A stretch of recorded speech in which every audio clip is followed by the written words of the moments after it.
Every great journey begins with a single step, and today marks the start of yours. Together, let's explore, learn, and create something extraordinary in this vast universe of IIT BHU. Namaste, good morning, and welcome everyone. I am Shruti Sajwan, PhD Coordinator, Student Counseling Services, and a PhD fifth year student from Physics. Hi, and I am Vanshika Saini, Student Guide at SCS and PhD third year student at Physics. The Student Counseling Services, also known as SAKHA, is an institute-level faculty student body at IIT BHU, focused on the holistic development of 9,000 plus students on campus through its 5 council. PhD life is a journey of self-discovery, growth and resilience. It challenges us to overcome obstacles and become independent thinkers. As you embark on this new path, we, the student of counseling services, are here to guide you through the vibrant world of IIT BHU. We are delighted to conduct the PhD Orientation and Induction Program 2025 in conjunction with the Academics Affairs Office. We warmly welcome you all in the holy city of Banaras. Mokshdayini Tirtham Yatra Ganga Virajate Gyan Deepo Jyotirlingam Shivalayam Varanasi. A city older than history itself. Call it Varanasi, Kashi or Banaras. The city keeps brimming with its majestic ghats, enchanting streets, overwhelming foods, and its lifeline, our holy Ganga.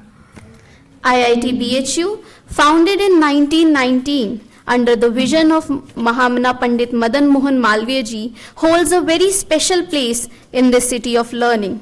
Without any further ado, let us commence the orientation ceremony.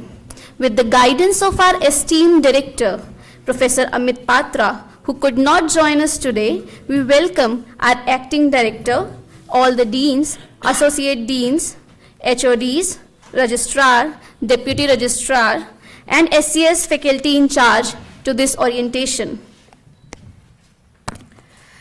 We request our Honorable Acting Director, Professor Nilay Krishna Mukhopadhyay, who is also the Dean of Faculty Affairs, along with all the distinguished deans to start the ceremony with the Dean of Academic Affairs, Professor Devendra Singh, Dean of Student Affairs, Professor Rajesh Kumar, Dean of Resource and Alumni, Professor Hiralal Pramanik. Since the Dean of Research and Development, Professor Rajesh Kumar, is unavailable today, we kindly invite the Associate Dean of Research and Development, Professor Santosh K. Singh, to grace the occasion in his place. Kashyam hi kashte kashi, kashi sarva prakashika, sa kashi vidita yen, ten prapta hi kashika. The city of Kashi is indeed shining in the awareness that is self, that Kashi illuminates all. Whosoever realizes that Kashi indeed gains Kashi. With this verse from Kashi Panchakam, we will proceed with the Deep Prajwalan followed by the Malyarpan. This is a gesture of our deep respect towards Mahamana Pandit Madan Mohan Malviya ji. We request the dignitaries on stage to kindly proceed with the ceremony to mark this auspicious occasion.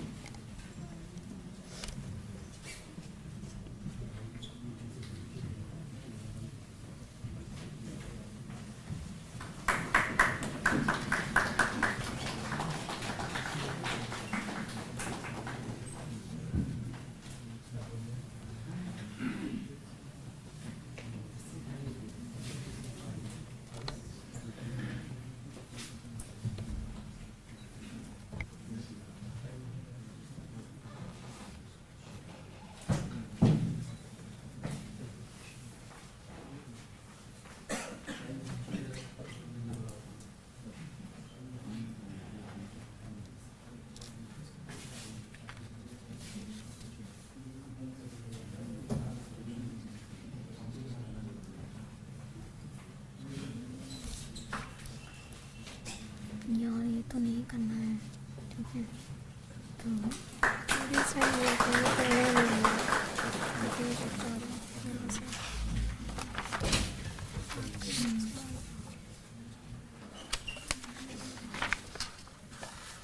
Shashikant को बुलाओ, मना बोला है शशिकांत को कौन बुलाना?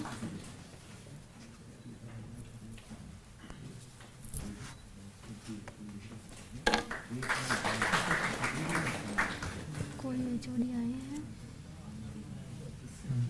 कौन सा डिपार्टमेंट? सिर्फ एक तो यहाँ तो रहने दो, किसी का ही मत करो। ठीक है।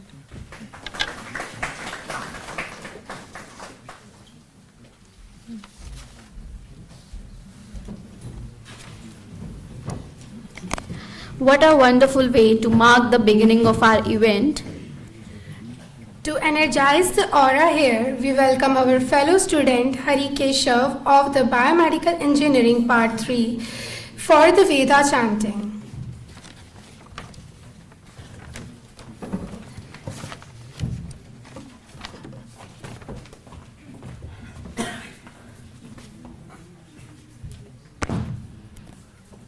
ओम श्री गुरुभ्यो नमः हरि ओम प्रातरग्निं प्रातरिन्द्रगं हवामहे प्रातर्मित्रावरुणा प्रातरश्विना प्रातर्भगं पूषणं ब्रह्मणस्पतिं प्रातः सोममुत रुद्रगं हुवेम प्रातर्जितं भगमुग्रगं हुवेम वयं पुत्रमदितेर्यो विधर्ता आध्रश्चिद्यं मन्यमानस्तुरश्चिद्राजा चिद्यं भगं भक्षीत्याह भगप्रणेतर्भगसत्यराधो भगेमान्धियमुदवदन्नः भगप्रणोजनयगोभिरश्वैर्भगप्रणृभिर्नृवन्तः स्याम उतेदानीं भगवन्तः स्यामोत प्रपित्व उत मध्ये अह्नाम् उतोदितामघवन्त् सूर्यस्य वयं देवानागुं सुमतौ स्याम भग एव भगवागुम् अस्तु देवास्तेन वयं भगवन्तः स्याम तन्त्वा भग सर्वैर्जो हवीमि सनो भगपुर एता भवेह समध्वरा योषसो नमन्तदधिक्रावे वशुचये पदाय अर्वाचीनं वसुविदं भगन्नो रथमिवाश्वा वाजिनमावहन्तु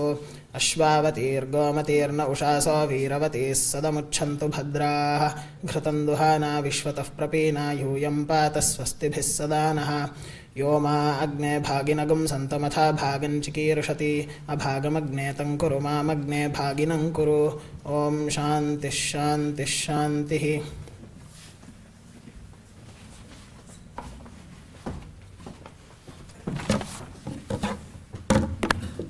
Now, as per our tradition, let us move forward with the Kulgeet of BHU written by Dr. S.S. Bhatnagar ji.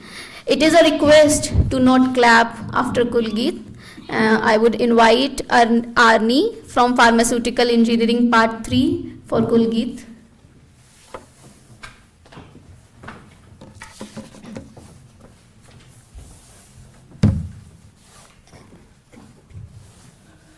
मधुरे मनोहर अतीव सुंदर ये सर्व विद्या की राजधानी राजधानी मधुरे मनोहर अतीव सुंदर ये सर्व विद्या की राजधानी राजधानी ये तीनों लोकों से न्यारी काशी सुज्ञान धर्म और सत्य राशि बसी है गंगा के रम्य तट पर ये सर्व विद्या की राजधानी राजधानी मधुरे मनोहर अतीव सुंदर ये सर्व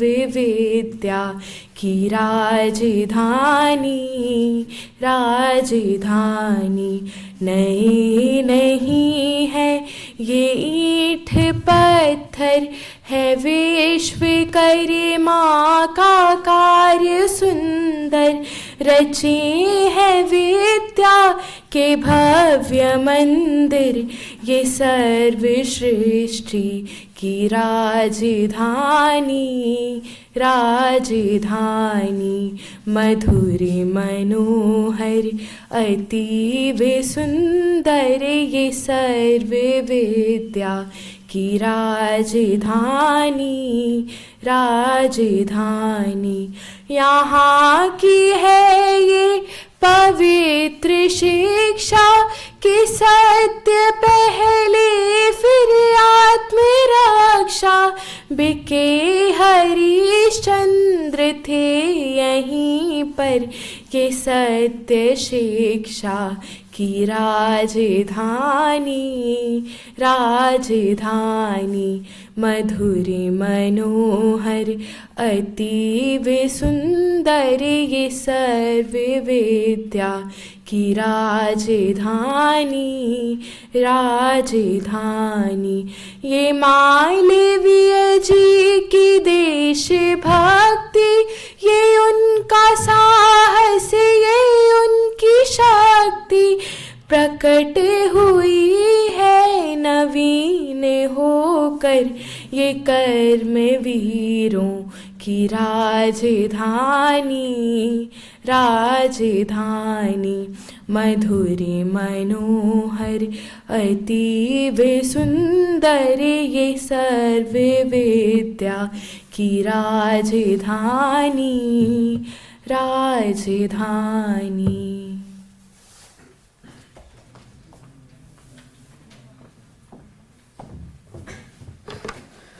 Thank you, Arni. Now we welcome our Dean Academics Affairs, Professor Devendra Singh, an eminent professor in the Department of Electrical Engineering, to address the audience and provide an overview of the academic affairs. Please, sir. Thank you.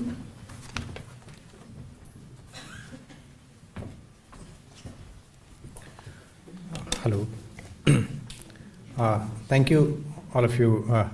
I welcome all the new entrants, PhD students. All my students are welcome to this institute, and I also welcome the director, sir, and the people on the dais. The people are selected so that they are the people who you'll be interacting the most. Okay. So, Professor or Dean of Student Affairs, Professor Rajesh, will be there, and Dean R&D is connected to students in a way that many of the scholarships are handled by Dean R&D. And you are also our prospective alumni, so we also have a Dean Resource and Alumni. So, after welcoming you all, I'll just brief you. Of course, the detailed briefing will be taken up in the next session, but I'll just brief you what our department or the Dean of Academic Affairs handles. Try to give you a small survival guide kind of thing.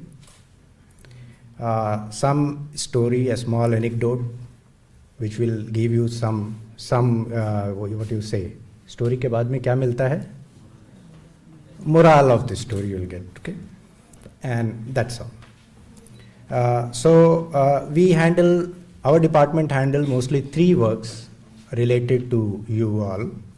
One is exams or academics, so to say. Okay, all the coursework of things are handled by our department. Then fee deposit is in the academic section, so it also oversees your fees. And the third one is the scholarships. So most of the scholarship, especially institute assistantships, are looked after this department. So these are the 3 main works. So you will be interacting with this. Many of the students don't know where which office is located. अभी आए थे कुछ लोग, तो उनको यही नहीं मालूम था कि प्रोग्राम कहाँ हो रहा है, BLT4 कहाँ है. So मैं जब ज्वाइन किया था तो मुझे याद है 5-6 दिन तक मुझे कोई BHU का रास्ता ही नहीं पता चलता था कौन कहाँ जा रहा है. 20 दिनों में घूमता रहा इधर से उधर, but still I could make out. आप भी थोड़ा कोशिश करिए और सारे ऑफिसेस को पहचानिए. डीन का ऑफिस कहाँ है, आपके हेड्स कहाँ बैठते हैं, ठीक है, इस तरह के ऑफिसेस को पहचानिए.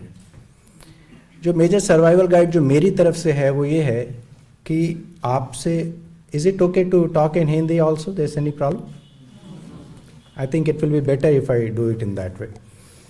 सो आपसे रिलेटेड जितने भी पेपर्स आपको मिलते हैं, फीस के, आरपेक, प्रोग्रेस रिपोर्ट्स के, जो पेपर आप खुद भी जनरेट करते हैं, right application sometimes, any kind of paper which you get or which you generate, try to have a file of it.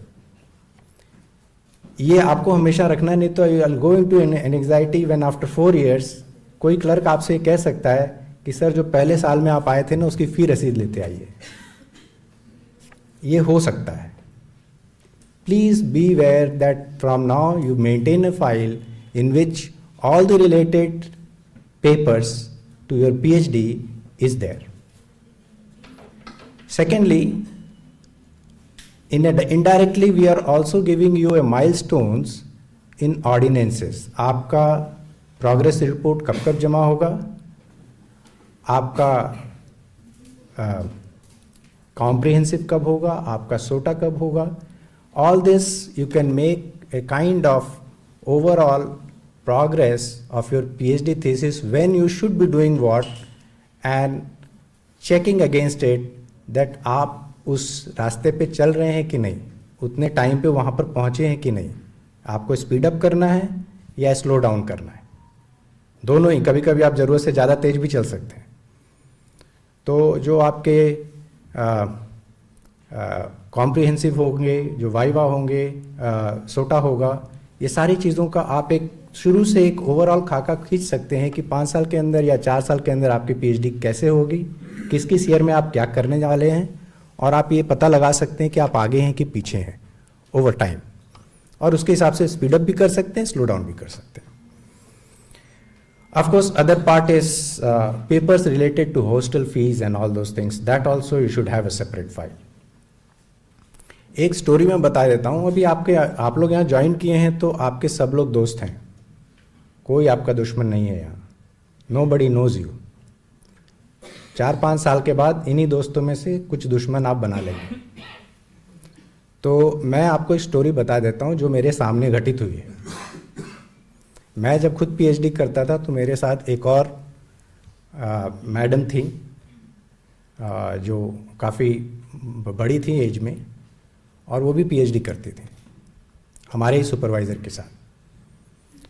तो हुआ यूँ कि उनको प्रोग्रामिंग उस समय काफ़ी थोड़ा, जब हम लोग PhD करते थे प्रोग्रामिंग थोड़ी बड़ी चीज़ मानी जाती थी, आसान नहीं होता था सबको सीखना. आजकल बच्चे भी सीख लेते हैं. तो उनको प्रोग्रामिंग से बहुत दिक्कत थी, वो नहीं कर पाते थे. तो एमटेक में एक स्टूडेंट ने ज्वाइन किया हम लोग के साथ, हमारे सुपरवाइज़र के अंडर में वो एमटेक थीसिस कर रहे थे. तो उनको कहा गया कि आप इनकी थोड़ी मदद कर दीजिए. तो क्योंकि महिला बहुत अच्छी थी, बहुत अच्छे से बात करती थी, सीनियर थी, a child like you can say, बच्चे की तरह ट्रीट करती थी, तो वो उनकी काफ़ी मदद किया उसने. मदद करने के बाद जब उसका नंबर आया कि भाई उसको अब थीसिस करके उसको भी निकलना है, तो जाहिर सी बात है कि वो उतनी मदद नहीं कर पाएगा, वो अपने काम में फंस गया. और मैडम का काम क्योंकि वही करता था ज़्यादातर कोडिंग से रिलेटेड, तो मैडम का काम पिछड़ने लगा. और वो लड़का, क्योंकि मैडम इतने अच्छे से बोलती थी कि वो मना नहीं कर सकता था, तो वो लड़का इधर उधर से छुप के निकल जाता था. क्योंकि मैं डायरेक्ट उसका जानकार हूँ, तो मैं जानता था कि लड़का इधर उधर से कट के निकल जाता है कि मैडम बोलेंगी तो मैं मना नहीं कर पाऊँगा. समय बीत गया तो मैडम को परेशानी होने लगी कि उनका जो कोडिंग का वर्क या जो मेन वर्क था वो अब पिछड़ रहा था पूरी तरह. और वो सुपरवाइज़र के पास पहुंची और उन्होंने कहा कि देखिए, आपने जिनको कहा था मेरे लिए काम करने के लिए वो तो कर ही नहीं रहा है. रोज़ बोलता है कल आऊँगा और आता ही नहीं. मेरा तो नुकसान हो रहा है. और उस लड़के के खिलाफ वो काफ़ी नाराज़ होने लगी. तो सुपरवाइज़र साहब ने बोला कि वो आपकी मदद कर रहा था, उसको आप भूल गए. इतने दिनों तक उसने मदद किया, वो आप भूल गए हैं. उसने मदद किया तो आपने उन चीज़ों को सीखा नहीं. आपने सोचा कि let's take for a free ride. अब वो आपका सबसे बड़ा दुश्मन हो गया है. जिससे आपने मदद ली वही आपका सबसे बड़ा दुश्मन हो गया। तो don't forget the people who are going to help you. और वो कभी आगे हो सकता है कि आपकी मदद न करें, तो वो आपके दुश्मन हो जाएंगे। ऐसा भी हो सकता है अगर आपने सीखा नहीं, आपने, तो आपकी पीएचडी आपकी जिम्मेदारी है। अपने दोस्त पे, माता पिता पे, सहपाठी पर बिल्कुल मत छोड़िए। आप इतने जानकार हैं, पढ़ चुके हैं कि कोई भी नई चीज़ सीखने के लिए आपको अधिक समय नहीं लगेगा। बहुत जल्दी आप सीख जाएंगे। आपको अपने आप में इतना विश्वास रखना ही होगा। अगर आप समझ रहे हैं कि कोई और ये काम मेरे लिए कर देगा, तो आप फंस भी सकते हैं, आपके लिए प्रॉब्लम हो सकती है। तो आपके जो दुश्मन बनेंगे, इसी तरह के कुछ दोस्त बन जाएंगे जो आपको बाद में मदद ना कर पाते हो। तो ये एक चीज़ है कि आप सीखने की कोशिश करें जो भी चीज़ें आप दूसरे से करवा रहे हैं, और अपनी जिम्मेदारी पूरी तरह से लें। ऑनेस्ट रहिए। सबसे बड़ी चीज़ है कि अगर आप चालाकी करेंगे तो सबसे ज़्यादा जो मुश्किल में पड़ेंगे वो आप पहले खुद ही होंगे। काम आपका है, आपको ईमानदारी से करना होगा। मुझे याद है जब मैं पीएचडी करता था, I had a special supervisor who used to sit with me for hours together. मैं पेपर लेके जब जाता था तो मुझे लगता था ये यहाँ से जाएगा कब पेपर, ये तो 15-15, 20-20 दिन मेरा पेपर चेक करने में लगा रहे हैं। आज मुझे लगता है कि इतना समय तो मैं दे ही नहीं पाता हूँ। He is a great person जो मुझे इतना समय दे रहा है। और उस समय मुझे ये लगता था कि अरे भैया, he is trying to create hurdles. 20 दिन से मेरा पेपर ही चेक कर रहे हैं, 25 दिन से, 1 महीने से पेपर ही चेक कर रहे हैं। साथ में बिठा के करते थे, तब भी मैं रियलाइज़ नहीं करता था कि वो भी तो समय दे रहे हैं, मैं दे रहा हूँ। तो कुछ चीज़ों की पहचान करना, मैच्योरिटी होना अपने आप में, ये ज़्यादा ज़रूरी है। तो आपसे ये माना जाता है कि आप मैच्योर हैं, चीज़ों को सीखेंगे। स्टूडेंट काउंसलिंग सेंटर आपकी मदद बहुत समय पर कर सकता है, लेकिन पीएचडी में मदद नहीं कर पाएगा।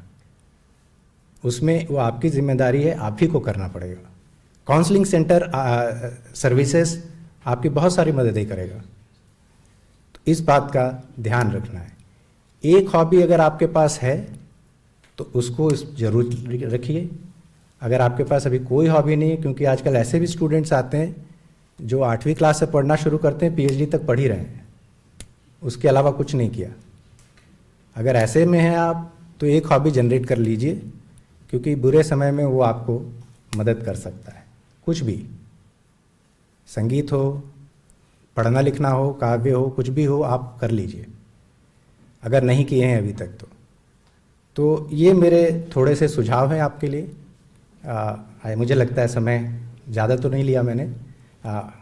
Thank you to all and welcome once again.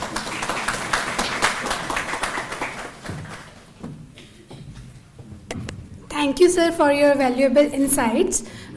We now request the Dean of Student Affairs, Professor Rajesh Kumar from Mechanical Engineering Department, to highlight all aspects of student life and welfare at IIT BHU.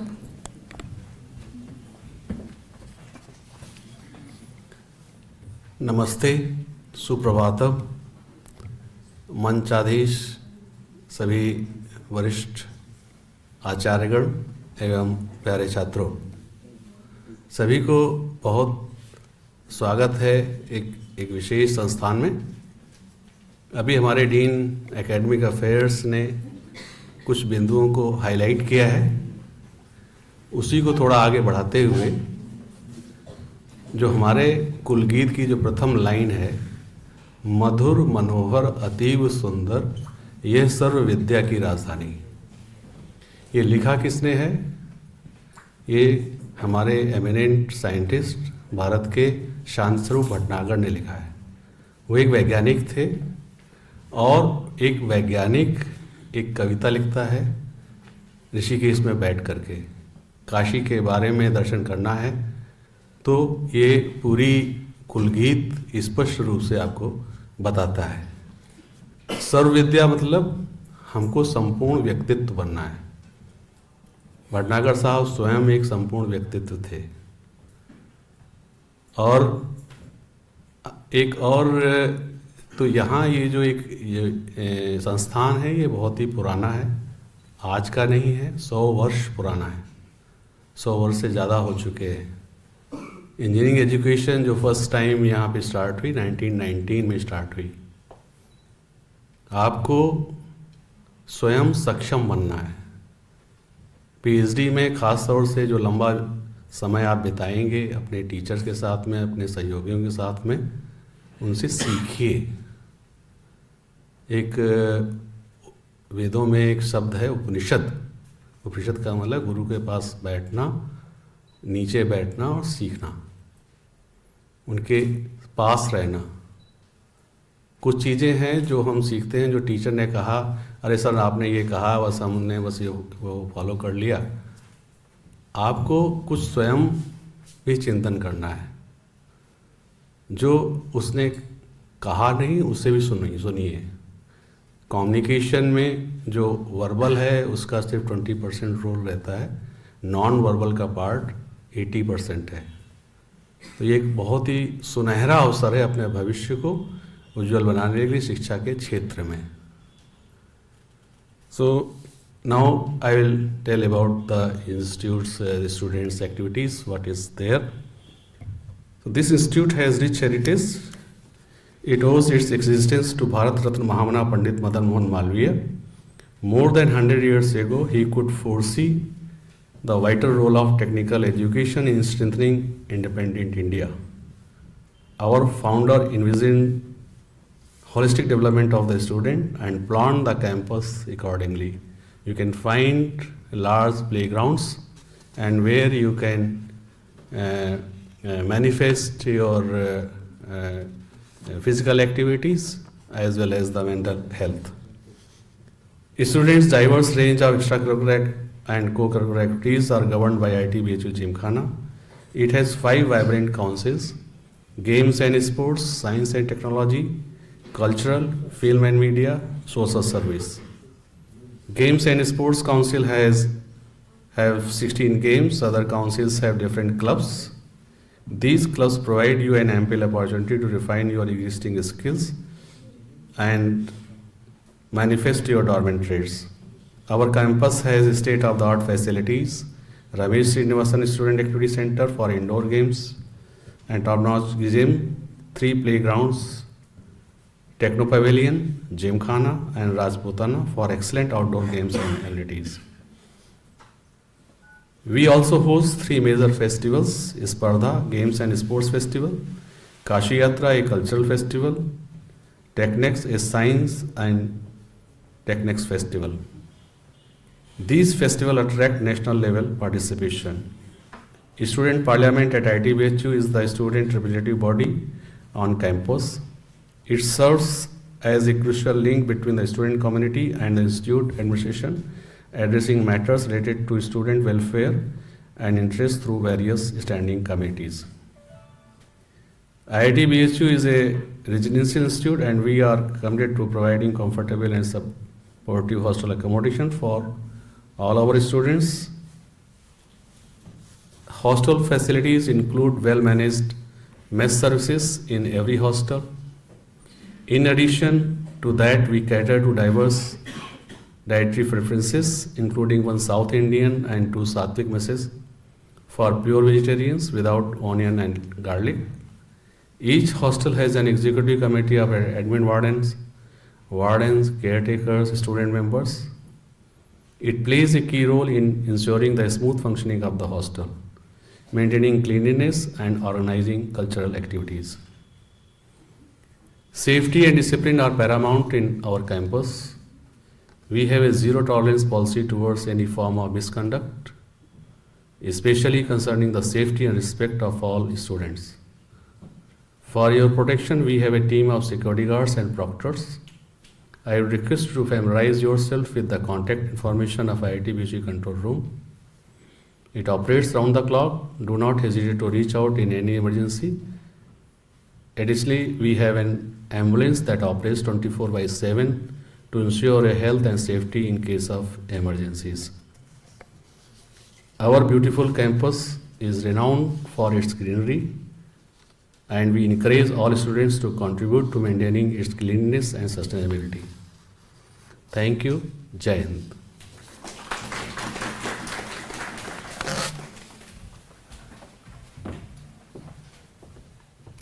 Thank you, sir. Next, we are delighted to welcome Professor Santosh Kumar Singh, Associate Dean Research and Development, to enlighten us about the research-driven and innovation-friendly ecosystem fostered at IIT BHU.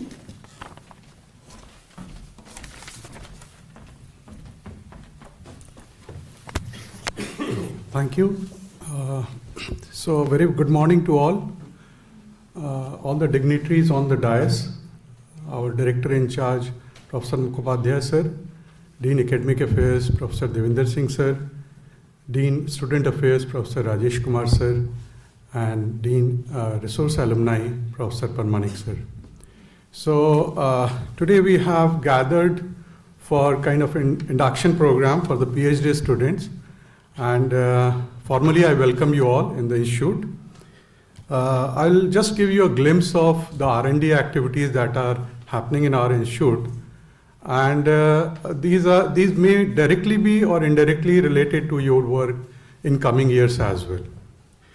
So IIT BHU has developed a research and innovation facility which is quite friendly to the users and which is of the state of the art. So we have developed infrastructure, in particular infrastructures like central instrumentation facility is there, precision engineering hub is there, and there are many more renowned labs in the various departments.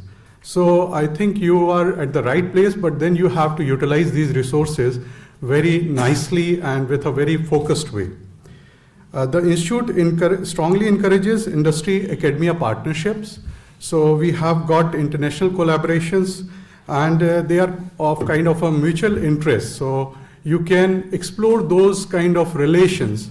And frequently we do conduct kind of industry-related events or international collaboration-related events in our institute. So you must try to attend them as much as you can, because through those events you can have a stronger network to the outside world. So try to avail those kind of facilities in our institute. Research activities at IIT BHU are aligned with the national mission of Swachh Bharat, Ayushman Bharat, Make in India, Digital India, Atal Innovation Missions, and many more.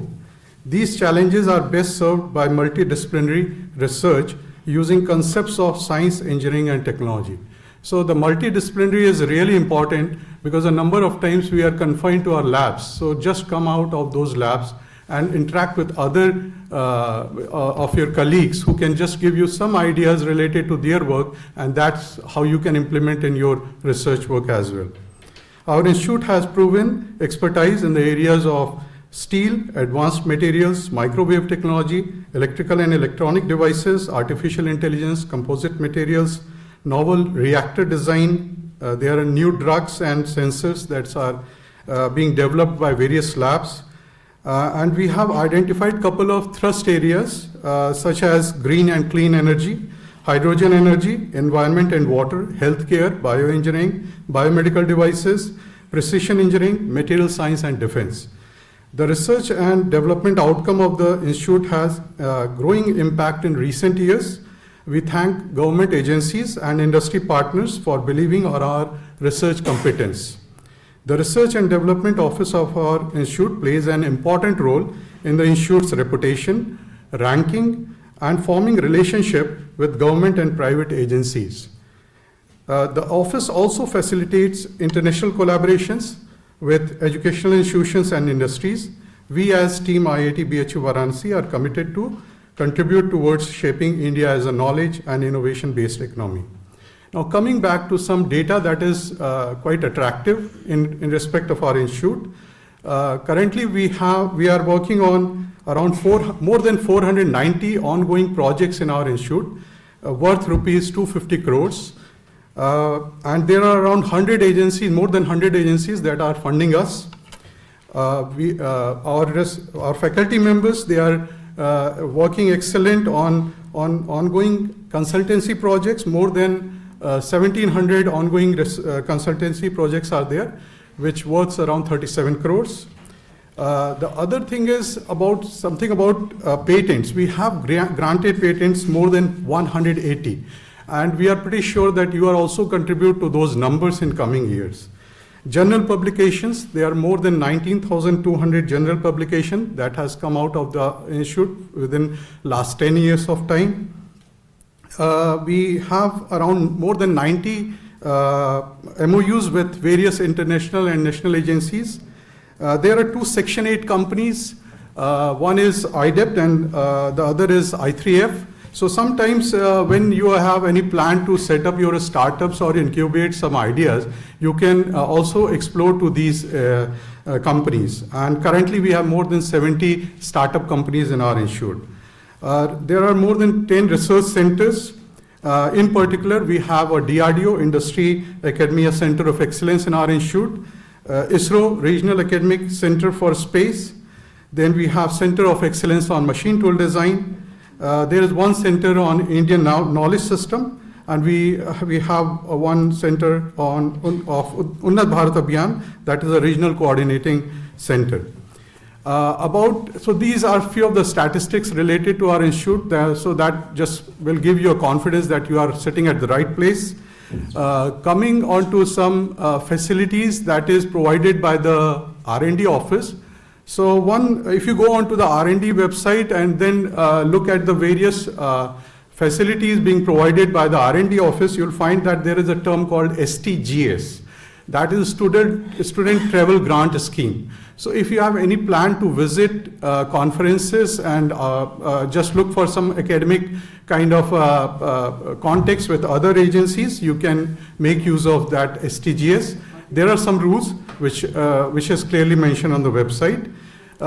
We also provide you kind of assistance for filing patents. So if you have any ideas coming out of your research, then you can certainly approach to the R&D office.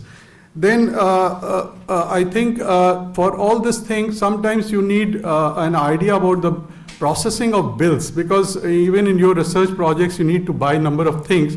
So I'll insist you must go through some details that are given in our website. There is a term called GEM, and there is also a term called checklist that is well given. So just go through the website, glide through them. Don't just go for the purchases directly. First just understand what are the purchase process, because sometimes it creates problem for settling the bills. You can also explore those MOUs which are lying there on the portal. So you can just go through the MOUs. There are a number of universities, and you can think about establishing relations with those universities, or even you can explore some postdoc kind of opportunities. So with this brief overview about R&D, I am concluding my speech. I'm sure this induction program will be quite useful in setting objectives and facilitating your PhD at IIT BHU. Thank you.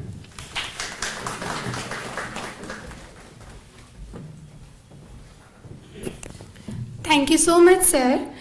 Alumni are the living embodiment of an institution's legacy, serving as a bridge that connects its illustrious past to its promising future. We now invite Professor Hiralal Pramanik, Dean of Research and Alumni Affairs, Professor in the Department of Chemical Engineering and Technology, to share his valuable insights.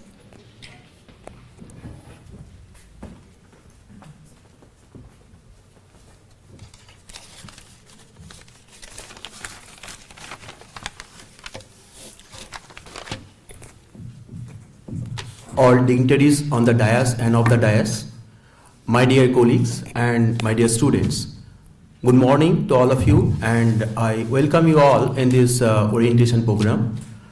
First of all, I would like to congratulate, and I would like to also express my best wishes to all of you for getting opportunity to start your academic journey as an IIT and proud IIT and at IIT BHU. And IIT BHU has more than 100 years of legacy, and also we are among the top 10 NIRF ranking in India. and we are having 10th in our ranking. Also, QS world ranking is 531, and India 12th ranking in QS world rank. So we should feel proud for that. And I'm glad to share you all that we have one of the largest and strongest alumni network in national and international level, and around 47,000 plus alumni we have, although the registered alumni is only 19,000, and we are trying our best to connect with our alumni and increase that number. And one more thing I'd like to update you all that our alumni have excelled in their chosen area like R&D, academic, politics, social works, fintech, finance and technology, and entrepreneurship as well.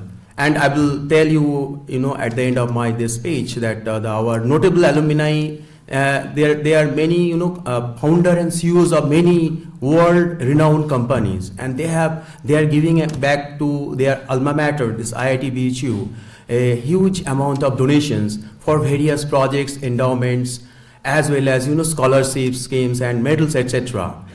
And I'm happy to share you that Dean Resource Alumni, under the visionary leadership of our Honorable Director, Professor Amit Patra, is committed to strengthening the bond between institute, alumni and students. And Dean Resource Alumni is making its all efforts and remain connected, of course, with all alumni through Central Alumni Association. We have an alumni association which is the apex alumni body is ASSI, means Alumni Association of IIT BHU, AASSII. And you can go through this website and you can learn about ASSI, what ASSI's activities is basically, right? And we have USA in abroad Alumni Association also, that is IIT BHU Global Alumni Association, IBGA. If you again search this website, you can have their various activities in abroad. You can get connected even being a student as well, not that after becoming alumni. And they help us in various ways, right? And we have a IIT BHU foundation for fundraising basically. And that fundraising, already told you that mostly our rich alumni, of course I would say, billionaire you can tell, right? They give back to us huge donations, and that comes to our foundation. And that foundation is means well organized, well structured foundation. Now I will come to the student alumni interaction cell. So we have that is also known as SAIC. And student alumni interaction cell is very active, well coordinated student body, and they basically they have several verticals, and there are 7 core members in the core team, and all members they lead basically 1 or 2 verticals, and there is basically subcommittees, and students are selected to take care of these various verticals in a group. And those are basically event management, alumni reunion, and then data management, outreach activities, public relations and all. These are all done by our students itself. That is student alumni interaction cell. And I am telling you, of course, Dean Resource Alumni trying to remain connected with alumni through various activities. And those are basically, keeping the alumni updates through alumni newsletter. That is known as a Alma Communique. You can have of course, if you are registered, and all students, we basically, circulate this alumni newsletter, monthly newsletter, and all the updates, whatever is happening in institute, and alumni, achievements, students' achievements, faculty achievements, those are basically published in that newsletter. And you can keep on updating and learn those things, right? And similarly, all the informations also we updates in the websites, and that is done by our students as well as our press and publicity cells. So keep on watching this, our websites and social media platform. Of course, I hope you know that IIT BHU and Student Alumni Interaction Cell, we have a strong social media platform, right? And also we honor the alumni through basically Distinguished Alumnus Award. And this awards is very prestigious awards, and we invite the applications from the alumni, and then there is a committee basically, BOG approved committee, and that committee basically screen the applications, and alumni is awarded. And the categories are basically public life, research and innovation, academic, industry, entrepreneurship. And third one, we also engage alumni through various programs. And you being a PhD student, you can also get connected with them. And like intellectual talks, seminars, workshops, online classes. And there are many, student mentoring program like Connect and Learn, Ask the Alumni, Beyond the Degree, Mock Interview, okay? And there is also foreign internship sessions, right? All these you can learn through this program. And we also organize reunion and meetings, not only in our institute, also in abroad. And we had, reunion, alumni reunion in abroad in the month of September 2024. And a team from IIT BHU, headed by our Honorable Director, Professor Amit Patra, we had the opportunity to, connect with our alumni through alumni meet in New York and, New Jersey as well as Michigan. So this is a big start, for our institute. And our, alumni are so much emotionally connected, and that I have seen. And I am almost 1 year as Dean Resource Alumni. I can see many alumni are coming forward to give back their alma mater. Just 1 week back, I got an, this call means WhatsApp call as well as email that they are willing to give around 27 crore. 25 CR and one is 2 crore, and this will come very soon, and that is for the infrastructural projects. So we are very thankful to our alumni, right? And also we are interacting with our alumni groups for creating scholarship endowments. We are having large number of endowment and scholarship. Those are basically donated by our alumni, and you can have the list from the websites, right? And we are trying to explore various types of donations opportunities. And I'm glad to share with you all that so far in last 5 years, we have got the donations amount of 130 crore from our alumni. And that is a big achievement for us. And we are thankful for our alumni for that. And some of the notable alumni are Sri Nikesh Arora. You might have heard about him. Electrical Engineering 89 batch. See, he's the CEO of Palo Alto Networks, USA. And he has donated around 2 million USD for IIT BHU Foundation Scholarship. And also Sri Jay Chaudhary, BTech Electrical Engineering 80 batch, CEO and founder of G-Scaler USA, for establishing Joy Chaudhary Software and Innovation Center, around donated 9 crore. And Sri Ramesh Srinivasan, BTech Metallurgy 1980 batch, President and CEO Agilysys USA, donated for Ramesh Srinivasan Student Activity Center. You might have seen that activity center near this, this Rajputana hostel. And that activity center is donated by our, our alumni. And also Sri Vinod Gai, BTech Metallurgy 1967 batch, E-Waste Management Center and Recycling Center.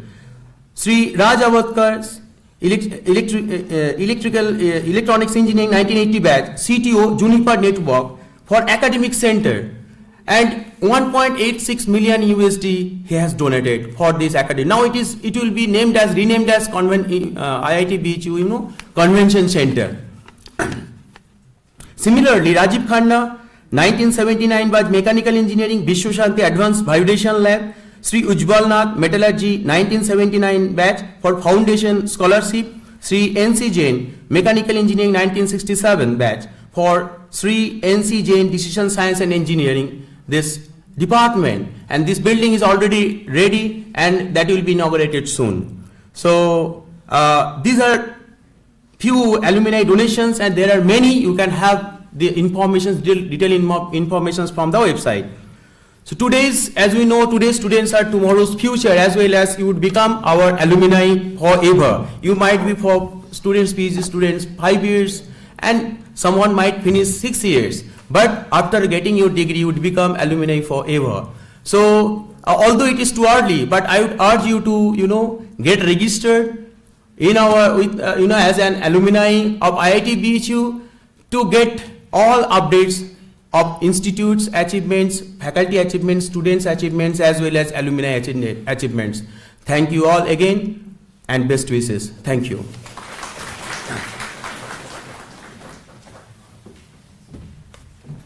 Thank you, sir. Thank you for your insightful words.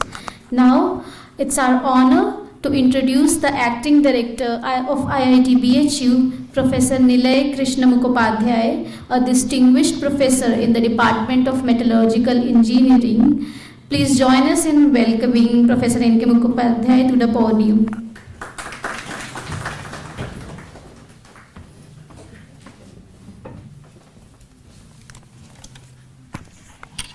Thank you. Very good morning to all of you. My colleagues on the dais, Professor Rajesh Kumar, Dean of Students Affairs, he has given all this information related to the student activity. Professor Devendra Singh, the Dean of Alumni Affairs, Academic Affairs, he has given the various activities under the Dean of Academic Office, and our Dean of Research and Development, Professor S.K. Singh. Though Rajesh Kumar, who is the Dean, just now he informed me he could not come, he is out of station. And S.K. Singh has elaborated very nicely what are the scopes for all of you, rather for all of us in this campus. And finally, the Dean of Research and Alumni, he has given lots of responsibility to you to get acquainted what are the various facilities available under the alumni scheme, and also the responsibility that in future when you leave you owe to the institute and a moral responsibility to give back. So whatever you learn from here, you have to also part your earn. So learn and earn, both go side by side.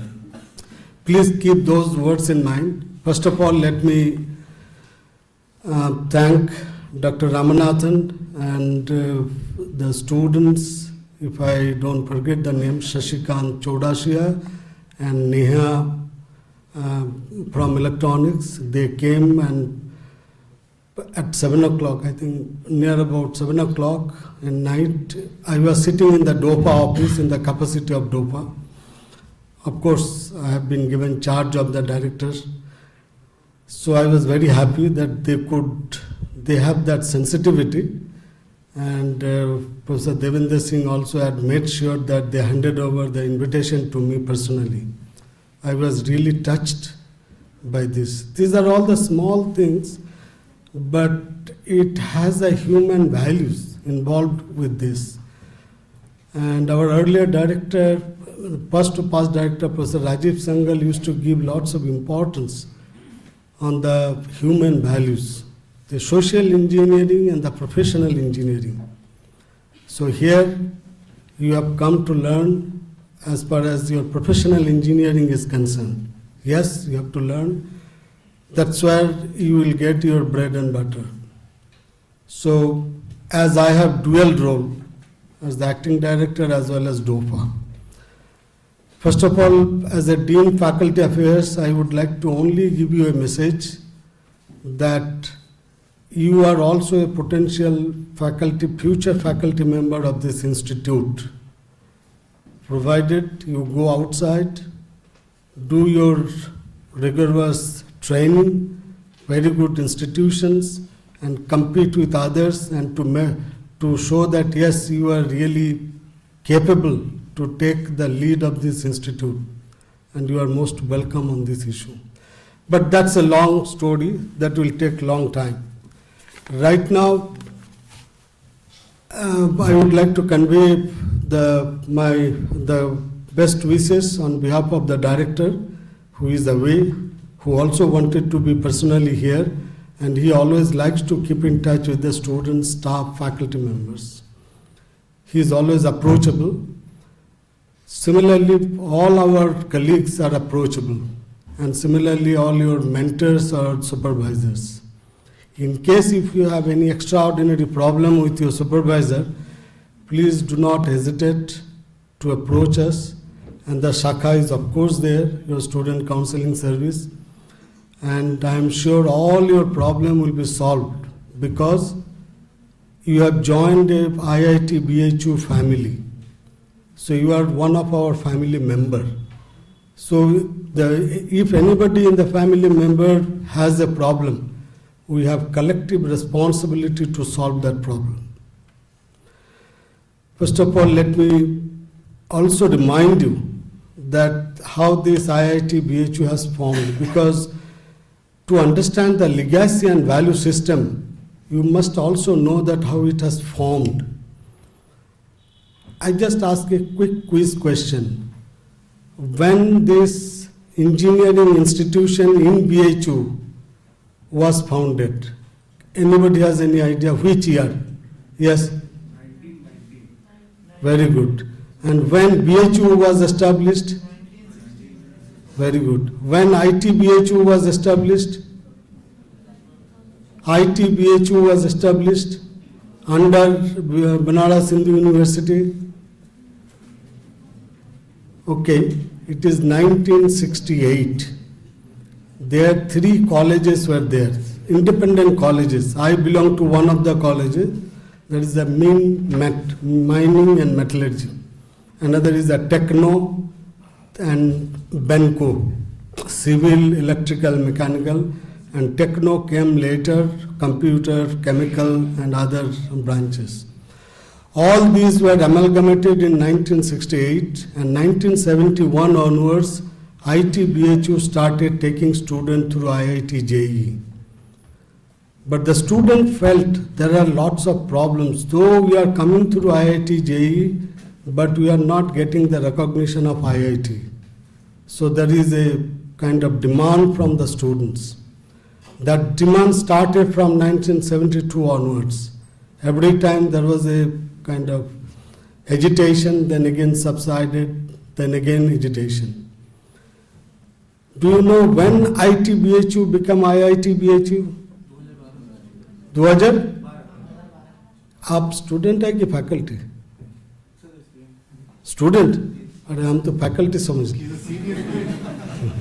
Sir, he's a senior PhD, not a fresh. Okay, that's fine. Anyway, you are one of the potential faculty member, so that's not an issue. See, 2012, precisely on 29 June, IT BHU was given the status of IIT BHU. What does that mean? It means that it has been upgraded, but at the same time, it means administratively it has been separated from BHU.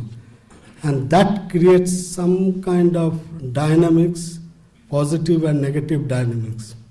What all I wanted to tell you that our legacy lies with the Pandit Madan Mohan Malviyaji's value system. We have imbibed that value system.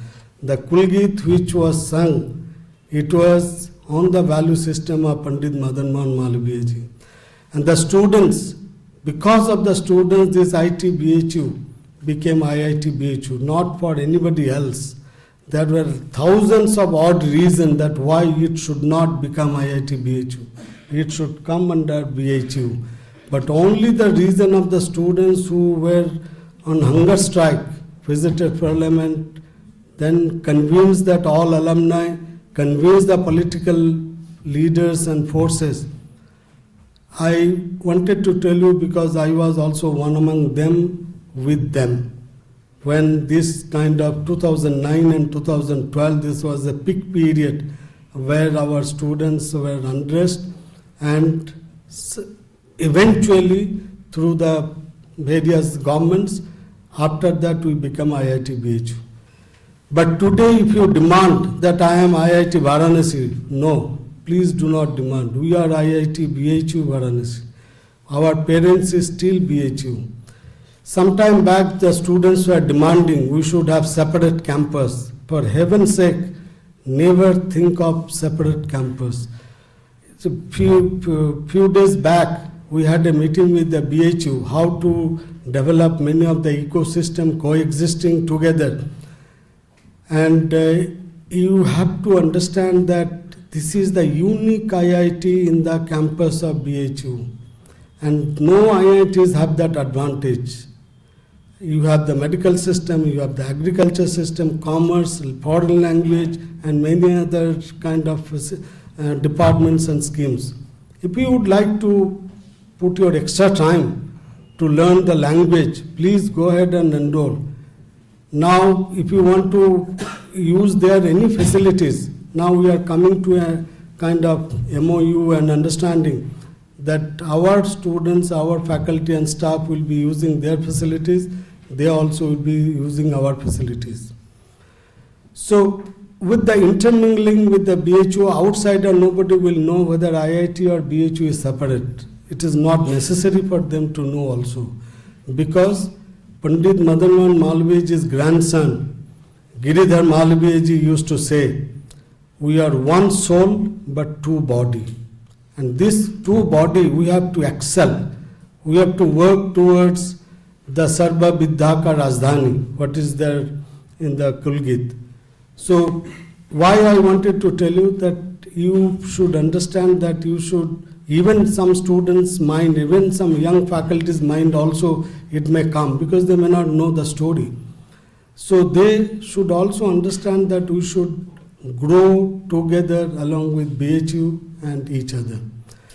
But never try to fight with the Birla Hostel, because that's another kind of story you will get to know slowly, slowly.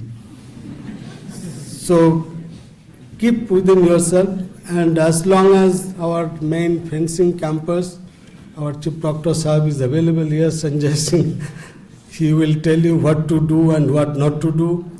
In winter, in rainy season, what to do, what not to do in the Ganga Ghat and all, because there are many mishaps can happen. So with this, I would like to convey to you that you are very fortunate. And let me congratulate on behalf of the institute, on behalf my personal behalf, that you have come to a very good institutions, and already it has been mentioned it is the 10th rank. It is really 10th rank.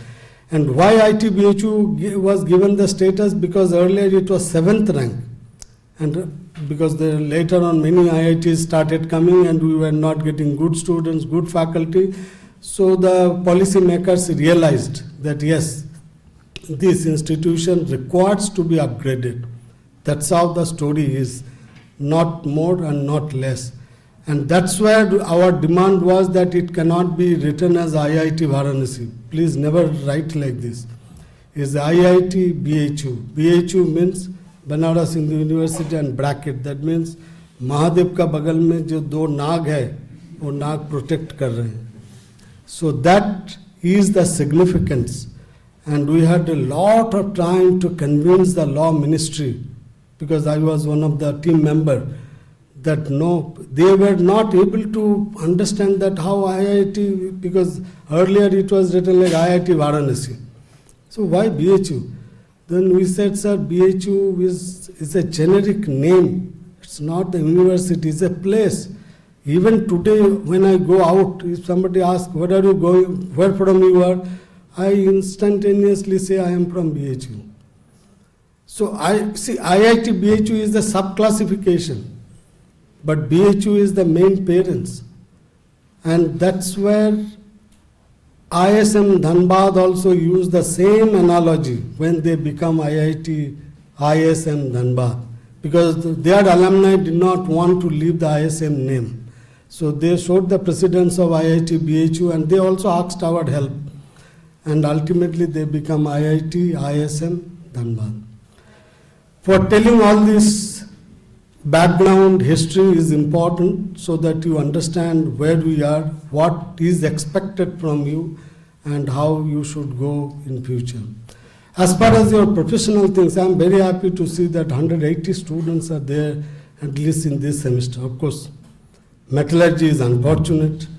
We try to fight with the Dean Academic Affairs to get many number of seats. We get it, but Dean Academic Affairs says, I am giving you the seats, but I can tell you that you will not be able to fill up. He was right. He gave 9 seats. We could get only 3.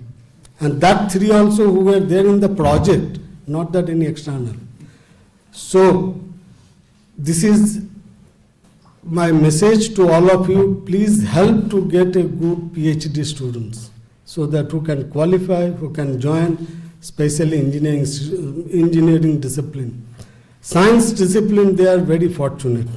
I don't know Ramanathan's, your department's thing, but my wife is in mathematics. She says that they are saturated so much they don't want to take students.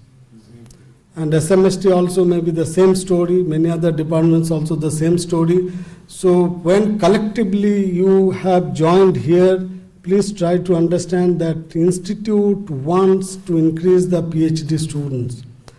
It is of the view that institute has to really excel in the national, international ranking.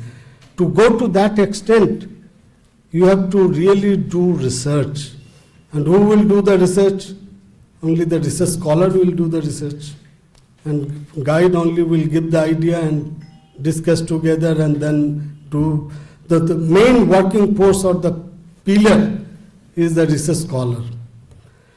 So, please understand the challenge that we are having shortage of students. Many departments we are starving. And another reason ITBHU become IIT, because ITBHU that time PhD student fellowship were less. Just to tell you, 1998 I joined in this university as a reader. Till 8 years I did not get any PhD scholar because the fellowship was not there. Only 4 fellowships, 4 students used to join, and then that also used to go to the senior faculty member. So we realized that postgraduate education is really starving. Undergraduate, we are getting good students, we are very good, excellent in terms of teaching, but in terms of the research, we are somehow managing. When it became IIT BHU, we got at least 4 fellowships per teacher.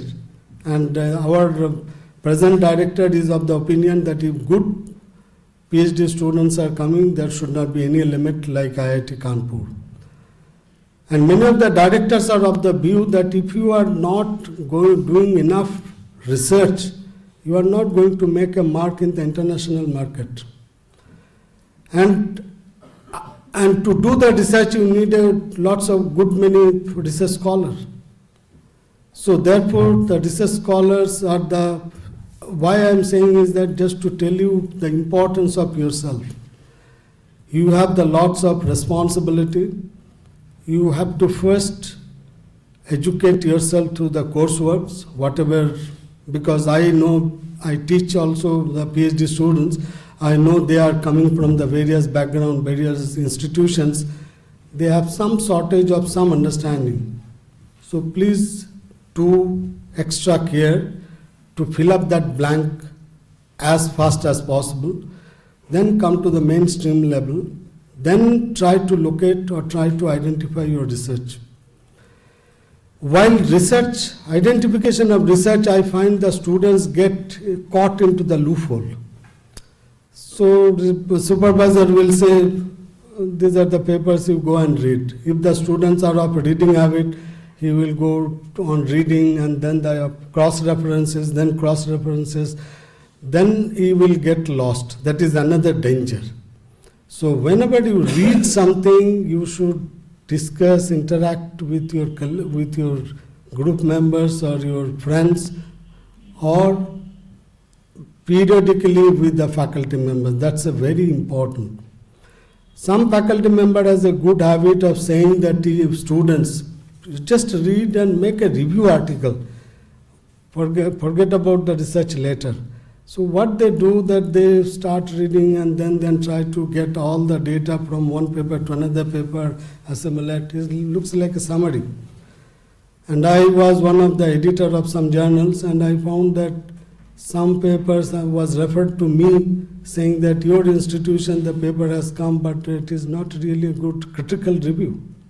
So there is a danger.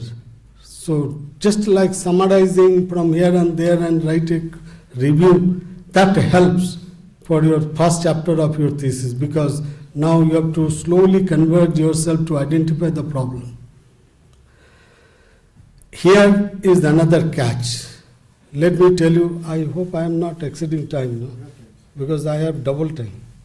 Director and Dean Faculty Affairs. I was doing PhD in ISC Bangalore. After my BE college metallurgy, I went there, masters, then I joined PhD. One of my friend also joined PhD. He used to read, we used to get bored reading after one or two papers because many of the paper you won't understand also. Some paper you will understand. And my friend used to understand slightly better. He was from BHU. He joined there as a faculty, as a research scholar.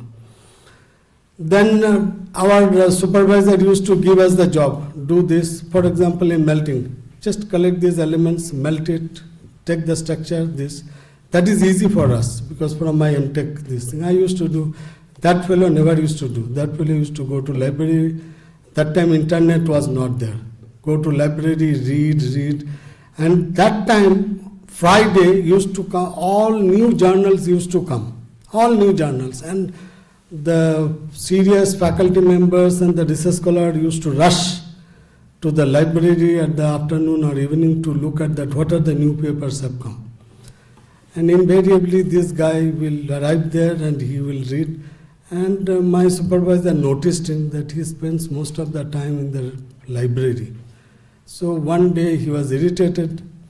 So he asked us, why is he spending time? Has he melted that alloy? Has he done that work? We don't know, we do not have any idea. So one day he went to him when he was reading. He said, I see you are reading most of the time. Did you do that work, this work? He said, no, sir, I want to understand first. I want to read and learn. He said, see, there are two ways. Don't get caught. One is a scholar. So if you want to keep on reading, develop your knowledge and wisdom, you will be really a good scholar. But you will not lead to produce anything. You will not have any creative in mind. But if you do research, that means you don't have to know everything 100%. You will know something, try something, and then work out with something and trial and error. So you want do you want to become scholar or researcher? Because researcher, by way that you don't have to know everything, you understand something, start doing on your own in an innovative manner, and then try to see what is going on. So he asked a question, do you want to scholar or you want to be a researcher? You know what was his answer? That person later on did PhD in Cambridge, right now a faculty member in IIT Delhi. Can anybody guess what could be the correct answer? Research scholar. Fantastic. He said, sir, I want to be research scholar. He said, then prove yourself, then show me that what you are doing in research and what you are doing by way of reading. By way of giving this example to you, that I have seen my student months after months reading, highlighting the things, page after page. I said, what are you doing? He said, sir, I have got some good idea, I am reading. And reading. So I said, that way it will not lead. You have to keep a break time to time, what you have read, whether you are able to digest or not. There are two issues in this digital era you should be realizing. One is the knowledge, another is the wisdom. In Nature, there is a very renowned journal. One article was there that knowledge increases, wisdom lingers. You know what that meaning? That meaning is that in that digital era we get lots of informations and information overburden. But wisdom doesn't develop. And what is that wisdom? Wisdom is the knowledge, you have lots of informations. Wisdom is to digest that informations and to get that knowledge and gist out of it, that is called wisdom. So please keep that in mind. While attempting your research idea, you should do three things. One, you should concentrate on with a very magnifying lens, you should concentrate on what is your area you will be devoting or will be working. Second circle will be slightly broader. Let's say if it doesn't work, then I can slightly shift to the second circle. And third circle is also important to develop your holistic personality, because what is going around all over the world in terms of in your area and other area, and what is the holistic views. So the three circle vision is important. Don't get confined yourself only within your area. Look at your other students who are there in the department, what they are doing, and you try to understand. You cannot understand everything overnight. And then third circle is you really develop your knowledge base. So people used to call it general knowledge. Though somebody says the global warming, climate changing, all these things are slightly broader, but you don't have to worry about too much of political things, otherwise your energy will be lost, because your energy always is limited. Within that energy, first, most of the energy concentrate on the first circle, second circle 20%, third circle, whenever any renowned scholars or visitors are coming in the department or the institute, please do attend the lecture, and wherever the conferences are there, interact with the people. And now that you have the conference support, director is of the opinion that everybody should go at least to attend the international conferences with the full support. That's what he was trying to explore. Go there, do sightseeing, everything, but also spend some time interacting, listening the lecture. I have seen my research scholar, when I go to any conference along with me, I see I am sitting there, they have vanished. So I said, where are you going? Sir, I went that side, this side, I have to leave with that evening train, I don't have time. I said, Babu, you have come here for some purpose. So did you meet any new people in your area, so and so? I used to tell, no sir. I said, your next job, otherwise I will not sign your scholarship form or anything, if you don't tell me that at least 5 renowned people in this conference you have met, interacted, and you have told what you are doing. In spite of your poster presentation or lecture. He thought that once his lecture presentation is over, his job is over. Now he can roam around Bangalore, Goa, or anywhere. That is also important. But one has to understand what is your primary, what is your secondary. I am not saying that primary is just go and 100% you will be with the conference and don't have good photograph with the sightseeing and all. That's not also expected. That doesn't give a good overall holistic personality. Do that, but it's also important that conference, whenever you go, you make use of it, you develop a contact. Many of the contacts helps. And when the second hurdle, once you identify your project topic, second hurdle will be you have got some results, let's say. You start doing experimental or theoretical, whatever, start doing. Apart from your reading, nobody will stop. And obviously you cannot say, sir, I can only do for 8 years. No. I went to IIT Patna with my students. So that IIT Patna professor asked my student, how long do you spend in the lab or overall? He said 8 hours. He said, no. During your PhD, at least you should spend 15 to 16 hours. And his students are spending, either reading or doing experiment or analyzing or whatever. Then I told my students, see, I give liberty, but that doesn't mean that you should make use, not use of that liberty. So have a self-discipline and self-imposed kind of activity, that when you are doing the work, you have to spend time.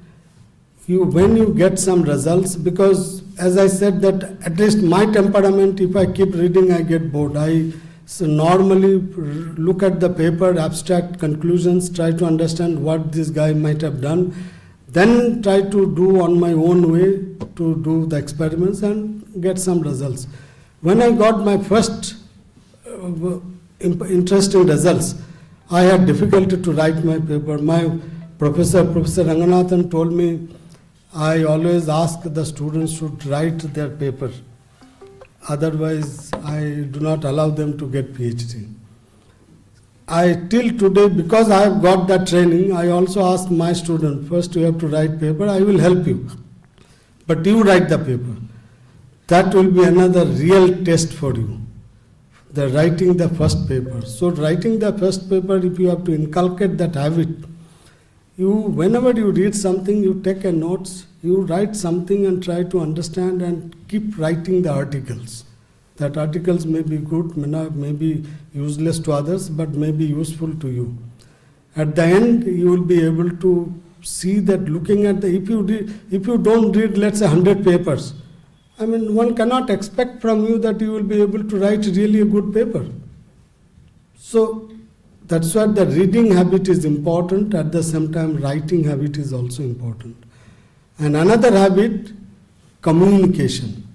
I have seen many of my students, they are good in writing. Some people are good in reading also, but some of them are not good at presentations, communication. So you should develop the good habit of reading, writing, and communication. That means the oral communication, visible communication. And for that you need to give a presentation. Earlier in our metallurgy we used to have a seminar course for MTech, PhD and BTech. Right now we do not have, but we realize that importance of the seminar courses. And I urge the students' body, especially the research scholar, you are the highest level of the students' body in the institute. So you should also organize some kind of lecture and giving lecture, and other students also give lecture, some popular, some specific, and also invite the renowned scientists or professors in your field. So the reading, writing, communication. These are the three important things I should tell you. And as I said that I will not, I think my time is coming up. I only would like to urge you that if you have any difficulty, please don't hesitate to approach us. There will be solution for each and every problems. And as a family member, it will be looked into it with the sympathy. And Dr. Ramanathan is there. You can approach Dr. Ramanathan. You can approach Dean of Students. Dean of Faculty members doesn't come in the picture straight away, but you can always approach as a faculty member of the institute. And of course, your head of the department, the supervisor. Develop a good culture by way of communicating and elevating that academic kind of vibration. Once you develop the academic vibration, and I am sure rest of the things will be very exciting. And if you think that research is different from BTech, MTech or any other degree, for heaven's sake, please try to understand. Don't think that I will get the degree, got a job, then you are not in the right profession. Research means if you are not enjoying, if you are not getting excitement, if you are not getting at the peak of the moment when you get some results, when your first publication comes in print, when your patent comes in print, when your photographs comes in the newspaper. I see the biochemical and other department, the students along with the professors, they come in the newspaper. That sort of excitement, if you are not getting, that means you should introspect and you should check out the proper plan. And we are always there. And on behalf of director, once again, I convey the best wishes and also a congratulatory message to you. And also, please help us to get students, PhD students. And if you have any idea that why PhD students are less, not coming enough, what is the reason? If you can convey to us, that will be of immense help and we will be able to take care of, and I am sure we will be able to develop that research and academic vibration and atmosphere in the institute. Thank you. Thank you all.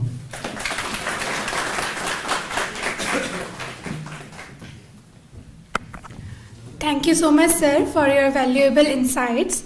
Moving forward, we are very delighted to introduce Professor V. Ramanathan, the faculty in charge of Student Counseling Services and Assistant Professor in the Department of Chemistry. We invite him to introduce the Student Counseling Services and deliver the formal vote of thanks.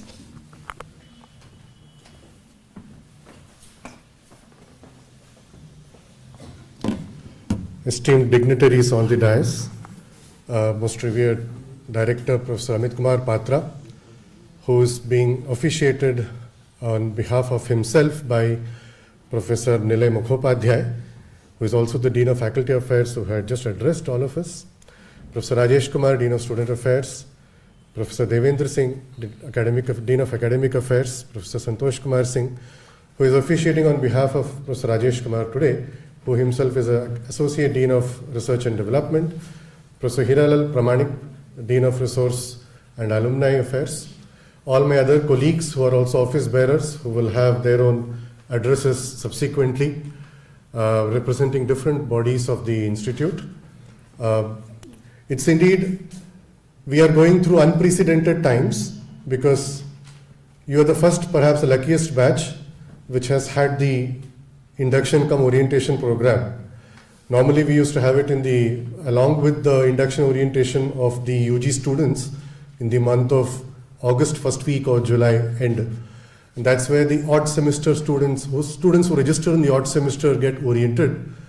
But this is an unprecedented event, and the dimension of unprecedentedness gets added because most of the office bearers are also fresh and newly occupying their offices, and together it's like a new journey we are all embarking on and seeing a whiff of fresh air, and with everything that is being renewed we get obviously fresh ideas. Just to get off the track, inspired by Professor Mukhopadhyay's speech, I think we should be proud enough, especially the 3 students who have joined his department, that this is one of perhaps the only institute in the country where metallurgy is still having the sacrosanctness of metallurgy is still maintained. Although this being one of the earliest metallurgy department to have even got the scanning electron microscope in the whole country. Elsewhere, it is like the material science department which has encroached and engulfed the metallurgy department. So is true even with the case of Kanpur. So much so that the SMST has taken over the metallurgy department there. So with that kind of a metamorphosis happening elsewhere, the true identity of a metallurgy with all its integration intact is perhaps one of the rarest institute that is ours. So we carry that legacy, and one more very unique thing about this institute is the pharmacy department. Elsewhere, we don't give B.Pharm, we give B.Tech and M.Tech as well as PhD. And I think the only IIT which has got the pharmacy department, which also gets to be equally mentioned. And mining, of course, we have a competitor, but one of the early departments of mining. In fact, if Sir embarked on the history of the institute, where Professor Devendra Kumar and myself were in committee when we were celebrating 100 years. So that's where we dug up most of the history. In fact, the institute at Shibpur was the first one to have the mining institute as well. And Malviya ji gets input from there. And that's how we get our MinMet, one of the early colleges, established here. Well, about the counseling service, as it was mentioned by the 2 speakers before, we are there to emotionally support you, but please be informed that this is not a grievance addressal platform. There are grievance addressal platforms meant elsewhere. There are obviously going to be some kind of problems because wherever 2 human beings are involved, more than relationship, you'll also have problems. We need to address those problems. We need to identify them before they become piled up and accumulated and erupts in a very violent manner. Let's not wait until then. We'll have to act in a very responsive manner. So let's help in identifying them, addressing them in a professional way. That's what Sakha and the counseling service team is all meant for. Without confiding into the details, on an average I can say that 80 to 90% of the cases that counseling service handles in the institute pertains to PhD students and supervisors. So we are staring at an elephant in the room. without calling the names, of course, but PhD students and the supervisors together are really the major stakeholders of the SCS. So through this platform, I'm only introducing you the SCS activity. More about it, my team will be briefing you in the afternoon. But be informed that there is a separate student body, counseling body called Student Counseling Services. It has its office diagonal to the Mechanical Engineering Department, next to the Faculty Forum. As Professor Devinder said, please explore out where are all the offices. If you may not know at the first instance, please ask people. I know there are a few people from South India who may have language problem, but pretty soon you'll be able to associate and learn the local language as well. So be informed that we are here to emotionally and kind of look for platforms where you can be directed to. And this is a very confidential body as well, because we are also governed by the Counseling Services Act of 2018, Government of India, where any information that comes to counseling service is bound by that act. And so be rest assured, your information will be highly confidential, so much so that even we members in the counseling service will not be party to those information. We are having 2 campus counselors, full-time campus counselors, who give their time in the institute, male and a female. Both of them will be addressing you this evening. So make full use of it if you need them. And do not get trapped under the stereotyping that if I visit the counseling service, which means I am mentally not sound. So these two are very disparate and disconnected things, so don't have to have that kind of a traumatic preconception. Okay, there is still some stigma associated in our society. We should try to overcome that. You are matured people, you are not like UG students here, so please do not always compare yourself with UG. They are just fresh away from the school and you have already passed through 5 or 6 years of your education after the school. So please take responsive steps. So much I will just stop for the student counseling service, and I'll have the pleasure of doing the vote of thanks for which I'm here. I should thank, even though Professor Patra is not here, because it was his initiative where he felt that the PG orientation should also happen in a separate manner. At this point, there was one former director who was a faculty of IIT Kanpur who went to Kharagpur. He gave a very famous, infamous statement perhaps, which was carried forward by subsequent directors, that UG is the best product of an IIT, PG is a side product, and PhD is a waste product. Things have changed since then, thanks to the digital information, and today PhD are the backbone of any IIT, because be it in NIRF ranking or be it in your publication details, it's the PhD students who matter the most, because papers come out by your labor in conjunction with your mentor or supervisor. So we have come past, we have kind of evolved from that stage. This, what I'm talking about, is 20 years back, 25 years old information. But good that we have evolved from that stage. So you guys will steer the success of the institute. So you need to first also get oriented with the ethos, with the locale of this place. And that's why we have this program. So thanks to Professor Patra's initiative that we are able to do this. And since this being the first time, I definitely hope this will not be the last time. We will be continuing this legacy in the coming years, the coming semesters as well. I also thank, in that case, once again, our acting director, Professor Mukhopadhyay, to have not just made it a formal or formality sake address. He has really touched into the nitty-gritties of what a PhD life is going to be through his personal examples as well as inspirational insights. Similarly, Dean of Student Affairs, Dr. Professor Rajesh Kumar, who also motivated you and kind of briefed you about the rules and regulations pertaining to the student life here. More on the hostel life, we have Professor Lal, who will be addressing us in the afternoon.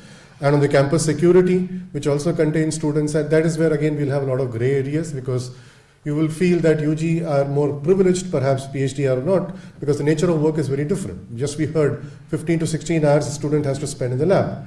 So obviously the requirements are different. So the security of the campus gets slightly differently structured. One cannot have a blanket rules for that. more to say on that, we'll have Professor Sanjay Singh, who will be addressing on those issues. So advanced thanks to both of you, and thanks to Professor Rajesh Kumar to have initiated that. We had students are also connected with the Research and Development Institute, Research and Development Office, because conferences and other kind of sponsorship that institute has planned for you will come through his office, and especially raised an alarm about the purchase processes, which I'm sure you will be doing it in conjunction with your supervisor, who may be knowing about all these rules. But for all those related aspects, his office is the one to be approached with. So thank you for taking time and addressing on those issues.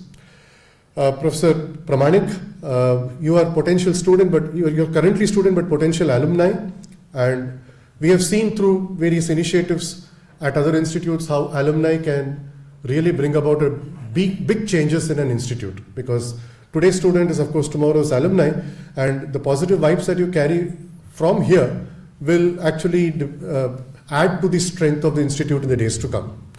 The fact that it has survived for 10 years, 100 years itself shows a lot of glories about our alumni, but you are all going to get added to that corpus pretty soon in 4 to 5 years' term. These orientation programs are generally done in conjunction with the Academic Affairs Office, whose prime duty is to conduct it, and we in SCS help them to do that.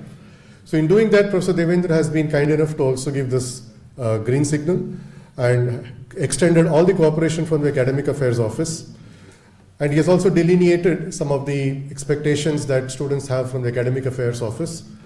So thank you, sir, for that. And more on the rules, I think Professor Sinha has already come. He will be addressing in the next session. What are the rules pertaining to leaves? What are the rules pertaining to grade, the accumulation of grades, so on and so forth.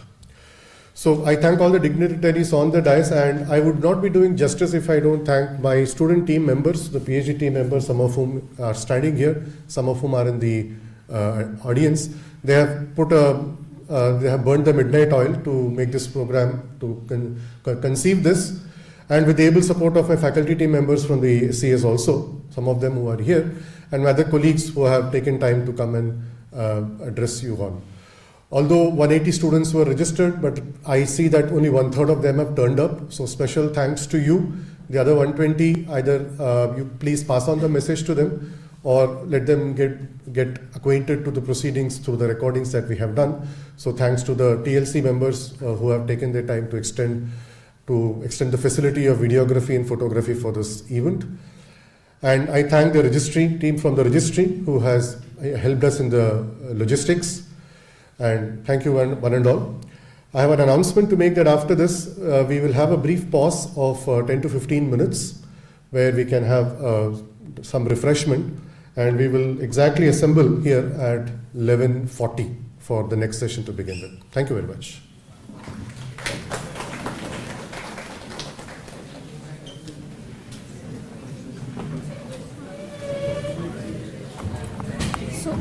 We request the dignitaries on the stage to kindly take their seats off the stage.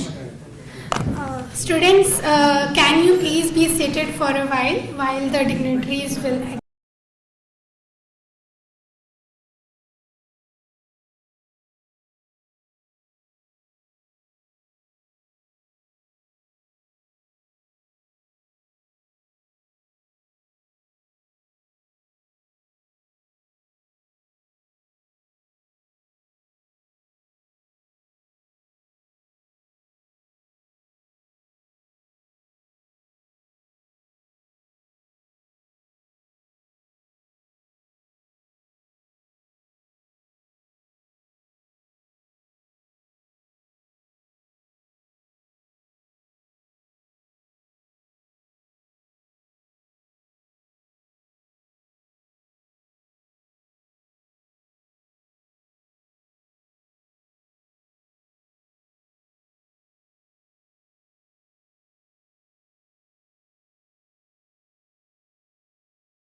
where they are required to write Then serial we- number, the roll number, name and department. Okay, sir. That will be circulated. Welcome back, everyone. There's an announcement that an attendance sheet will be circulated among you all, where you have to write your roll number, name, and department in that. So please, everyone who is present here should write their name, roll number, and department in that attendance sheet. Repeat कर देगा.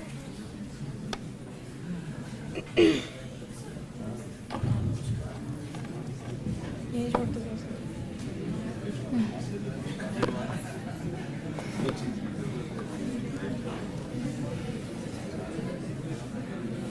कुछ दीदी कुछ बोलना है. Welcome back. Formally अभी तो आ ही रहे हैं.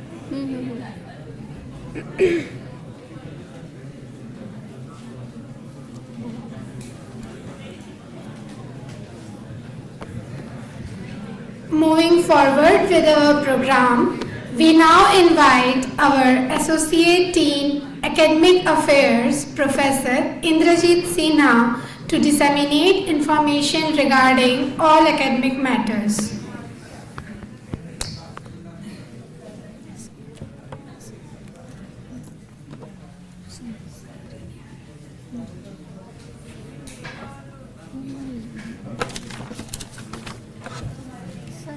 Which mic? Fine. Okay.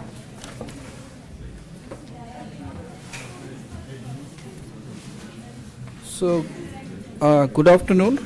Is this working? Okay, good afternoon. Good afternoon to all the students and faculty colleagues who are here.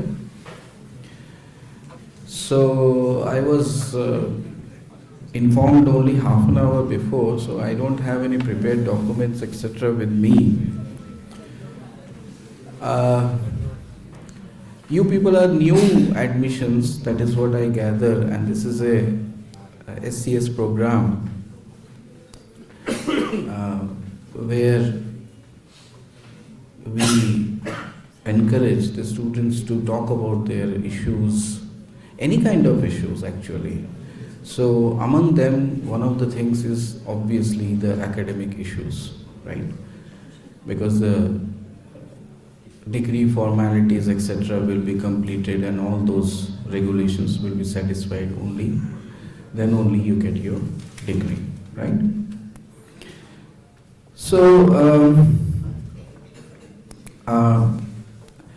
so the basic ordinances that are followed, that can be easily seen in the PG ordinances that are there online, right? So you can easily go through the PG ordinance which are online and find out the details.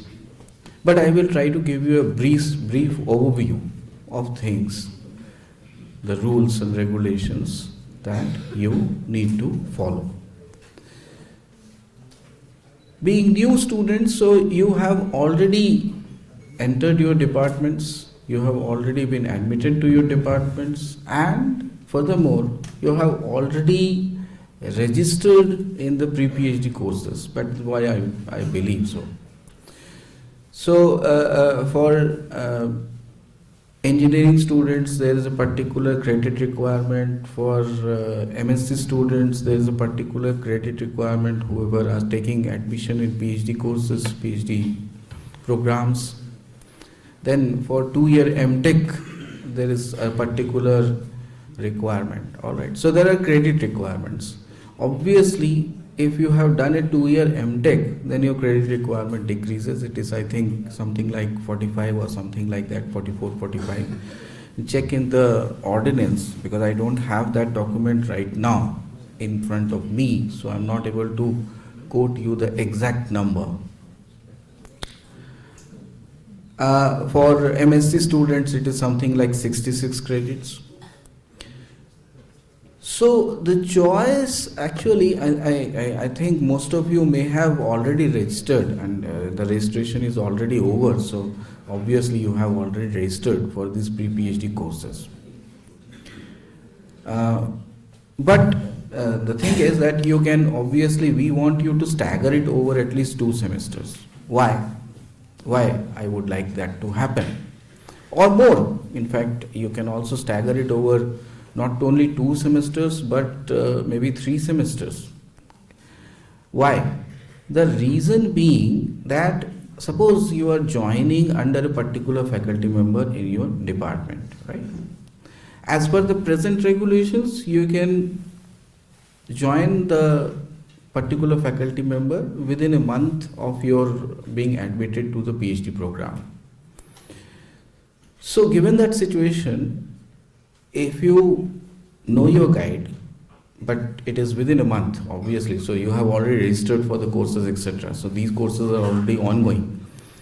But the next semester the guide will know you, you know your guide, you are already visiting the labs, you are already working in the lab in the extra time, etc., etc.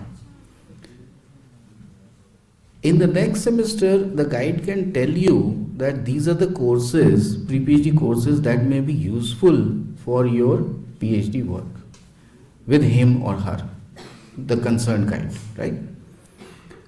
That is a very important issue that all the faculty and the students face. That you have already done the pre-PhD courses, completed your coursework, but suddenly you come to realize that, okay, had I done these courses, then it would have been better, right? More helpful. So that is something I would like you to ponder about, because if you have not registered for the complete credits, that is all the credits that are supposed to done in one go, because at least 2-year MTechs etc. can do that. It's not many credits are there.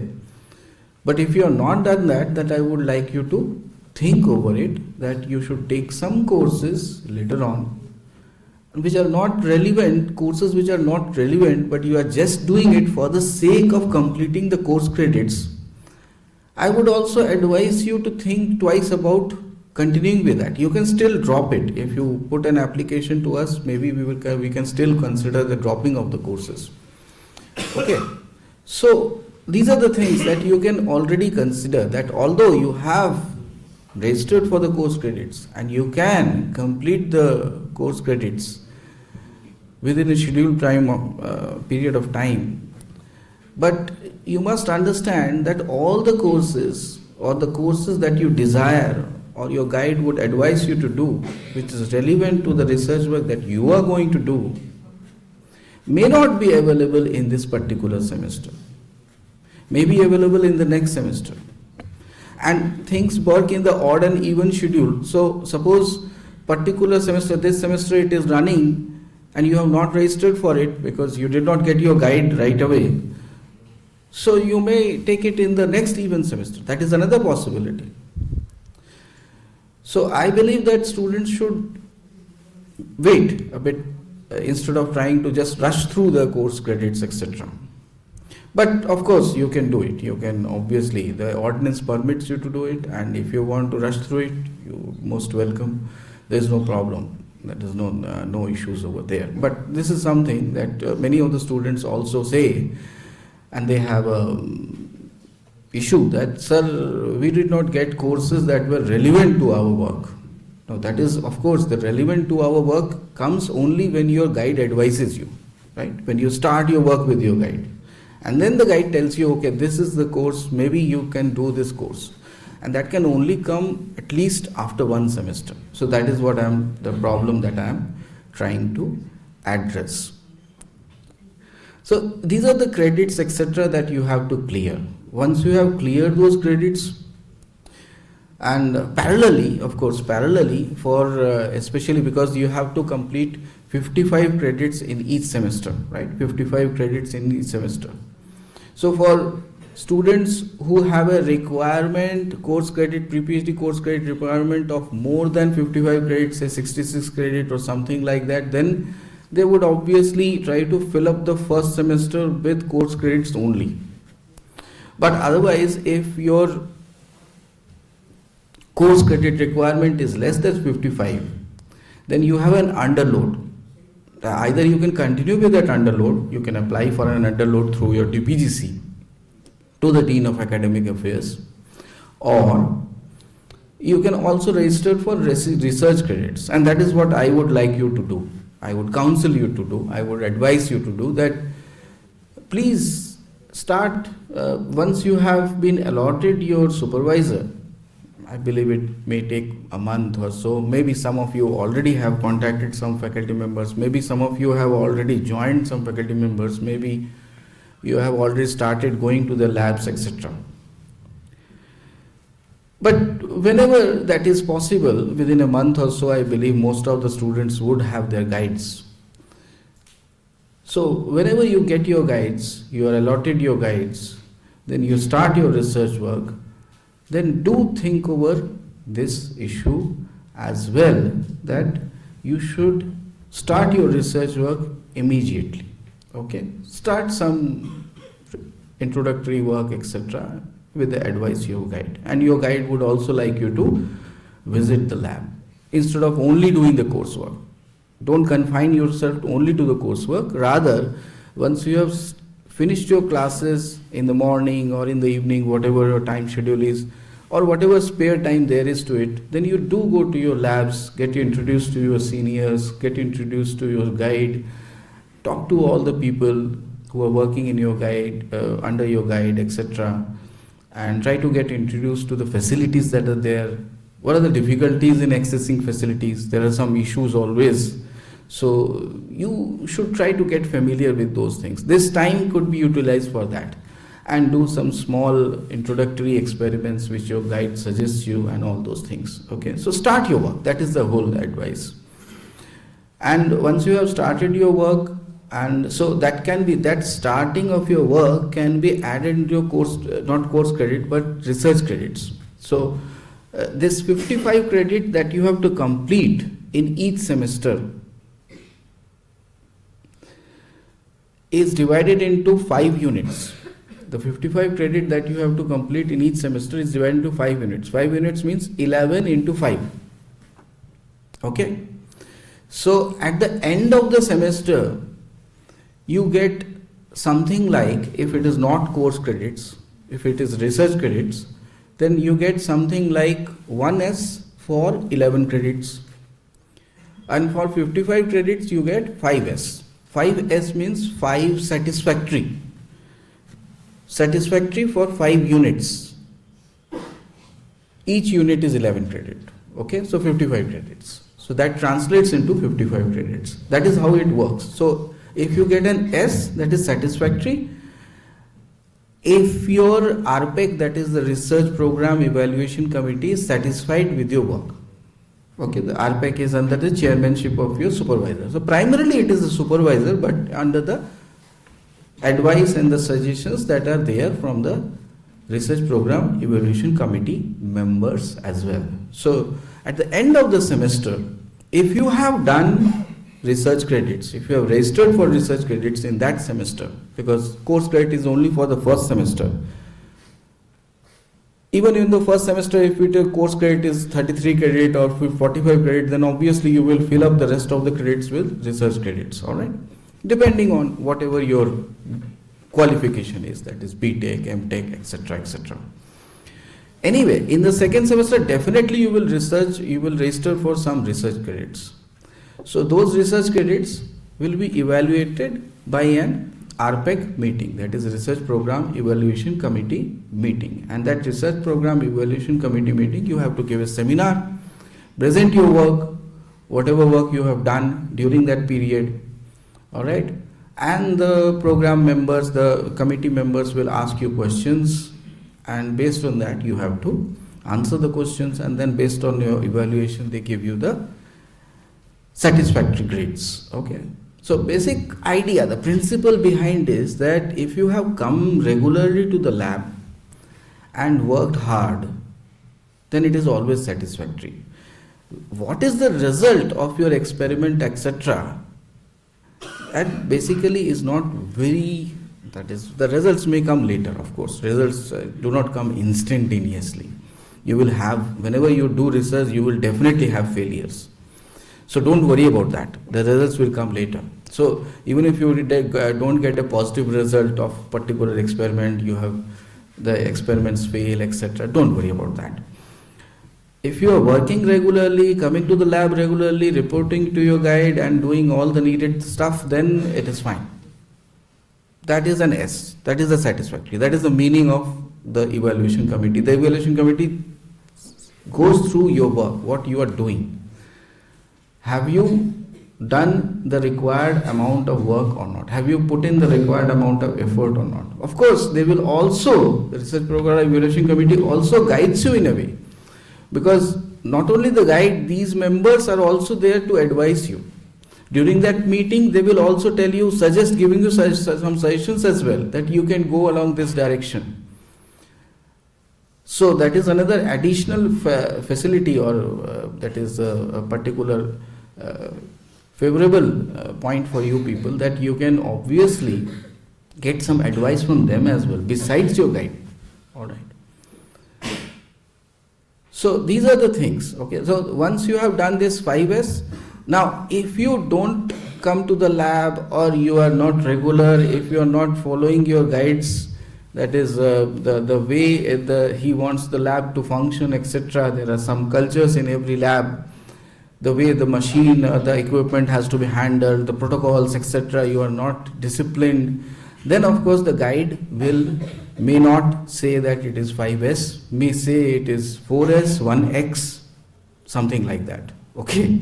So that also you have to take into account, right? That these are the things. Okay. That is how it is quantified. It is not exactly black and white, but this is something a bit subjective.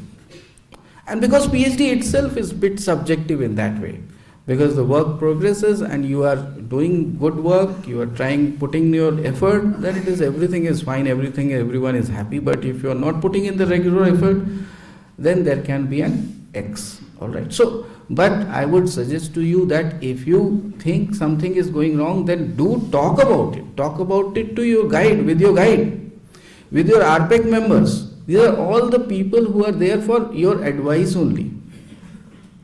Okay. You can, and if you have still some problem, you can also talk to your head, etc. But the point is, these are the main. So your main guide is always guide. That is, he is the main person. Okay. So you must have a good, and he or she should also have a good cordial relationship with them. Okay. So you must have a good cordial relationship with that person, and try to have a good understanding with that person. Working relationship, professional working relationship with that person. All right. So once you have done this, all right, 5S, so each semester is 55 credit, then another 55 credit, then another 55 credit. You will say, how many 55 credits do I have to accrue to get a PhD? Actually, these 55 credits are a quantification of your work, yes. But is there some particular number that you finish and then you get your PhD? No. So the PhD is actually finished when your guide says the PhD is finished. Something like that. Alright? Something like that. But the minimum requirement of a PhD in IIT BHU presently is that you publish at least 2 SCI or Scopus papers, okay, in journals which are SCI or Scopus journals. Alright? Good journals, that is good journals, good acclaimed international, national journals, which are there in Science Citation Index, that is SCI or Scopus. So these kind of journals, you publish 2 papers, that is the minimum requirement. But I would like to advise you again that the minimum requirement does not suffice in the outside world. Outside world is very competitive. So there will be other candidates when you go for this kind of thing, when you go for a job outside after you complete your PhD with only 2 papers,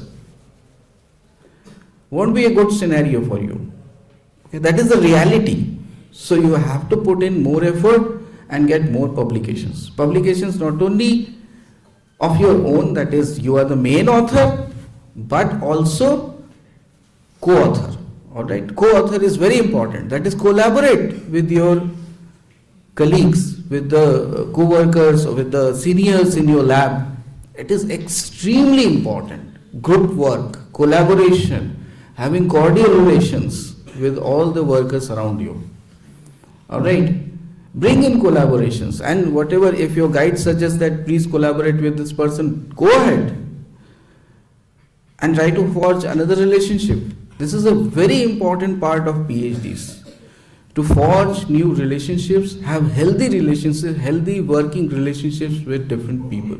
Of course, while you are doing your PhD, obviously under your guide, always. But this is one part, that is, you must collaborate, have co-authors. So co-authored papers make a very important part of your profile. Alone, if you try to work and make some papers, that is, do the work and needed for publishing a paper in a very good journal, it takes a lot of time. But otherwise, the number of, that is, papers that you can get if you co-author, then it comes down, and you can also get a lot of paper in very good journals. All right. So that is how things work. Now I will, because Dr. Ramanathan is indicating that I am surpassing the time limit. So if you have any questions, you can ask me. Otherwise, I will finish my talk here. Any questions, any queries if you have?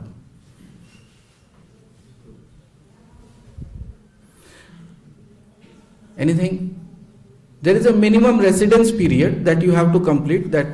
Last sentence that I will add to this, that there is a minimum residence period, and that residence period depends on whatever your starting, that is, qualification under which you have been admitted. If you have BTech, then it is different. If you have MTech, you are different. That is, depending on that, there is a minimum residence period. So you have to complete that residence period. If you suppose you get a job, etc., then if you leave before completing the residence period, then you are in problem. Then the PhD will not be, that is, you cannot continue the PhD. There will be a problem. Okay.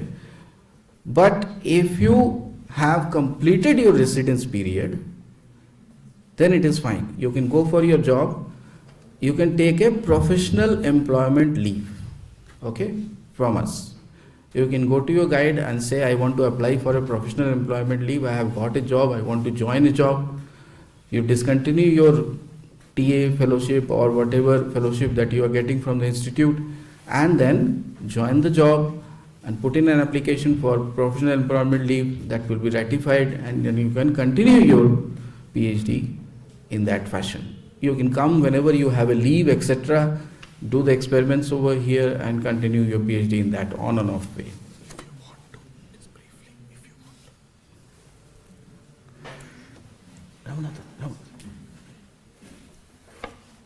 There is nothing specified in audience about that.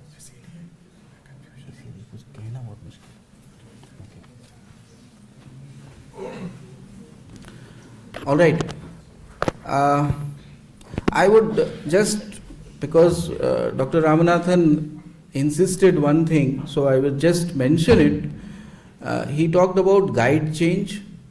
Okay, now guide change, once you have, because you should give serious thought to it before you join a particular guide. All right. Talk to your peers, etc., and can go for a particular guide. That is one thing. But of course, there is another issue, but that there are quotas ascribed to different teachers, so the guides are limited. Most of the departments will say, no, these are the guides that you can choose from, and you cannot go beyond them. So that is also there. So obviously, your choice is restricted. So don't. These are the issues. But suppose you joined a guide and there are some compatibility issues, etc., then you have to work through it. I would suggest, I would advise, and as I said, try to have a good cordial relationship with him or her. In case things become inevitable and there are some irreconcilable differences, some problems that cannot be solved, etc., then you ask for a guide change. But the problem in our present ordinances is that there is no provision for guide change. Okay, so that is what Dr. Ramanathan was asking me to talk about, but I said to him that there is no provision for guide change in our present ordinances. The guide change can only happen if the guide leaves the job, if he unfortunately expires, that person expires, he goes for a very long vacation or something like that, or sabbatical, or etc., etc. So that kind of thing. So right now this is the position, all right. So that is a difficult position, but this is the truth. So I am just mentioning the present situation to you. Okay, so I will finish my talk with that, and all my best wishes to you people for the coming years that you spend in this campus, and have a very good research career. That is my wish, and publish very good journals, papers in very good journals, patents, etc., etc. Best wishes. Thank you.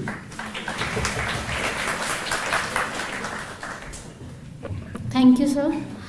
If you all have any questions, you can just go to the academics office, or you can also mail the academics office on the IDs provided on the website. Okay. Also, please sign the attendance sheet. I would again ask you all to sign the attendance sheet. Now, the training and placement cell at IIT BHU, it serves as a vital link between students and the professional world outside. So I now invite Deputy Coordinator Dr. Suryadev Yadav, Assistant Professor Metallurgical Engineering, to address this gathering with his words.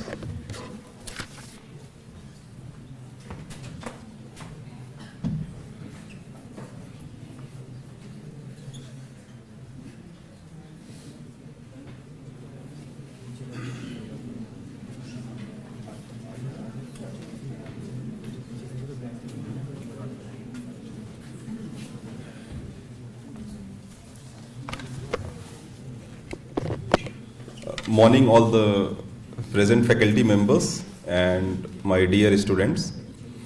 So how many of you are interested in a job? May I know? उठाओ हाथ उठाओ, कितने लोगों को job चाहिए campus से?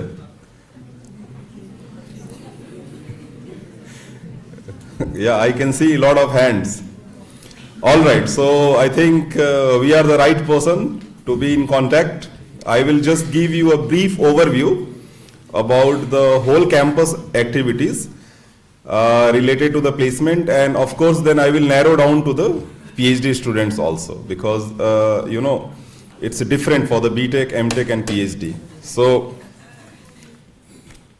yeah, under the leadership of course our Honorable Director Professor Amit Patra, we have a team of teachers who are working with you. And Professor Sushant Srivastava is coordinator, and myself and Dr. Kishore, we are the deputy coordinator of the placement cells. You know, when we talk about job, we are very interested that how many companies or which companies are visiting the campus. So if you look at slides, we have all these big recruiters that you can see. We have Google, we have Microsoft, we have Samsung dealing with the course. All kind of, you know, companies are listed here. It's very difficult to mention everything, but just to give you a glimpse and the flavor, some of the companies are listed here. If we talk about the stats, here is you can see the data for the last couple of years. You see in 2023, the average package was 21.6 lakh per annum. That has been increased to 22.4 in 24. And now, so far, we have not completed this year of the placement, but we are already having a good number. Average CTC is 22.5 LPA. And the trend also is increasing in the number. Last year we secured more than 1,300 offers. So far we have achieved around 1,040, and it's, you know, it's going on continuously, because we started from 1st of December onwards. That is the placement day one when we start, and then it, you know, continues till May and June. And that's why we say that keep your patience. Only phase one in December is not the, you know, game. We have to be patient and continuously try so that you can get a good job in April, May or June, whenever the companies are visiting the campus. So this is important for you. So I wanted to give you a brief idea about the placement scenario, especially for the PhD students. Initially, when we started to focus on the PhD placements, the things were not formalized because, you know, it's not like UG or MTech course that in a year at a particular time your result is announced, right? So you are submitting your thesis and then you are ready for the placement. Anytime it can happen in the year, whenever you are ready with your thesis and with the consent of your supervisor. So we have tried to formulate it. So some rules have been made, like you should publish some minimum papers, like one SCI journal and one should be communicated in the SCI journal. Similarly, you should have also completed one important aspect was, you know, emphasized, that is the minimum residence period in the campus. So that should be completed, and indeed your application should be forwarded by your supervisor. So if everything is in line, we welcome you to the placement cell and you go ahead with your, you know, recruitment or placement process. We have the stats here for this year. So we have close to 70 PhD students registered, and out of that 19 is the, you know, number maybe 2-3 days back. Now we have 24 students are already placed. So when we started the process last year, 14 students got placed from PhD. This year, just in 2 months, we have almost 24. We have 24 students who have got the offers. It's not just a teaching kind of profile. You can see we have companies like Turing, or you can see Krishna Antioxidant. We have the companies who are recruiting the PhD students. And of course, you have also the teaching profile jobs. Like I can give you more updates, like company like Slumburger, who came up with the 23.8 LPA CTC. So it's not PhD students are getting, you know, jobs of 8 LPA or something like that. So you have also a lot of, you are in demand. That's what I want to say. If you do a good research, if you go do a, you know, utilize your time properly to gain the knowledge, I think you will be also in demand. Company like Sun Pharma, Syngene, Biocom, Lam Research, they have been visiting campus. Aditya Birla, Lam Research is offering you 38 lakh per annum package for PhD students. So I think it's a quite decent number. Universities who are hiring for the teaching, as a teacher, D.Y. Patil, Dayanand Sagar University, Galgotias, SRM, Thapar, you know, it's one of the good university, Nametech and Presidency University. They all are visiting the campus and hiring you as a teacher. So, but of course, you should have the credentials in terms of research, publications, and indeed, when you go for the interview, they are looking for the basic and knowledge also. So that should be all you should have. So forget about these two rows. You just focus on this core team of the students. So just to help the PhD students related to the placement activities, we have inducted one PhD student. Now Hansal is here as a core team member. So under the, you know, leadership of the coordinators, we have a team of 8 students, 6 belonging to the BTech and IDD, 1 from MTech and 1 for PhD. So the core team of placement cell now it consists BTech, MTech and PhD all. And below these people we have around 150 students. And jointly we are working for the, you know, working hard to get the job offers for everyone. So what happens that if you want to the part of the core team, we will float an application, you have to apply, and then we take interviews. Based on that interview, we select whoever is, you know, more capable of leading your student fraternity. We take him and her, and to help the placement activities. So the point is that what I want to say, that in the core team of the student placement cell, the PhD is having 1 seat. So you can be the part of that and help your, fellow students to get the job. You are very much welcome. This is the ranking. You know that overall we stood 10, and if you talk about our placement and higher studies ranking, we are numbers third in all the other IITs. So that is a very good number. So we are contributing to directly to the NIRF. And somehow the cell is also kind of, it's very important because these numbers, that how many students are placed, they are reflected everywhere, and whoever is taking admission, they also care about these numbers.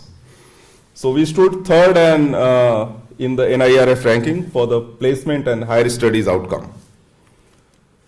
Our alums, it has been already discussed, so some of them are Nikesh Arora, Kota, Dr. Kotas, Hari Narayan, and very famous personalities are there.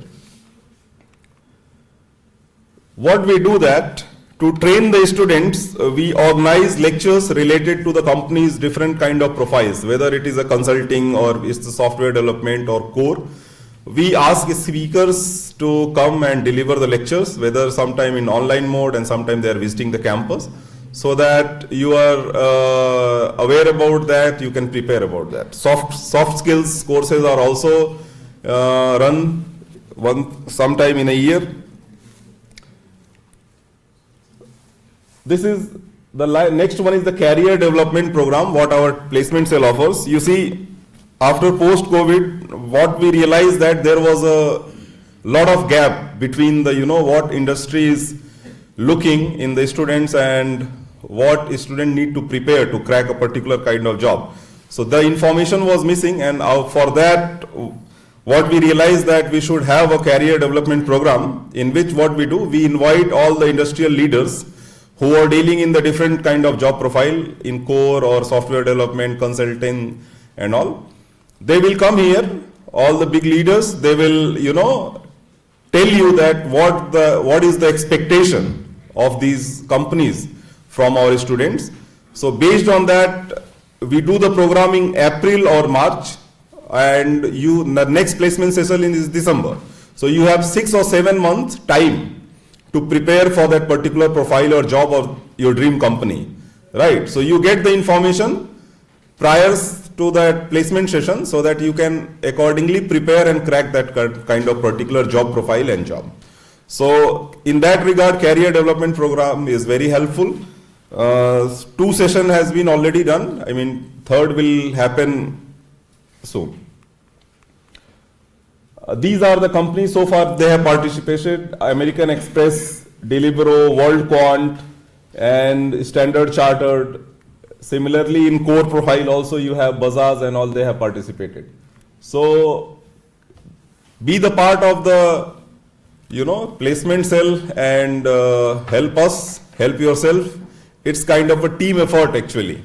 What is happening that all the students representative who are working with us in the placement cell, along with us, we contact the companies. Companies are, brought to the campus, interview will happen, and some of you will secure a job after the interview. The thing is that it's the teamwork. It's not like, someone is individually working for you and giving you an offer.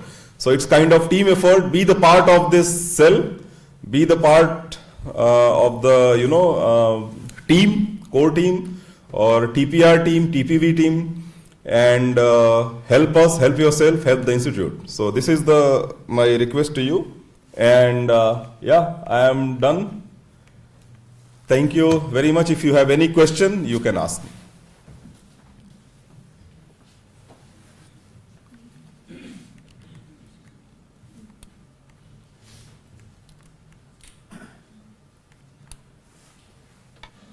So any question related to the placement activity, registration, when you are eligible, or if everything is clear, then fine. Okay, all right then, thank you.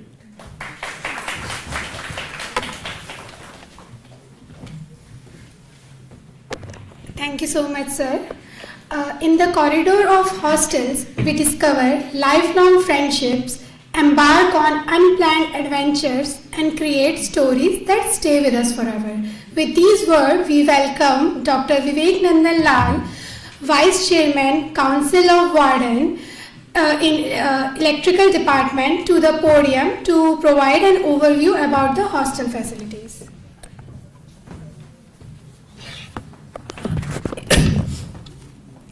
Namaskar everyone. I am Dr. Vivian Lal, Vice Chairman, Council of Warden, IIT BHU Varanasi. Wish to greet you all, my colleagues, and I welcome all my dear students to IIT BHU. As Vice Chairman, Council of Warden, I have the responsibility to look after the hostel sector along with our Chairman, Council of Warden, all my colleague wardens, and with the kind support of Dean Students Affairs.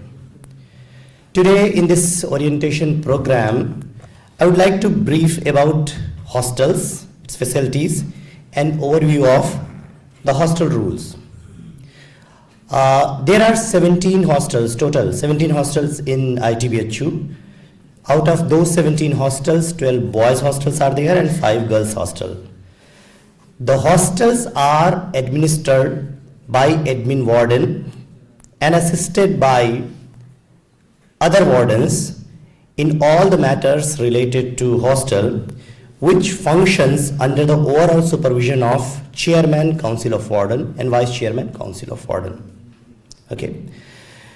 Apart from that, you must be having the idea about the office. I mean, different offices located, where the different offices locations are there. So the office of the Council of Warden is at the first floor of ASN Bose Hostel. I think you all have, the boys students have all been allocated this ASN Bose Hostel only.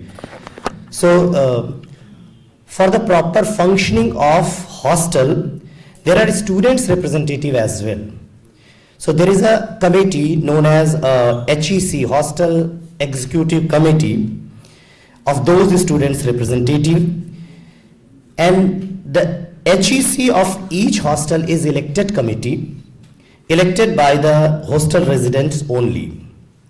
The HEC have 5 members: hostel president or hostel secretary, mess secretary, event secretary, web secretary, and maintenance secretary. So all these secretaries or members will be looking after different matters related to their own department. So you can approach directly to these representatives for respective matter of hostel, and of course your wardens, chairman, vice chairman, and the Dean of Students Affairs is still there for your support.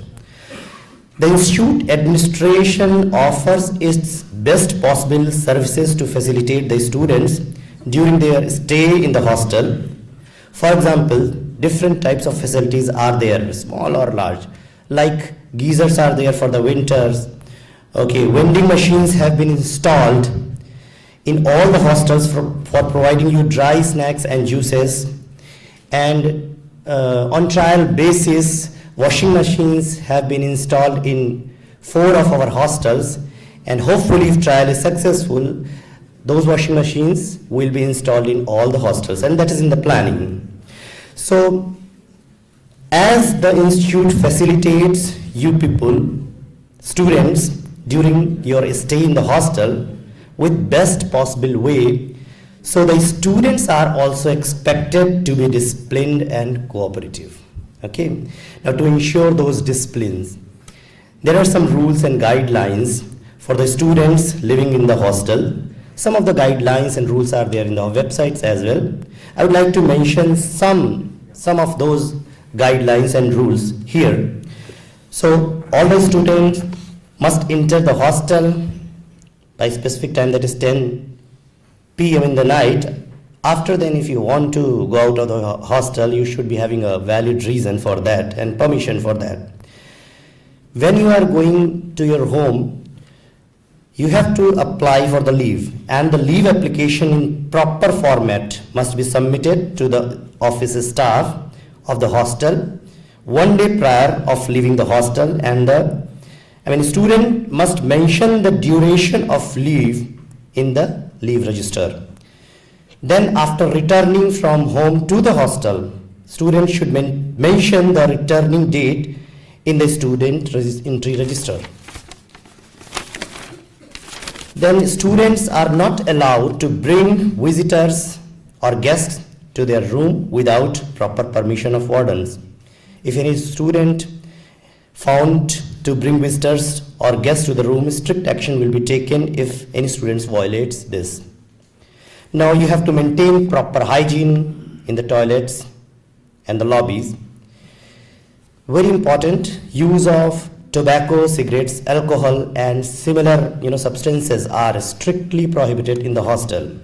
Strict actions will be taken if any students violates that. Some more rules are there, like once the room is allotted to the student, he or she is not permitted to change the room at his or her own without permission. Change of the room is permissible only in the case of genuine problem, only after taking permission from the hostel warden. Then the capacity of electrical system, use of electrical appliances, regarding use of electrical appliances in the hostel. The capacity of the electrical systems of the residence hostel are limited, and overloading them can result in tripping down of main proper supply. Additionally, there are certain types of electrical appliances that are dangerous in residence hostel rooms. So some of the electrical appliances are prohibited to use in hostel, like electrical appliances with exposed heating elements are prohibited. Then resident-owned air conditioner and heaters are not permitted. Then damage to plant or flower beds of hostel is not allowed. Besides that, cutting of tree is strictly prohibited. Nevertheless, you are encouraged to plant trees in the hostel for your remembrance. Then no one is allowed to keep any types of weapon in their rooms or elsewhere in the institute premises. Then the guests of students are allowed to stay in the visitors' room of the hostels only, not in your room. Only legitimate students are allowed to stay in the hostel. No student must indulge in any sort of political activities. If it is found, then his or her registrations may be terminated. Then all students are required to carry your institute IDs while going out of your hostel. Then it's the duty of all students to ensure that all the safety instructions are followed, especially in the case of electrical appliances. Then you are required to keep yourself aware of any information communicated by the institute authorities via notice board or websites. So you have to be alert and be aware of all the informations or instructions given by the institute or authorities on the notice boards on website. Then regarding gender and caste harassment is strictly prohibited and strict action will be taken if such case arises. Now regarding anything which is, if you notice anything abnormal, so it is the best interest of all the students to have congenial relationship with their fellow students. You have to be in cordial relationship with fellow students. And if any one of you, all students are requested, and it's very important, and for me, it's very important that you are requested to take notice of any abnormal behavior or change in attitude of any fellow or any other student and communicate to the institute authorities immediately. Okay? So you have to be in proper cordial relationship with your fellow. Sometimes what happens, the mental health is very important, issue with the students living in the hostels. So if you find some of your students, some of your fellows having abnormal activities or behaving abnormally, okay, so you should be careful and you should inform that to hostel authority or institute authority. You don't know what type of problem he is going through, okay. So just notice anything like that, just try to help him out. And if you cannot talk to you, and if it's not possible to talk to you and having, the solution of that problem, you just inform the institute authority or hostel authority.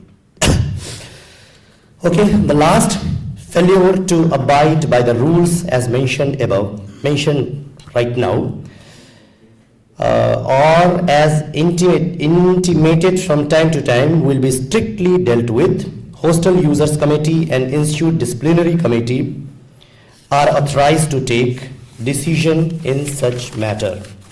So I would like to stop at this point with these words. So thank you and welcome once again to all of you. Namaskar. Jai Hind.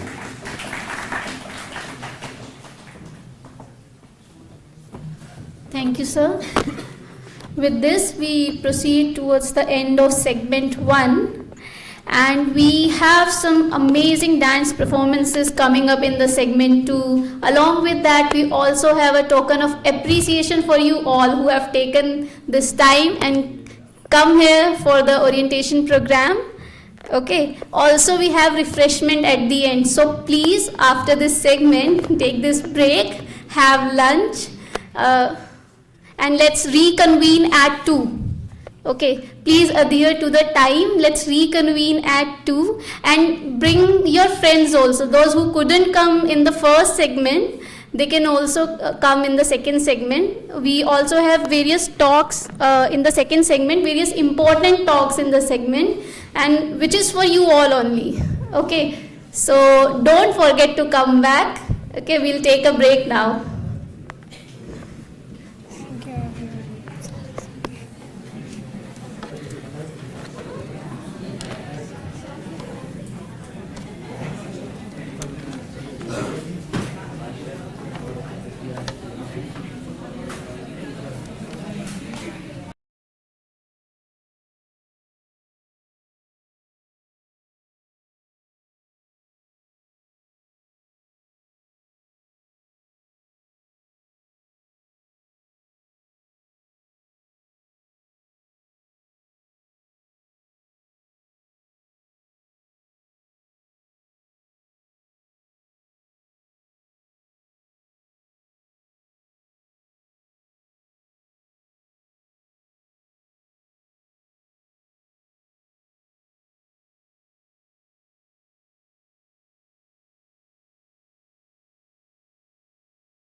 बात से प्रमाणित भी होता है कि उन्हें उनके जीवन काल में कांग्रेस का 4 बार अध्यक्ष चुना गया। कांग्रेस की स्थापना काल से लेकर के और स्वतंत्रता प्राप्ति के तक इतने दीर्घकालीन जुड़ाव का कोई और उदाहरण हमारे राष्ट्रीय आंदोलन में नहीं है। इसके अलावा जो दूसरी उल्लेखनीय बात है कि कांग्रेस स्वतंत्रता प्राप्ति के पहले और कांग्रेस की स्थापना 1885 में होने के बाद इस अंतराल में वो 4 बार कांग्रेस के अध्यक्ष थे। ऐसा दुर्लभ अवसर सेवा का किसी को मिला नहीं। जवाहरलाल नेहरू ने कहा है कि वो सबसे बड़े नेता थे, उन्होंने ईंट दर ईंट हमारे स्वतंत्रता की नींव रखी और हमारी सबसे बड़ी श्रद्धांजलि उनके प्रति की और यही होगी कि उनके बताए से मार्गों पे चल सके और मानवीय के कड़े रास्ते के अनुरूप अपने को बना सके।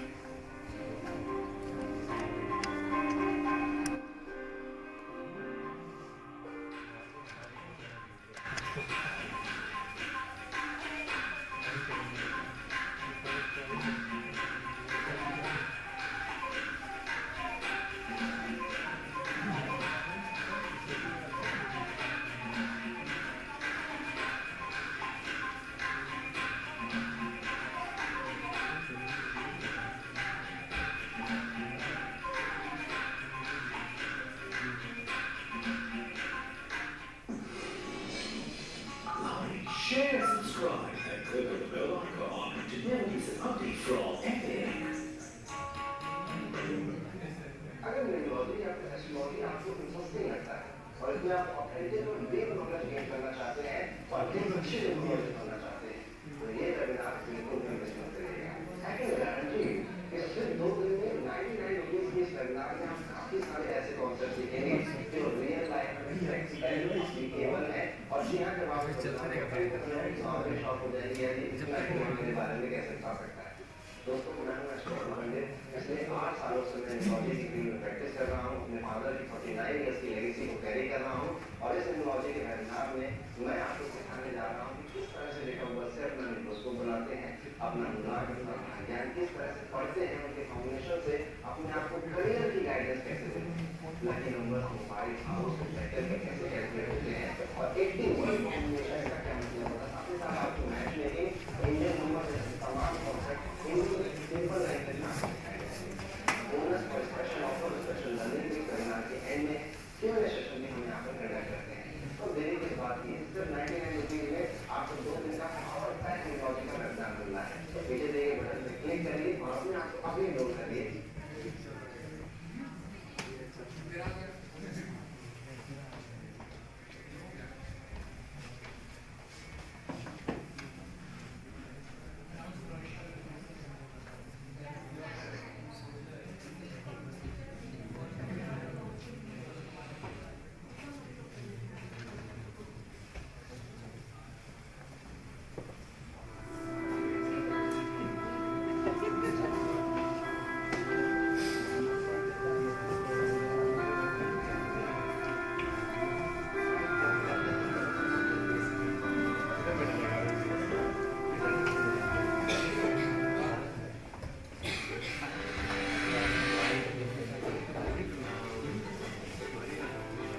तुम्हारा फोटो गया है जैकेट पहन हमें भी भेज दीजिए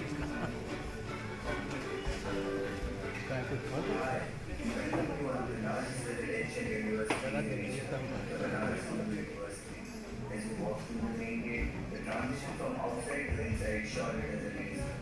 Formerly centered in the college, the university was established in 1960 by Pandit Madan Mohan Malviya. Located on the southern edge of Varanasi, the campus approximates a semicircle with intersecting roads laid out along the radius. With over 12,000 students residing in the campus, it takes the title of largest residential university in Asia. IIT BHU, formerly IIT BHU, has a century-old legacy. The history dates back to 1919 when Banaras Engineering College was established along with the College of Mining and Metallurgy and the College of Technology. This later became the Institute of Technology in 1960. The institute finally got the status of IIT in 2012. Our association with BHU offers many opportunities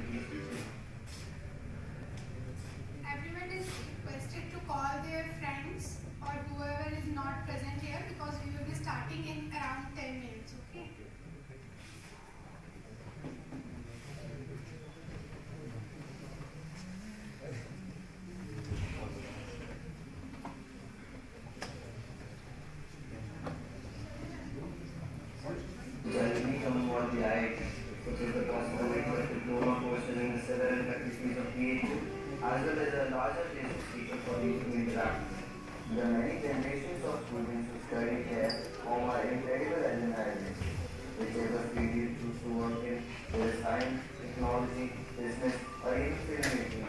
You guarantee to find some of our alums who made their mark there. Now ventured over to the place where you will spend most of the college, the hostels. These hostels, probably over decades old, will give you a feel of the remaining model, something unmatched for the institute.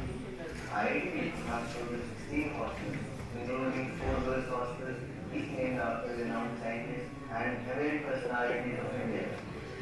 Each hostel has a lush green, spacious, well-maintained lawn where you can cool off after a tiring day. Besides, you may even spot a peacock here and there in the garden. Along with this, each hostel has a multi-purpose common room equipped with all the facilities. The hostels accommodate nearly 6,000 students overall. On an average, nearly 400 students per hostel. Each hostel has best facilities for the students residing in the hostel. Apart from that, each hostel offers 8 sports facilities including badminton courts, PT tables, and other sports equipment to relax yourself and stay fit. Other than all this, internet facilities form an integral part of our technical institute. Each hostel room is equipped with a laptop and several Wi-Fi routers are present in the hostel.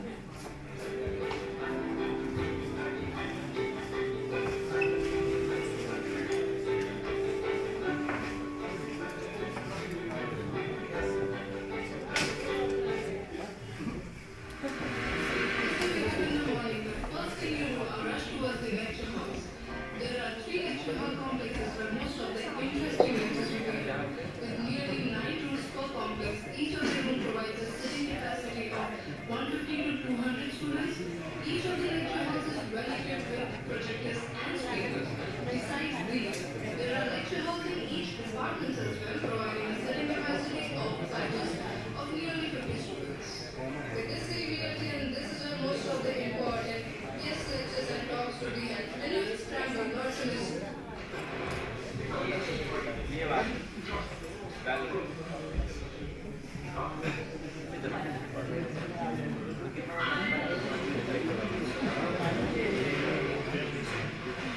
ये नीचे ना रखे ना यहाँ खड़े नीचे में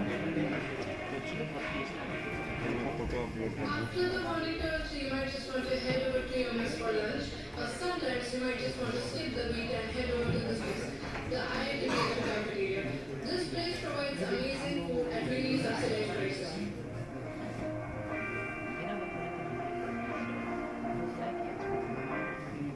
Sometimes you might just want to come to this place, Vishwanath Temple, or as we call it, weekly.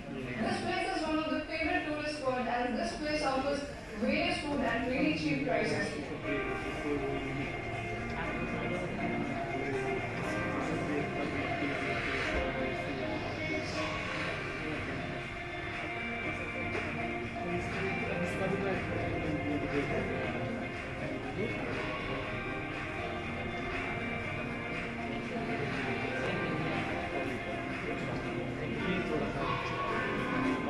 Now, research is something that IITs are expected to do, and IIT BHU has been providing a strong foundation to promote research and development in the institute. There are around 16 departments and multidisciplinary schools which form a part of IIT BHU. Each department has its own lab to promote creative and practical learning. Apart from these, there is the main workshop which consists of 12 labs which all together work towards the construction and development of new items. Some of these include foundry, carpentry, fitting, welding, and many others which you will come to know in your first year. There is also a Intake lab where you can manufacture your own devices. Besides these workshops, the Design and Innovative Hub, that is DIH, plays an instrumental role in encouraging research in the institute, along with more focus on developing innovative ideas and supporting them financially.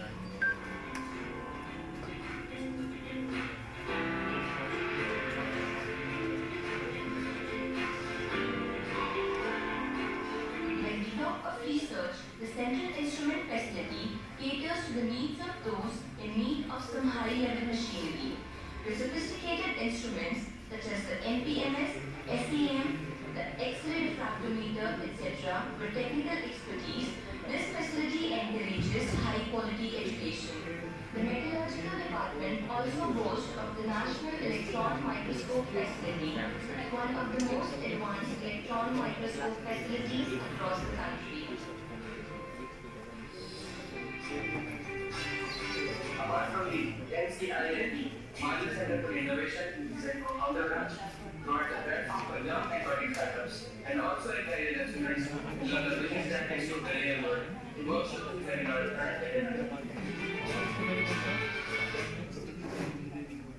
Call your friends whosoever is left. We'll start in a while. Alumni comes apart with most of your interdepartmental projects. Collaboration among various departments has led to occasional projects such as BAHA, AUP, and Inaugural. While the AUP or automated underwater vehicle is in its initial stages, Inaugural has moved towards the future collected for in India. Okay, so you can call your friends whosoever is left. We will start in a while. Electric program week in India, successful participation in sharing of Asia for the past 2 years. EMA's alternate vehicle also excelled in the recent national level sporting vehicle review, BAHA SAE. Speaking of high-end stuff, the computer unit of IIT BHU has 6 servers in the 3 processors, 1 storage server, 15 desktop client machines, 5 mental and computing. These are the servers that provide internet to the entire institute. When IIT BHU gets access to the computing center, cyber level, central level, and the main. This is the main library of IIT. Your 3,000 teachers, how to keep 1 lakh of whether IIT is the one that has to be there. There are with the comfort of centralized environment, system plays between the system and the national keeper.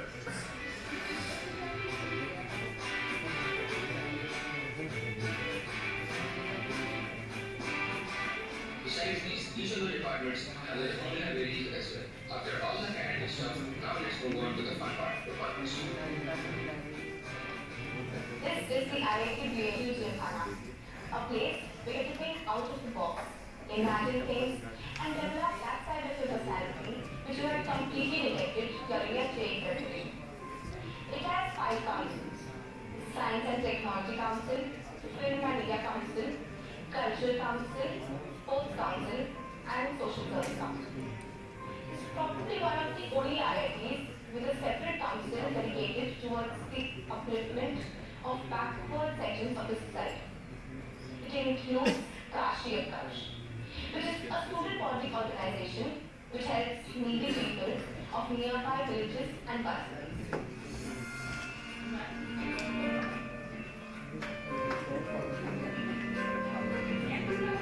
SNTC gives the students a feel of being a technical institute with great projects along with an exposure to international competition. SNTC organizes various robotics, aeromodeling, programming, and automotive events to keep the students encouraged throughout the year, and also hosts workshops through the year, encouraging them to learn and develop. FMC gives a platform to the cinematographers, directors, writers, animators, and designers of the college. Cultural Council holds performance skills of the students, whether it be through dramatics, music, arts, or literary activities. Sports Council works towards encouraging the students to come out of their rooms onto the playing field. Talking of sports, this is the amphitheatre, which provides sports facilities for badminton and squash. These are the famous Rashtragana grounds, where you would come with your friends to play cricket and football. But mind you, do come fast to tackle the field. The Rashtragana ground also hosts a newly built synthetic ground for lawn tennis, along with fields for basketball and volleyball.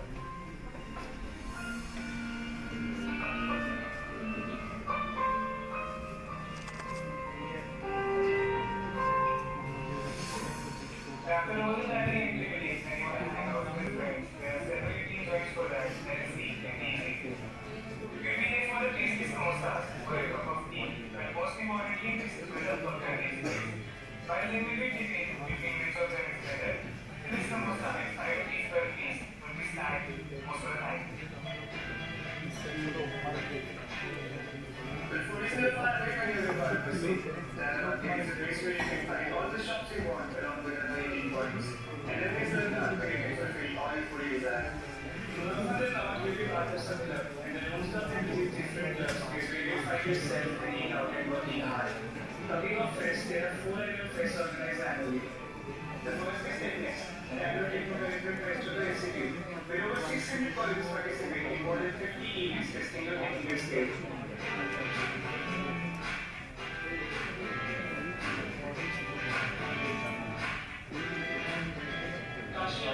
The cultural fest of this college will be giving 2 nights and a fierce eventing competition among 300 colleges.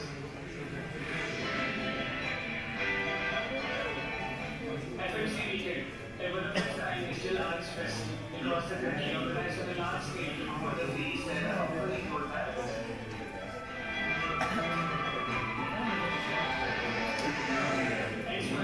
The annual Jewish Fest, which sees Jewish talents with these finding out the truth they know.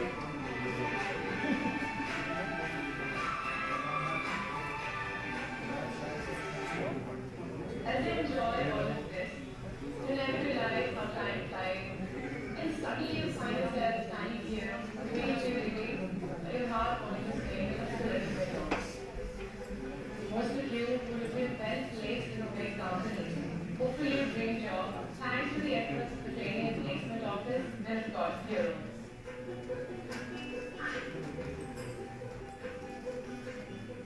And while it all starts here, this is when it all ends well.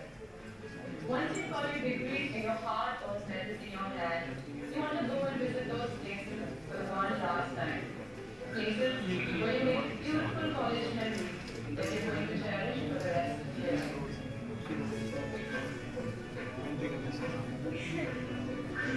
After having spent 4 years of your life here, you remember when for the first time you disembarked the train, entering the police city of Garden. Winding lanes with quaint shops and spicy eateries, blazing cows and milling crowds, which once felt strange to you, now seem to have become not only a part of your heart, but a part of your very being. From soulful night out to the beautiful morning boat rides and the sight of Ganga, you visit all. That's how that has been other views on your final day. However, sooner or later, you're bound to come back here and laugh out loud at those beautiful memories you made. And that, my friends, is IIT BHU's praise.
So, welcome back everyone. I hope you all had a refreshing lunch. Let's now continue with the next segment of our program. First, we welcome Professor Senthil Raja, a professor at Department of Pharmaceutical Engineering and Technology, and Professor in charge Srinivas Deshpande, library for an overview of the library arena and its possibility, opening both a window into the soul and door into the world.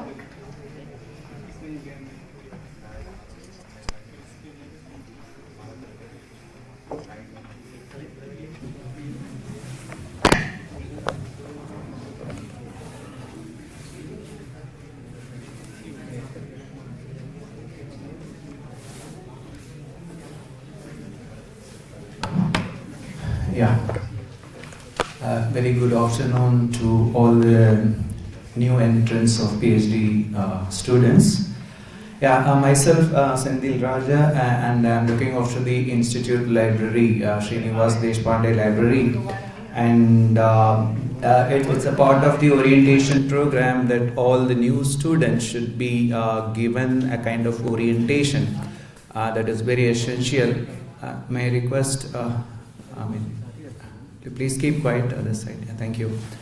Yeah, so the orientation about the library is very important, of course, for all BTech, IDD, and PG students, and most importantly for the PhD scholars. And maybe in another 10 minutes, I'll give the brief overview of what we have in our library and what are the things that are available for you to take your research studies to another level, right? So this is the library. I'm sure that you all have visited. If not, then that is the first job that you need to do. Get your library registration done. So I'll give a quick glance about, because orientation program is meant to provide you some information about your academics, how many departments are there in the institute, around 18 departments, and there are 20 disciplines, and there are many programs that we offer, and you all know that our IIT BHU has a long history, and there are many programs that are unique. They are started for the first time in IIT BHU. Anyway, these things have been already covered, but why I'm showing this on this slide, because library contributes here.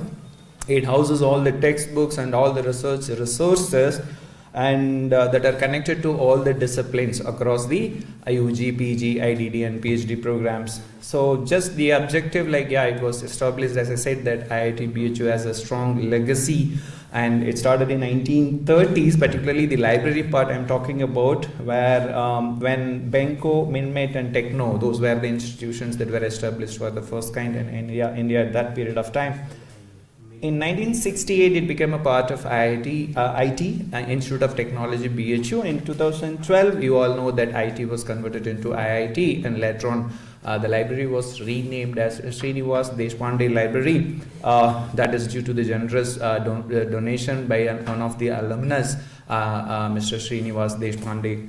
And the major objectives, you all know that library is meant to cater all the academic and research needs of the institute, and it provides both physical and online access to many engineering, science, and humanities, and other core discipline related resources and literatures.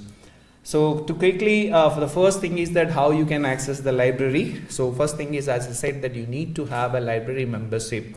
So we will definitely send you a mail, and our office will do that formality.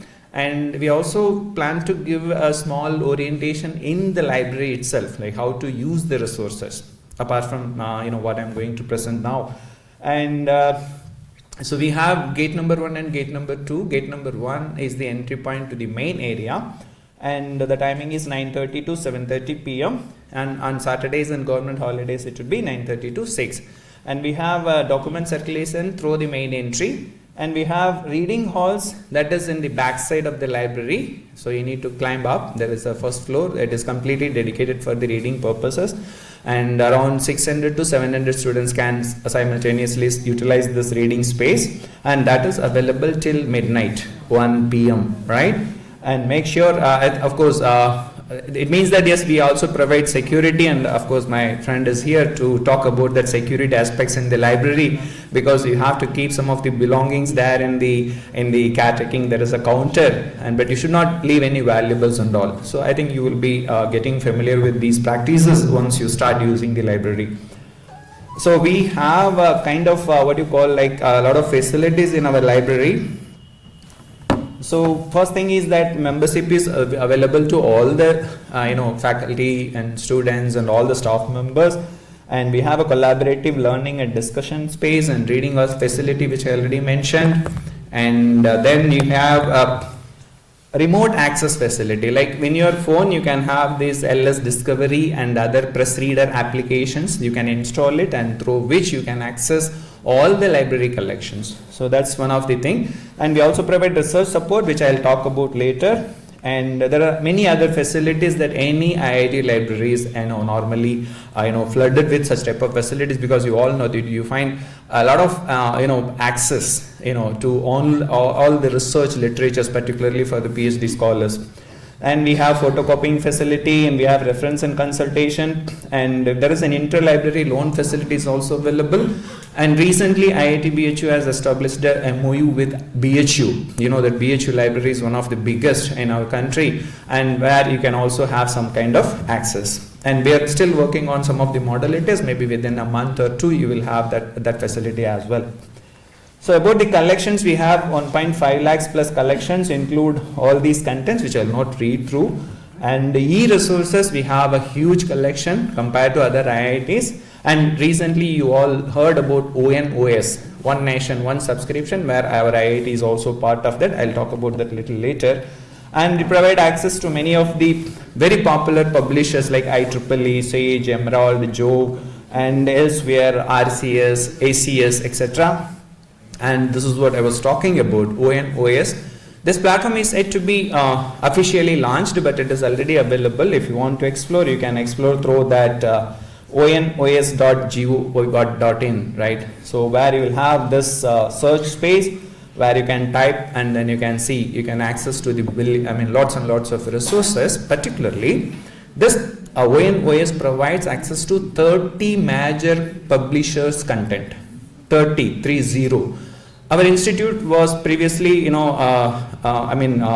subscribing to around 15 such publishers, but because of this ONOS, initiative of Government of India, now all the government institutions in India, they have access to those 30 major publishers' content. This is going to be a very, very game-changing even for the research is concerned, as far as that is what actually you all know, the government initiative on Viksit Bharat and other stuffs.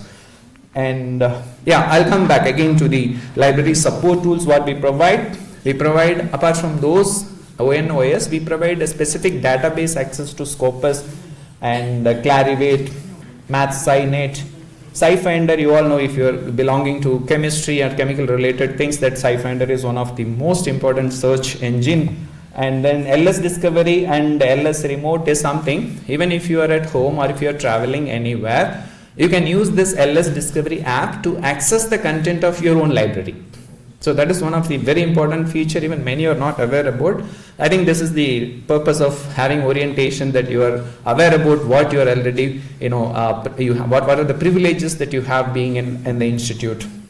Then related to documentation, you all know, recently we are going to launch this overleaf maybe within a month, and I've just included. EndNote is that overleaf is something that at one time 10 students can collaboratively work on a document. Getting the thesis work or manuscript preparation would be very, very easy.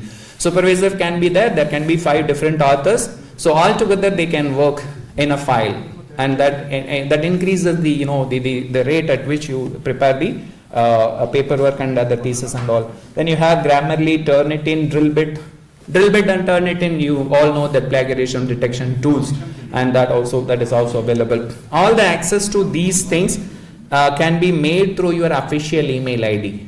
So again, there is a talk on the information and computing services. Professor Hari would be there. He will explain how you can use your official email ID and other platforms that are available for you to do the computational related stuffs. These are the facilities. As I said, the collaborative learning space is there, meeting space is there, and the reading.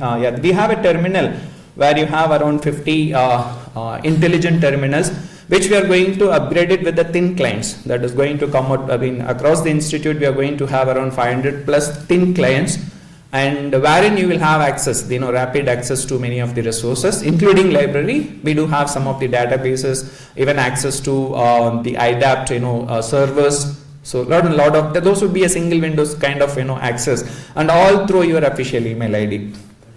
Reading halls, as I said, that it's available in via gate number 1. We have a reading hall that is in the first floor, but you cannot bring any of your personal books. But where reading hall back in the back side, you can carry your laptop and books, but no bags. Okay, so bags and all to be kept outside the gate number 2. And the catalogs, as I said, this is the LSD discovery platform. So where you can go, and then you can also have it in your smartphone, and your email ID would be the key to get into those, access these resources of the institute at any time, anywhere. Then this is one of the very popular app, Press Reader. You all know that, so it provides a lot of, around many of the magazines, over 60 languages, near about 7,000 trusted publications, all those kinds of magazine related with many domains or many areas, so that you can access. So this is the interface. Again, email ID is the key. You have to have the confirmation right before accessing these resources. Yeah, so this is the hard part, of course, that rules, to run a library smoothly, the users have to cooperate, and there are a set of rules. Yes, ID card is must.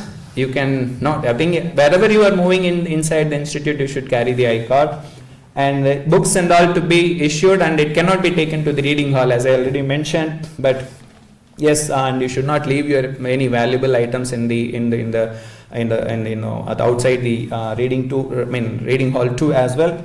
And the property counter. So property counter is on the left side. There is a small room over there, and there are guards, but they cannot all the time watch that who's taking whose bag and all. We have a camera, CCTV facility and all, and that's a very common issue that we find every week. 1 or 2 cases are coming up, and because of a little mismanagement, and maybe due to some of the confusions among the students about taking their own bags and all. So you have, that is your responsibility. And playing and all, right, it is not allowed, and use of mobile phones are not allowed. You should be in a silent mode.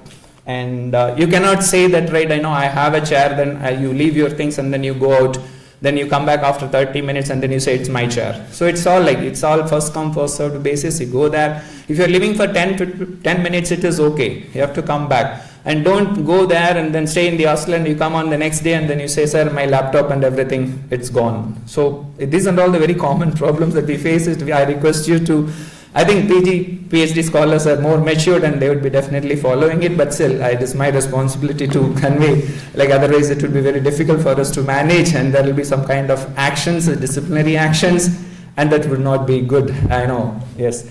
And yes, that's what about the rules, common rules. And you are responsible for any damage to the furniture, books, etc., in the library, and that's very common everywhere, even in your hostel, in your classroom, in your department, everywhere it is the same thing.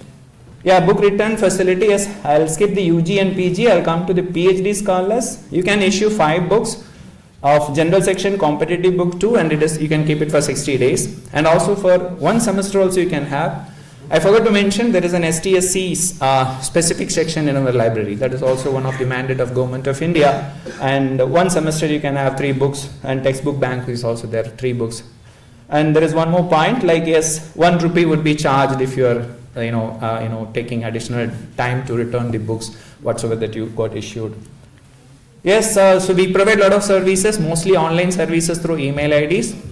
Anything that you want, that you can write to, anything related with library services, and circulation related queries, periodical related queries, and acquisition related queries, you can write to these email IDs to get the solutions. And apart from that, in the website of IIT Library, if you go, so there is an Ask the Librarian. So you can type in your query if you want to know whether the book is there or not.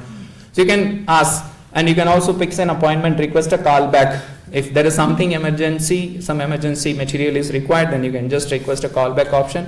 So we will call you, our office will call you to address the solution. So I think in research, when you are because you have 24-hour access to the lab, you will be doing research.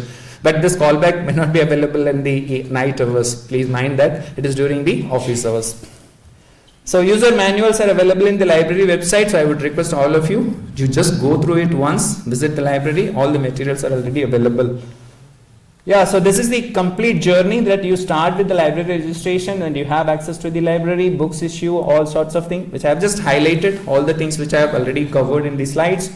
Then access to the resources and all available, support tools are available, right? And physical access is through ID, your ID card. Online access is through your official ID. That's what we call it as an official email ID is the key for accessing many of the library resources. Of course, for all the computational related needs. So I would that is what, how smart you are in using your official ID that matters, right? And finally, so this is a registration to know due certificate. At the end, you have to issue. You have to submit all the books that are issued, and you have already submitted some caution deposit to get that back. So you have to clear all the dues, and that is again a very important aspect. With that, yes, I come to the conclusion. Yes, this is the team, and so the Dr. Naveen and Kanu and number of supporting staff. We have around 10 to 12 supporting staffs who would be available to address your needs and all, right, from book issues and related with, as I said, that even photocopying facilities there. And even if you don't have if you have a problem in accessing a book, there are people who will guide you to locate that book and then get it issued. Okay, so some codes related with the library, because library is considered to be the heart of an institution, and you can access to all. Of course, I'll not read this. So thank you for your patient listening, and I can take up a couple of questions and all if you have any queries related with the library. Yes. Any questions? And this presentation will be mailed to your group ID. It will be available in your inbox, so you can refer to this. And by next week, we will. I'll request all of you to complete your library registration. After that, we will call group wise to give some demonstration about some of the resources that you can access within the library. Okay. Thank you.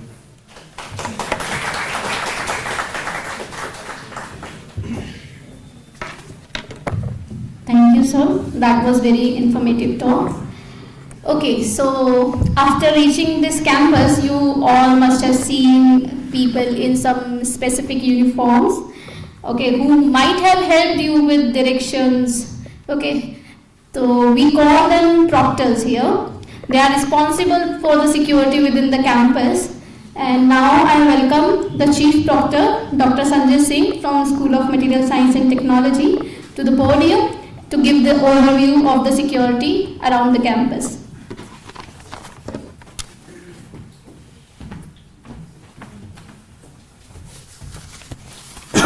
Thank you.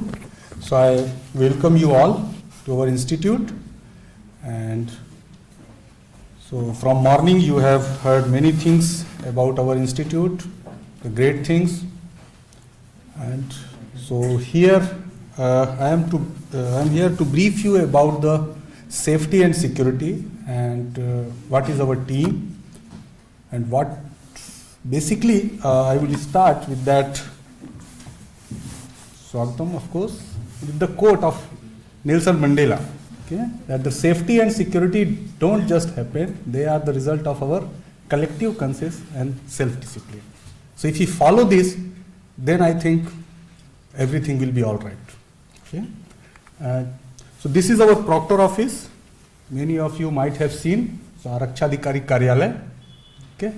And first thing I would like to tell you that, which I am facing every day, our students, either UG, PG, PhD, they don't know who are our proctors. Okay. So I will explain. And the meaning of the word is that proctor or Arakshadhikari means who look about your discipline first. Google करके देख लो, ठीक है? So इसका मतलब ये नहीं security, वो discipline देखेंगे. And proctors are always your teachers, your professors. Okay? So there is a big difference between proctors and guards. Okay? ठीक है? So अगली बार कुछ बोलने से पहले सोच लेना. ठीक है? क्लियर? नहीं, ये बहुत बड़ा कंफ्यूजन है. So okay, and so first, so इस टीम में first is our chief proctor. So I am heading the team as a chief proctor, Sanjay Singh. And then we have a proctorial board. So like one cannot alone look after everything. So there is a board which is called proctorial board. So we have many pupils, and this is the list of our proctorial board members. So we are 12 faculty members. So remember, proctor means faculty members, and this is a very good team, big team. So we have many big professors, your deans also here. So like you see, we have dean alumni. So if you do something wrong, okay, and then many from right now, Dr. V.N. Lal is also there. So he is your vice chairman council of warden at present, and then from many departments we have people. And then with the proctorial board, we have security officer. So this is the difference, proctors and security officers. So we have four, so one is main security officer and then 3 assistant security officers. So these people are basically looking around about your security 24/7. Yeah? So you have problem anytime, night, day, anything. Okay? Whenever you call, so there is a control room and you will have number, I will show. So but basically this is the combination of security officer. Then things are, so we have CCTV cameras. So in every corner of the institute, you have CCTV cameras. Okay? So it's not only for outsiders, it's for you also. Okay? So if you see anything wrong, like I got an email from someone, a student, that sir वो बहुत तेज rush drive कर रहा है, ठीक है? Then I asked कितने बजे से कितने बजे कर रहा है? मेल पे ही पूछा, बोला इतने बजे से इतने बजे कर रहा है. Okay? So if something is happening, just put time in your mind. Then we have CCTV cameras. Okay? If you want to see immediately those things, you can go to the proctor office. Okay? But I would say that especially for girls. Okay? So for girls we have another pink booth, I will introduce you. Okay? So we have CCTV camera in every corner. Okay? So you are safe. Then we have this is security control room, and this is the control room number. So you have to just call for anything in this number. Okay? Suppose some person is doing rush driving or some accident is there or you need ambulance. For everything, this is prime number. You call, immediately we have this walkie-talkie. Okay? So this security person who is sitting in the security control room, he will inform to all guards. Immediately it will be within our IIT BHU campus and help will be provided. So this number is utmost important for all students. Okay? Save this number to your mobile. Then we have ambulance service, as Dosa sir told in the morning, and the number we will see the same. Okay? The same number. So for ambulance, so like you have earlier this 100 number was for police. Okay? But if you go to outside, abroad, they have only one number. Police, ambulance, fire safety, for everything. So this is something like that. You have one number for everything, all your help. Even घर में सांप घुस गया, इसी number पे call करो. No, it's true. Even सांप घुसता है घर में किसी के, इसी नंबर पे कॉल आता है, जाके सांप भी निकालते हैं गार्ड. तो वो जो तुम्हारे गार्ड हैं, वो they are multitasker. ठीक है? 4 कुत्ते परेशान कर रहे हैं तो भी यहीं पे करो. ठीक है? So this is unique number, really, and you must save it. Okay? किसी भी प्रकार की problem, okay? You need doctor, you need anything, you just call. And then we have patrolling team. Okay? So you will see similar kinds of 4-wheelers. So right now we have 4 4-wheelers, 4 2-wheelers. Okay? They are patrolling, doing patrolling all over our IIT BHU campus 24/7. Okay? Night time we have increased patrolling. Okay? Then we have 4 2-wheelers. Out of those 2-wheelers, 2 are in uniform and 2 are in civil dress. So even you don't know, besides you, one security personnel is there and you are planning something, he will inform to me. And maybe in future he will tell, sir, हमने तो बोला नहीं है. नहीं, तो पूरा खबर है. अब गाड़ी नंबर तो नहीं बताऊंगा, नोट कर लोगे, ठीक? No but this is for your safety only, because this is not only that they will listen to you, but we need information from all corner, okay? Because we are living in a campus which is not closed campus, and if anything happen in your neighbor institute, this will affect us also, okay? So we need to be very carefully. So this is the guard. So we have different guard posts you might have seen. So there is a guard is always. Sometimes you may see that कुछ हो गया, okay? कई बार हुआ है, बोले sir वो guard था नहीं, ऐसा नहीं है। वो गार्ड क्या करेगा, बेचारा थक के यहाँ पे बैठ जाएगा। सो अगर वहाँ सिक्योरिटी पोस्ट है तो गार्ड 100% है, ओके? हेल्प लेनी है, ठीक है, थोड़ा सा देख लो, अच्छा यहाँ है भैया, थोड़ा सा हेल्प कर दो, ओके? डरना नहीं है। Then we have added this year is pink booth. So pink booth is just in front of our Nivedita girls hostel. So this pink booth is mainly managed by police personnel. So daytime you will be always having one lady, either sub inspector or ASI, or sometimes if not available, maybe is constable. Okay, so she will be there together with our lady guards. So we also have lady guards who are looking about girls issues. So if girls, especially if you have any issue, you don't need to run to the proctor office. Just Nivedita girls hostel के सामने ये pink booth है, यहाँ पे आप अपना application दीजिए या जो भी जरूरत है, इवन आपको फुटेज चाहिए, कुछ भी है, आप यहाँ पे बोलिए हमको ये जरूरत है, एक 4 लाइन का एप्लीकेशन लिख के आपको यही प्रोवाइड हो जाएगा, कहीं जाने की जरूरत नहीं. But mostly when I joined I saw okay girls आ रहे हैं, रात में वहाँ पे आ रहे हैं, क्या जरूरत है, आपके पास है, आप यहीं रहिए, आप डिमांड करिए. और इसका एक नंबर भी इस पर भी रिसेंटली हमने दे दिया है, इंटरकॉम अभी मिला है. अच्छा इस पे आ नहीं रहा है, हाँ हाँ ये देख रहा था, लाइट आ नहीं रही इसमें. So 5976 you note it, okay? अभी ये इंटरकॉम है, we have requested to the institute कि यहाँ पे एक प्रॉपर नंबर मिल जाए, ओके? सो इस पे आप call, so that you can call from your mobile also. Then you might have seen in the nights barricades. So night after 10 PM till 5 AM outsiders are not allowed. Okay, entry is only with your I-card. Okay, and this is 100% allowed. Okay, sometimes we allowed BHU professors because we have quarters here. Okay, not outsiders. So these are the barricades, and try not to go outside after 10 PM. I think chairman Council of Warden might have mentioned, जो कि PhD वालों को बहुत पता नहीं गुस्सा आ रहा होगा, लेकिन ये आपकी सेफ्टी के लिए है. अंदर है हमारा ग्रीन जोन बनाया है, सभी बच्चों ने मिलकर ही खुद ही डिसाइड किया है, आप ग्रीन जोन के अंदर रहिए जो भी है. और PhD के लिए स्पेशली जैसे नाइट में है, ऑफ कोर्स एक्सपेरिमेंट हो रहा है, मशीन्स चल रही है, उसके लिए we have made new thing. So these are the security post everywhere. Okay, nobody can enter inside the green zone without proper I-card or without my permission. Okay, so these are the important contact numbers. You can note down. This is also available in the internet, and these slides will be available.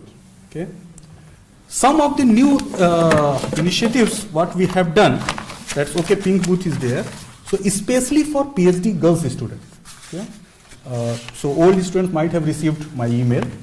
So in the night, if you feel that you are working in your department, and if you feel that night में बाहर जाना, अभी मुझे hostel जाना है और मुझे अच्छा नहीं लग रहा है, पता नहीं है ना रास्ते में कौन मिलेगा, you just call to control room. आप बोलिए मैं इस डिपार्टमेंट में हूँ, मेरा नाम ये है और मुझे हॉस्टल जाना है. आपके पास एक 4-व्हीलर आएगी ड्राइवर के साथ, और एक गर्ल लेडी गार्ड आएंगी, वो आपको डिपार्टमेंट से हॉस्टल छोड़ेगी. ओके, सो कहीं पे कोई, और ऐसा नहीं है कि हमने एक दिन बुलाया तो अरे फिर से बुलाए, पता नहीं उनको लगेगा मैं ही बुला रही हूँ, बिल्कुल नहीं.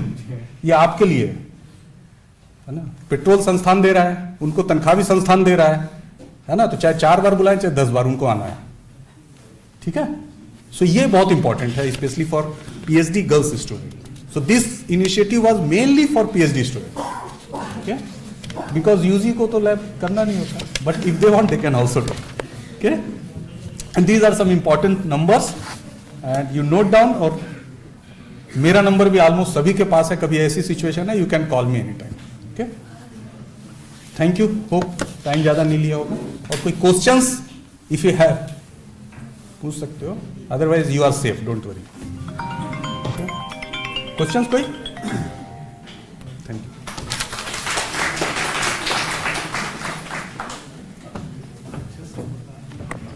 Thank you so much, sir. Now we welcome Dr. K.K. Singh from Metallurgical Engineering.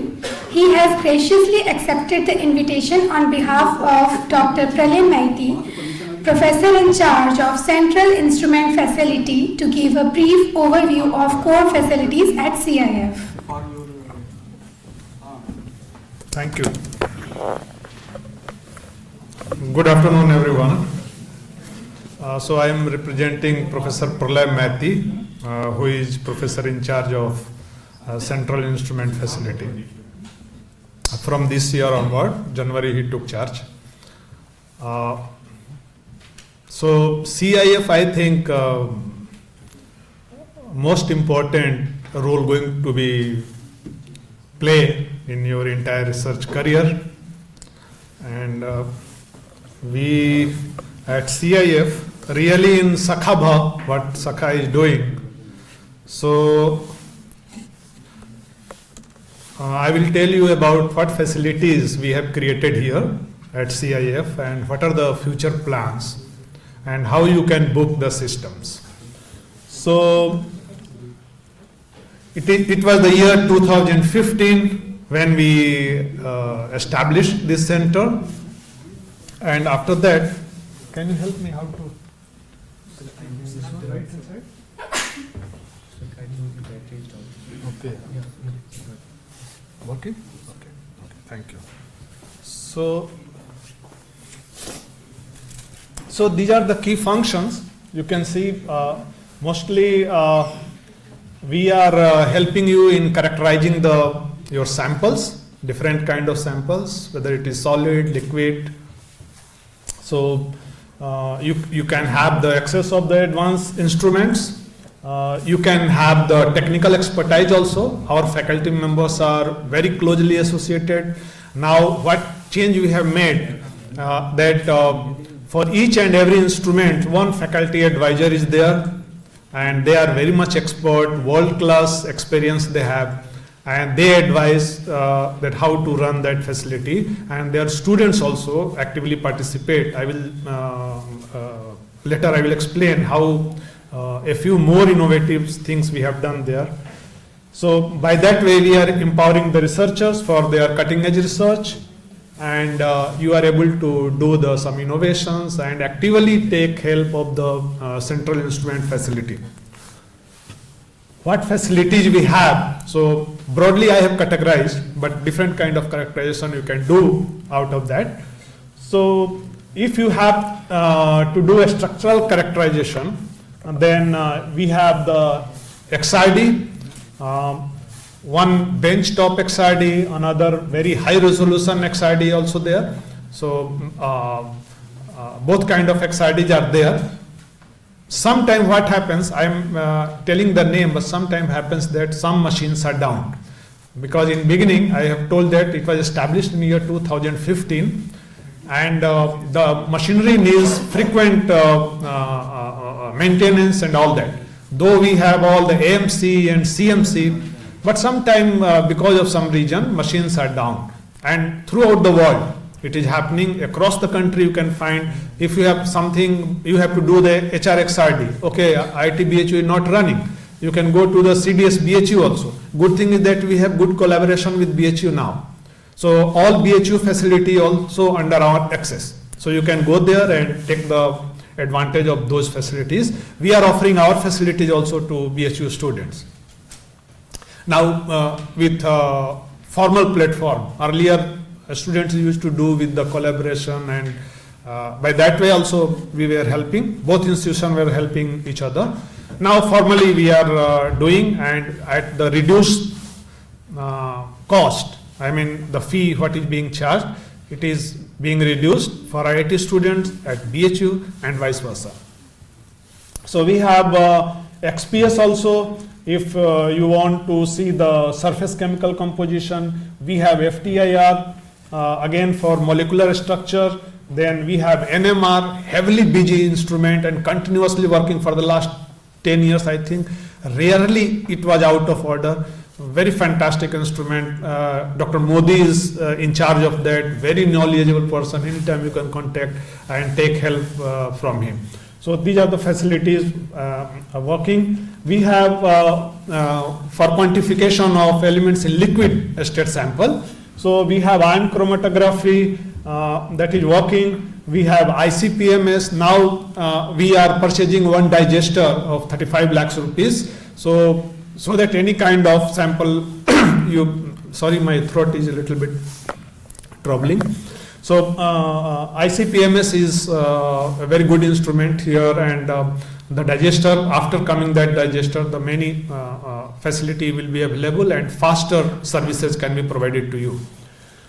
Then we have for morphological characterization, confocal microscope we have a scanning electron microscope, 3 kind of SEM are there. We have good team from the material science department, chemistry department, people are helping to run these facilities.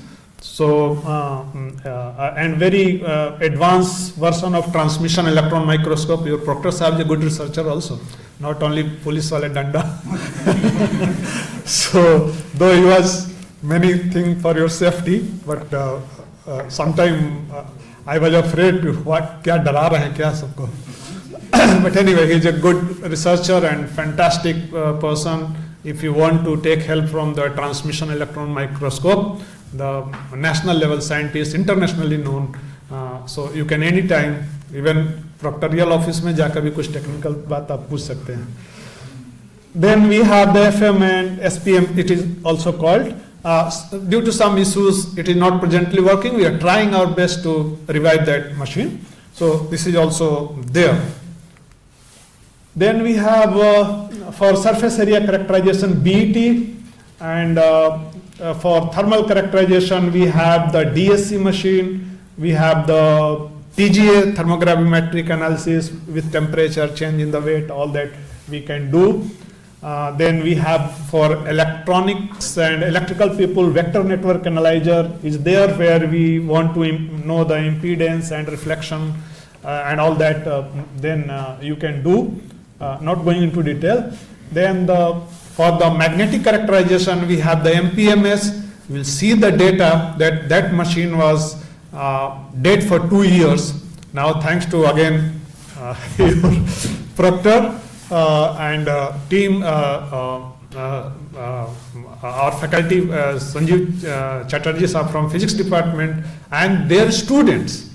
This is the only instrument, 2 instruments, which is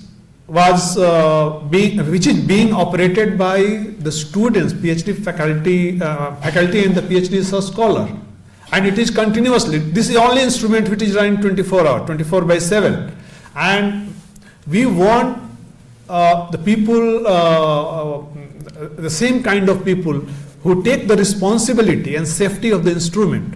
In some cases, we have not a very good experience, but this I wanted to share with you. That is a very good experience, that without any operator, with the help of faculty, all research scholars are running very smoothly, I think for the last 4 months, 4 or 5 months. Earlier it was dead. I mean, not working, not dead.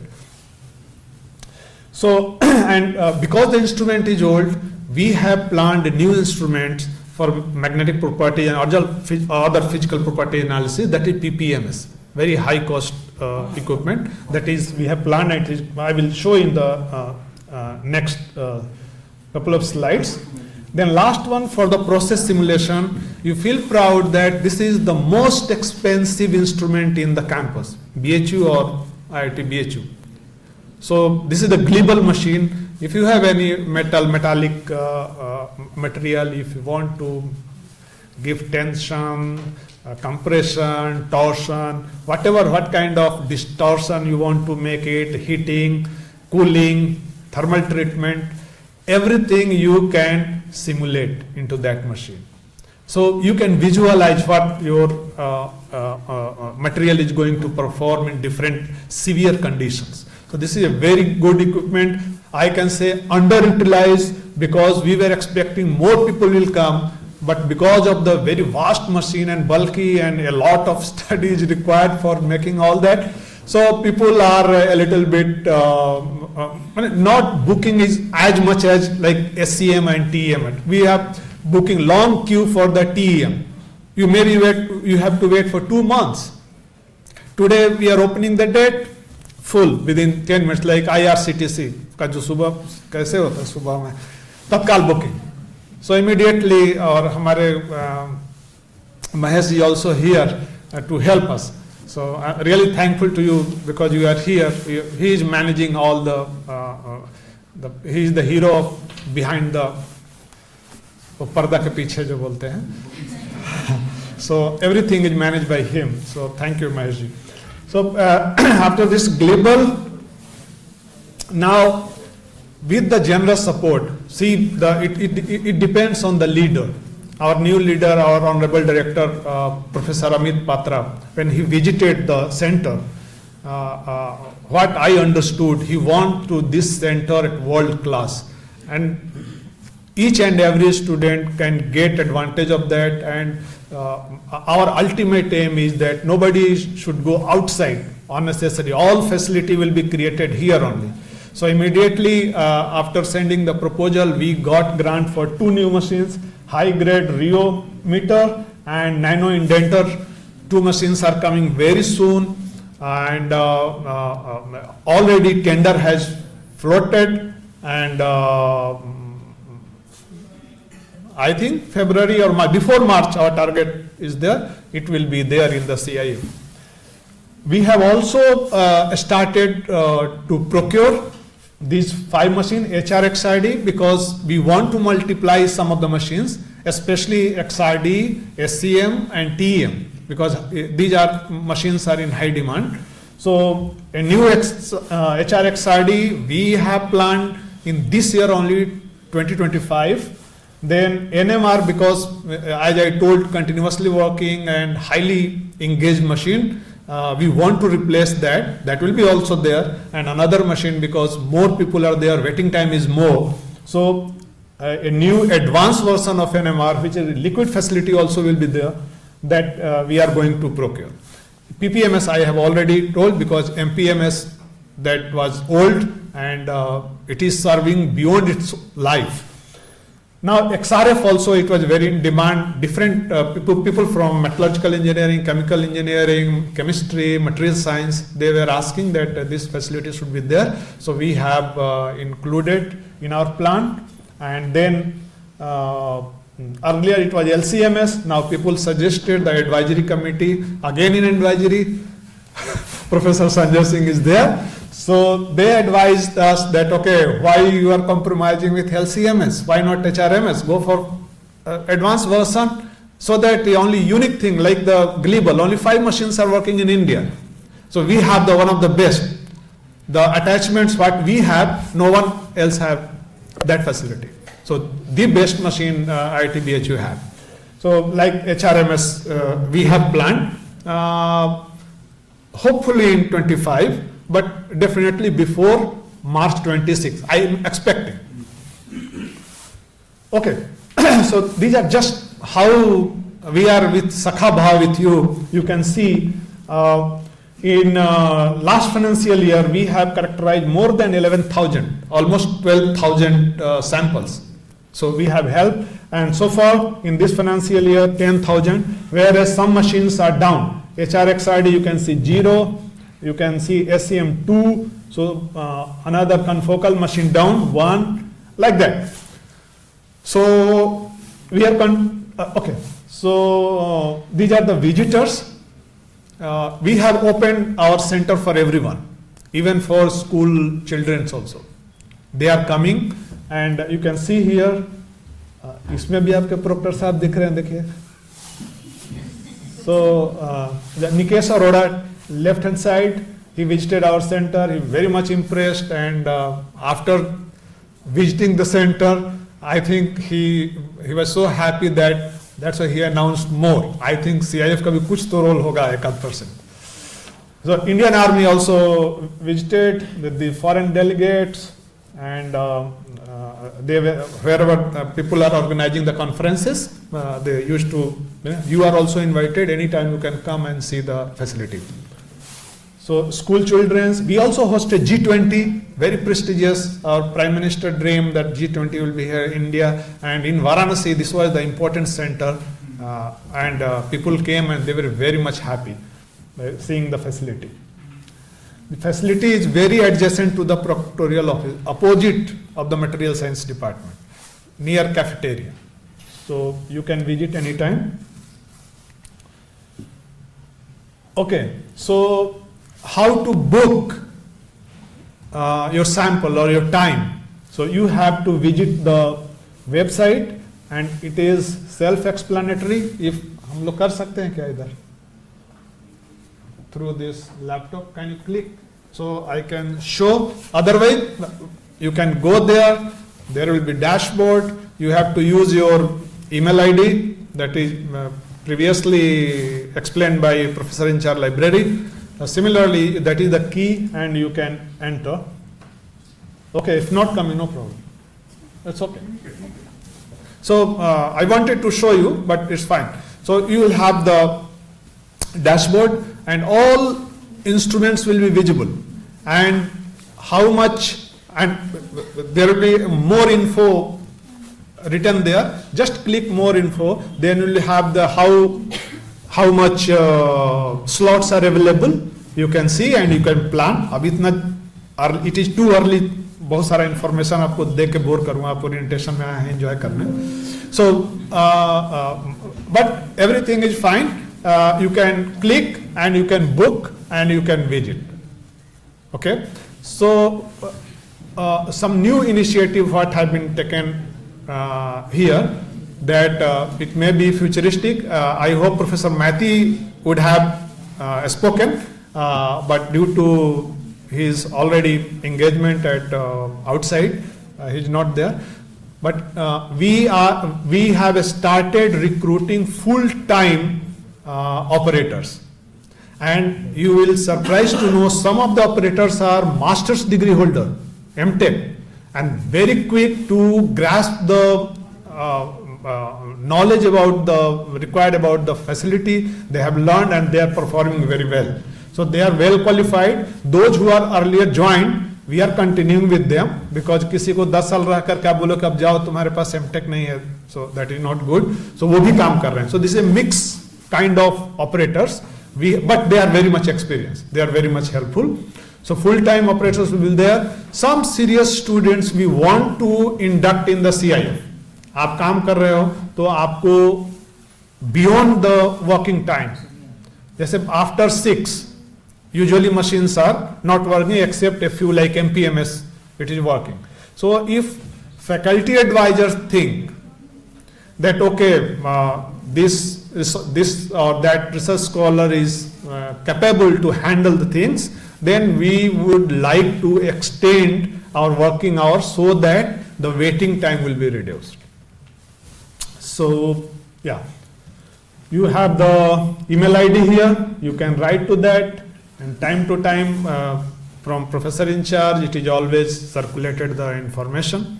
So I think you will enjoy your stay here, and really this CIF is going to help for your career. And one thing I want to mention, suddenly it came in my mind.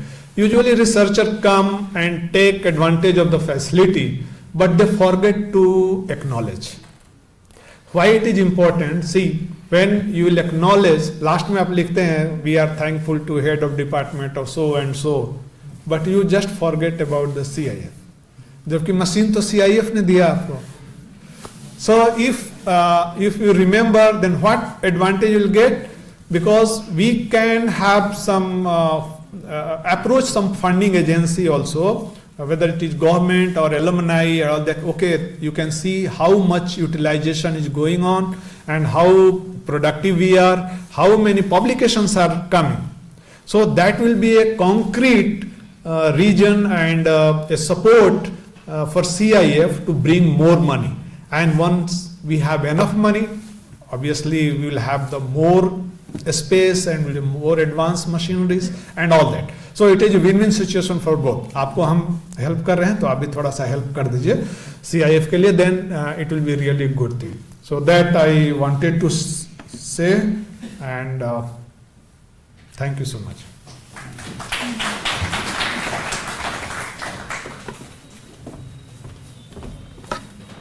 Thank you so much, sir.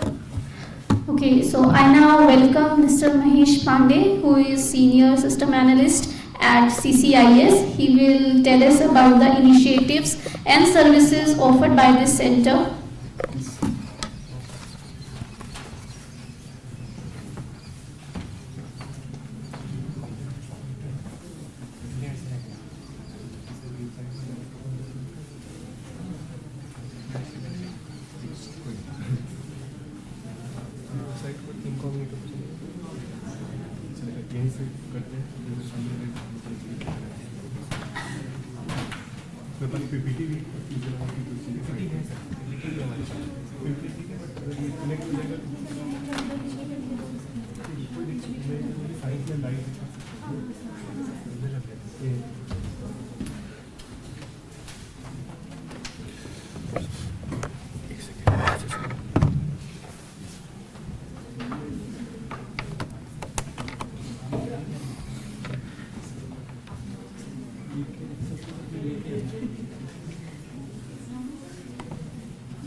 Hi, good afternoon. Welcome to our presentation. I am Mahesh Pandey. I am Senior System Analyst at Center for Computing and Information Services. Our head is unwell, so he was not able to attend this. So I am representing him here.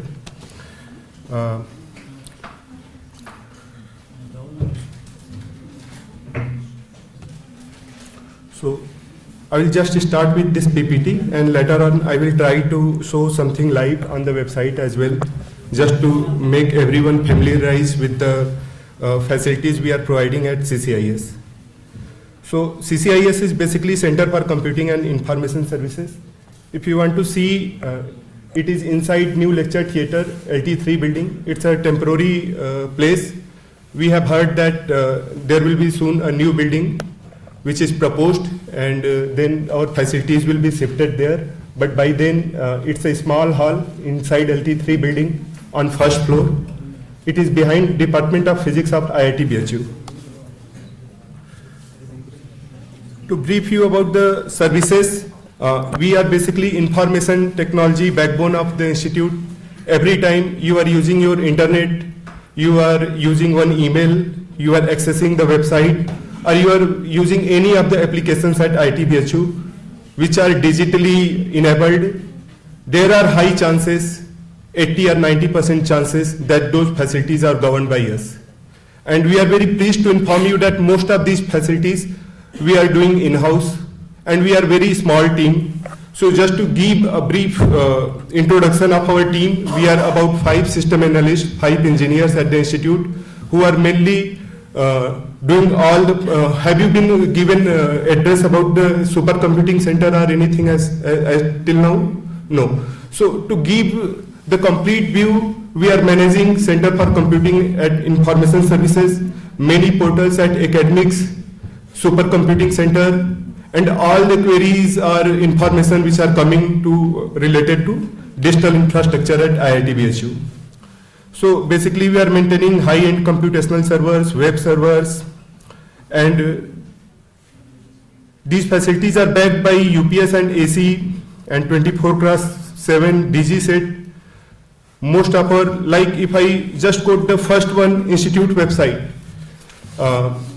it started in 2018 at IIT BHU. Before that, we had about 3 or 4 instances of hacking. But since 2018, this website is running 24/7. Uptime is about 98 or 99%. I will say probably more than 99% because the website is sometime down. It could be due to some some server issue or something like diesel, petrol or other issues, because we are maintaining the website in-house. Otherwise, uptime is very good. And other facilities include network, email services, software, servers, portals, which I will go one by one. So to talk about Institute website, this is the front page of the Institute website. I have just written there one small primary contact as help.website at iitbhu.ac.in. Just to make everyone familiar that if you are facing any issue related to website, or you think that some information at website is incorrect, or the spelling is incorrect, sometimes some student will visit CCIS and they will say, I have seen some hacking issue with the website. Then I will come to know that it is not a hacking issue. Basically, it is a grammatical mistake. It's error in the spelling, right? And we at IIT BHU, all the students, faculties, staffs, or anyone, we are all the stakeholders of the properties of IIT BHU. If we see anything is wrong at the website, it is all our institute, everyone's responsibility that you can email on this email that there is some incorrect information, because most of the informations are manually maintained, and there are some people who are really working tirelessly day and night to maintain the information in their complete sanity. So I will show later on the website just to give you a little glimpse of, like you are all new student here and you want to know about some department, some facilities or some center, then how you can navigate and you can approach to someone. So we have tried to keep as many information at the website as possible. So the story is like some student will come to CCIS and they will say that, sir, I want that form, or I want this form. But sometimes they will see that this form is distributed from some offices manually. So what we did, we scanned those forms, we put this form on the institute website or repository, and we believe in not visiting the departments or facilities on foot. You can just email us, you can just go at website and download it from there. And automation has many phases. Automation is not about the website only, or the facilities or the portals only. How you can implement small ideas to remove all the manual work in between is also one part of automation. So when 1,000 students are visiting some center, or many employees are visiting administration for just to get one small form, and once we see that this form can also be put on the website, we do it, and it's kind of automation where no manual intervention is needed, and people can anytime, even from convenience of their hostels or apartments, they can download it from there. So we'll go to all those things, but we have small time, so I'm navigating to next website, next slide. Another part we are maintaining is network. We have 10 Gbps high-speed redundant bandwidth that is provided by NKN to us. We have about 10,000 users, active users. Most of them are students. More than 1,500 access points. So when I say access point, it means if your mobile is working here and some signal is showing, there must be some green or blue light you can see somewhere in this house or outside in the balcony. Those are access points which are providing us the hotspot, which you are accessing right now. So we have such 1,500 hotspots, and one such hotspot is capable of providing access to about 30 or 40 people. So on that front, you can see that we are state of art when it comes to providing you with the Wi-Fi facilities. Similarly, we have in hostels, apartments and everywhere the endpoints for your laptop, for LAN, and whenever you are trying to attend a meeting or any important conference, we always suggest that you can rely on LAN network, because that is more reliable. Next one is, if you are facing any issue or your tickets are not being addressed, you can always email to help.lan. On every page we have provided one primary contact, but because what happens, every day I am receiving about 100 emails. And my job, about 1 hour of my job becomes to forward those emails to right people. So when you are emailing to the right people, you can expect responses in less time. Sometimes I might miss on your emails, and you might think that CCIS is not acting on your requests, right? So it is always important that you are approaching to right people. If they are not responding to you within a reasonable time frame, then you can escalate the matter to higher people. When we go to next slide, I will show you in the website, just a moment.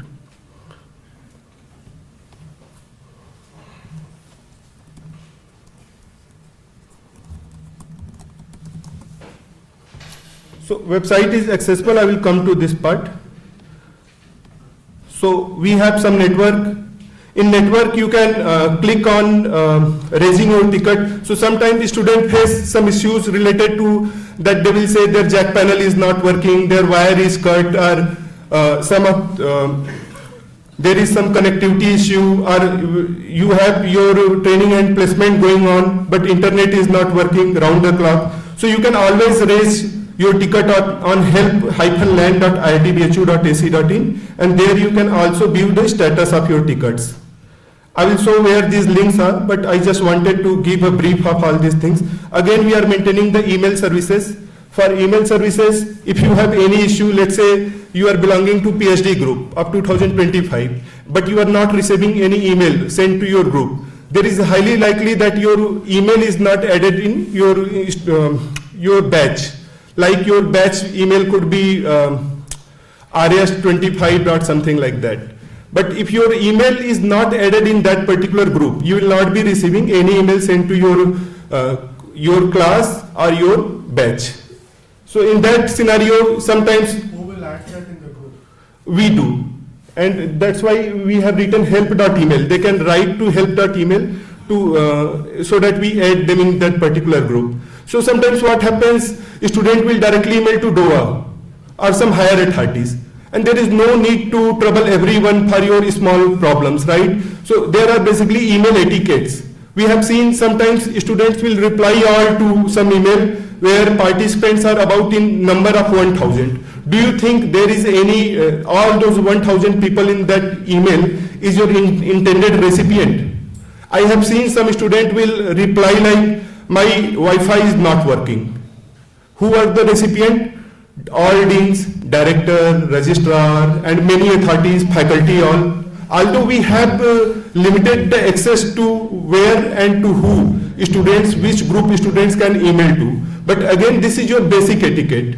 Because today you are a researcher, but tomorrow you will be some industrialist, you will be working in some company, or you will be working at some good places.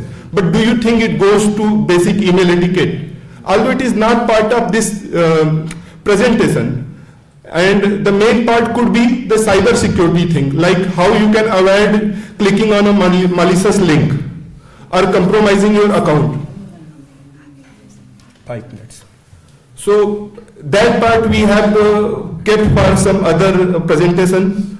In email services, one common issue which people usually face is they will say that my email is abc@iitbhu.ac.in, but it is not showing at iitbhu.ac.in.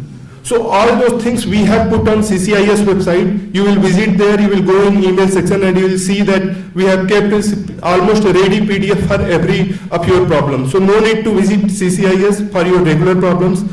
There is a software section. We have MATLAB, Mathematica, ANSYS. In the bottom you will say there is Microsoft Office setup.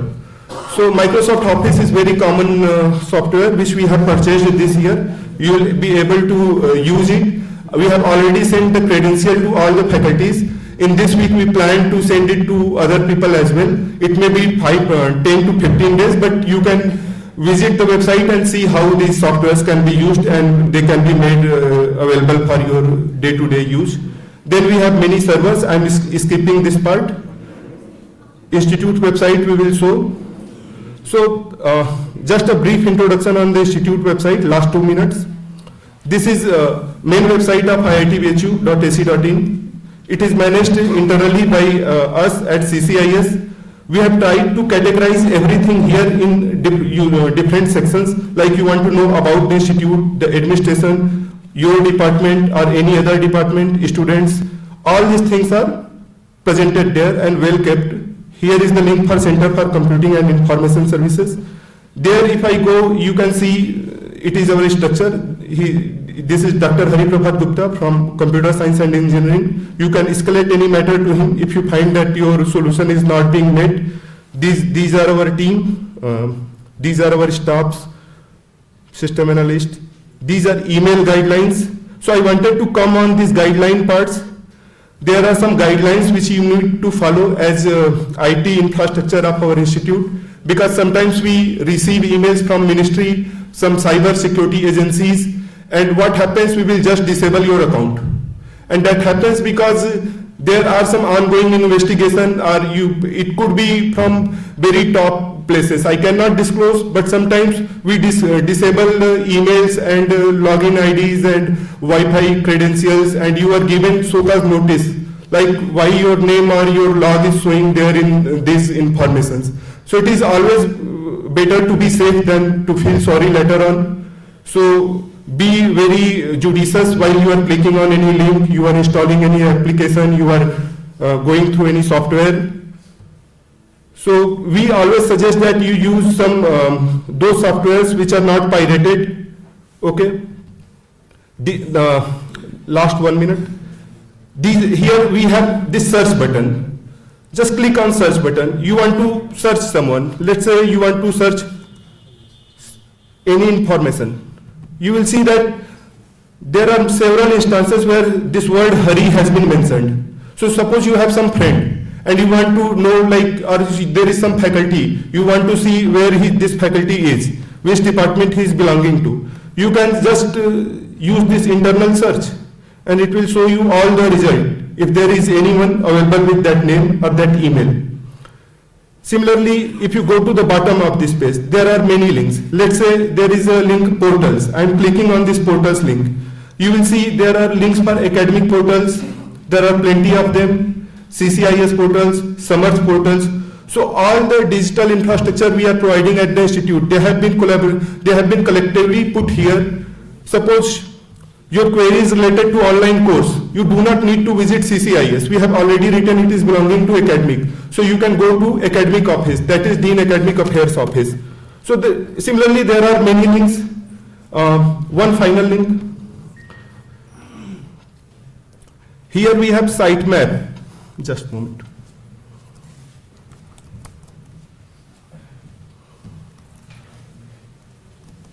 At bottom you see sitemap. So we try to collect many links there. You can see if your information, let's say you are searching for some scholarship, fee structure, anti-ragging, anything. All those informations are available there. I am clicking on this services link. All of you are new people here. Our proctor has already mentioned that you need to show ID card. But where will you apply for an ID card? That again, that is maintained by us. You can log in through sign in with IIT BHU email. There you can look for ID card part. As of now we have manual network application thing, but very soon we are bringing that network application part on this portal as well. So many things are being digitalized here. I think that's all from my side. There are many things to show, but that's all. Thank you.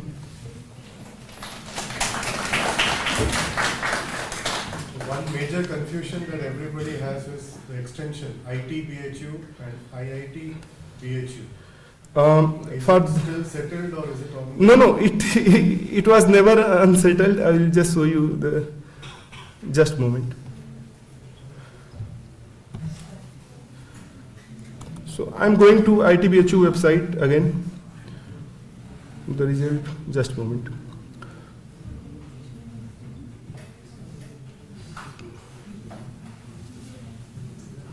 So here at CIF, inside email section, you will see fourth row is email aliasing. So as we said that we have provided one document for every confusion. This is for what is your email ID? Is it username at itbhu.ac.in or is it username at iitbhu.ac.in? So both mails will work.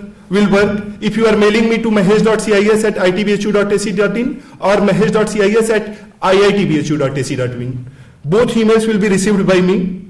You just need to go to you just need to log into your Gmail, that is accessed by gmail.com. There you will use your itbhu.ac.in login and your password, At top right, you see this handle icon. There you will click and go to see all settings.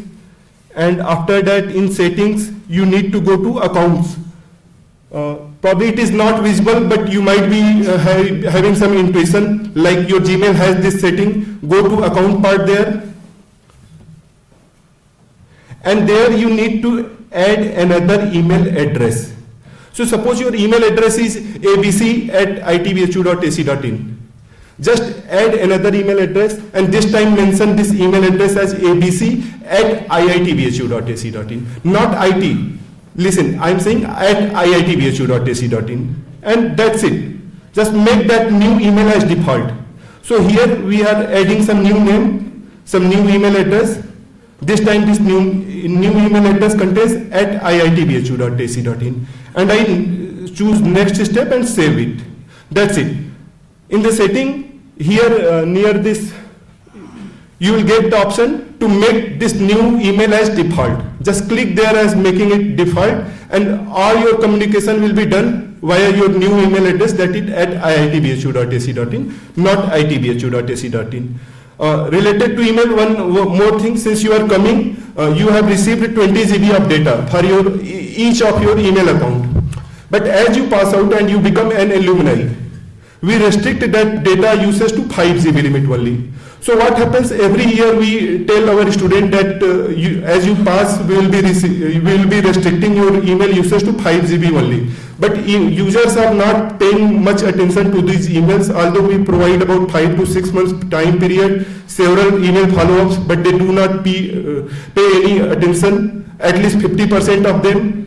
So we disable those accounts. And we have a policy in process where we might be deleting those accounts permanently forever. And from there, your account will never be retrievable.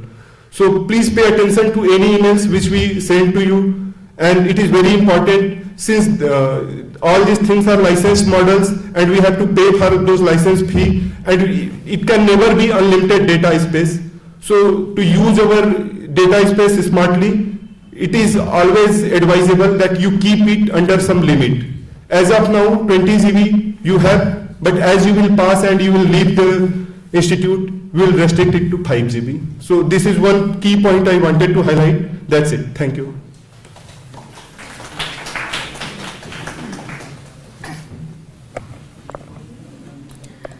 Thank you, sir. As we move forward, we know that the student counseling services at IIT BHU plays a vital role in fostering students' well-being, built upon 5 core pillars of students' life. So we are thrilled to announce that PhD students are now an integral part of the SCS family. First, I request Ramanathan sir to address the audience.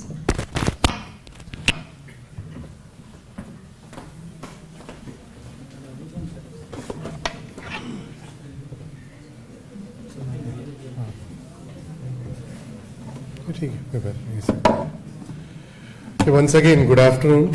I'm happy to stand before you once again. I wanted to take 5 minutes before my student team presents it, because every kind of faculty member introduced that body to you, except for counseling service. So I thought this should also be introduced first by a faculty member. The student counseling service started in the year 2000 and perhaps 19. It was inaugurated by the then director. And this is a unique student faculty body where your non-academic as well as academic related problems, because of which you get into certain trauma or mental depression, we are here to address the same. And because it's a residential campus, it's not just related to your academic and non-academic endeavors. It has also got to do with personal relationships as well. So we at Counseling Service are ably joined by a vibrant student team, a faculty team. My team will present the details of those team members in a short while. And we are also ably supported by 2 campus counselors. Of course, we are in a very desperate mood to expand the counselor team, but right now we have only 2 of them. Both of them will be addressing very shortly, detailing what are their roles in the campus, what is it that you can expect, the kind of help from them. My duty, because wellness, this comes under the wellness, but there are other dimensions of counseling service here. We have students from multiple states, so many students start facing problem due to language. It's got not much to do with a PhD student as much as it has got to do with a UG student, because if they come from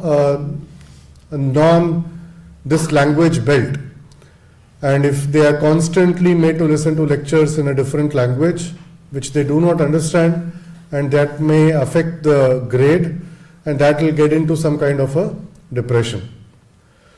So we are here basically to identify before a student gets into depression, if it is through some kind of stimuli from the campus. The idea is that we identify them quite early on, and through various interventions we kind of mitigate the situation, and if situation goes beyond our control, then we take medical help.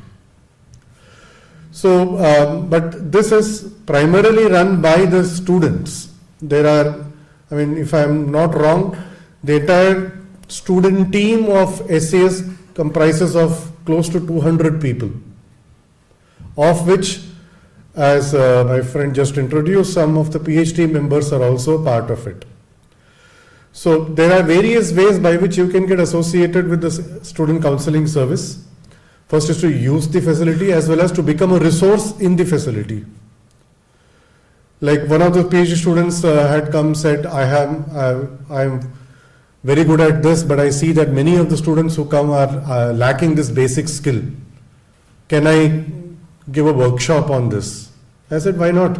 So that PhD student becomes a resource person, and we give a platform for that.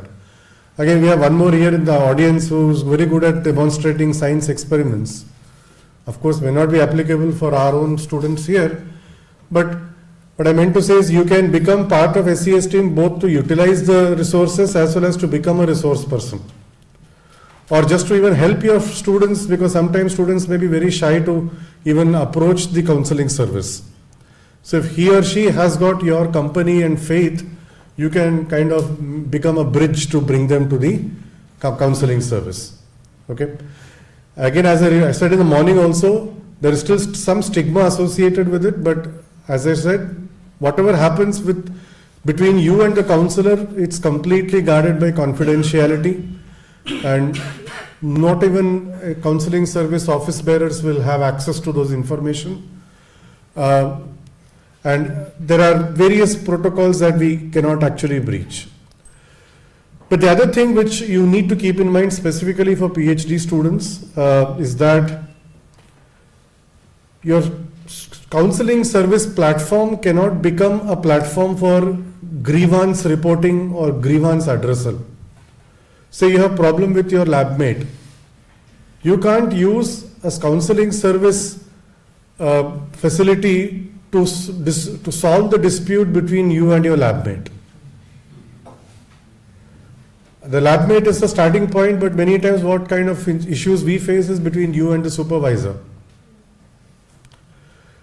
So please be informed that, okay, what causes the problem? There could be many. Student counseling service are here to listen to that problem. Again, I am not going to sit and listen, nor my student team. It is the campus counselor who is going to listen to you and try to relax you or calm you from that particular situation. It is not equal to saying the problem that exists or the friction that exists between you and your supervisor will get resolved. Okay. Similarly, you have attendance issues, especially in the winter days. If you are made to come at 8 o'clock for a class and you say, मैं तो PhD का हूँ, मुझे क्यों class करना है? And you don't go, and ultimately you go to the counselor and say, you get some certification saying, fine, he has been under a counseling treatment, hence his attendance must be compromised. No, we have no authority to do that at all. We cannot intervene or we cannot dictate in any other student body's functioning. We cannot go to the DOA office and say, fine, look at this such and such student is under the treatment of counseling service, please waive the attendance requirement or please waive the grade requirement. Or we cannot go and talk to the DPGC or the head saying, such and such student is having counseling sessions with us, so do not give him X grade, do not give her X grade. Remember, we do not have any such power or capacity, and we would never step into other office bodies functioning. There are various causes for a problem. You realize you are in a problem. Our counselors are here, our office is here, counseling service, to alleviate your mental problem for that when you are going through that phase through various interventions. But that is not going to become a crutch. SCS is not your Baisakhi or a crutch to solve your problem in other student office, like be it academic affairs or be it council of warden, another very closely associated student body. I want a single room. तो चलो counsellor के पास चले जाते हैं, एक थप्पा लगा लेंगे कि ये काउंसलिंग सेशन ले रहा है, इसको अलग रूम चाहिए. No, we have, why I am saying this is we have been receiving and this occupies a major counseling time also. Turns out that they are not really the psychological problems, but they are some problem has got some other origination, but then student would like to use or rather misuse the student counseling service. So my fervent appeal is that don't ever misuse it, because more than use, abuse and misuse are very common. You have some personal relationship and some problem has happened because of that, which is affecting your academic performance here. But you are not willing to reveal that personal problem. And you see, okay, student counseling service is a low-hanging fruit. Let me go there, get myself registered, and thereby my inefficiency would get a professional cover of counseling session. No. I'll be the first one to come and object on that, and I'll come against your defense, not for your defense. Okay? So my fervent appeal is that make use of the not just counseling service facilities, for that matter any facility in the institute, make use of it, never ever misuse or abuse it, because you are the future. Either you may join a university or you may join any industry, but you will be also having some office bearing capacity. The potential will be built to that level. Okay. So there are various other dimensions of counseling service also. They keep conducting various programs which my friends will tell you. So I will leave the podium for them. And if you have any kind of other questions related, not just to counseling service, but all the sessions that went in the morning or before me, please write an email and express your questions to the respective offices. To the best of our extent, we will try to address them. Okay, I will leave the podium to my student team.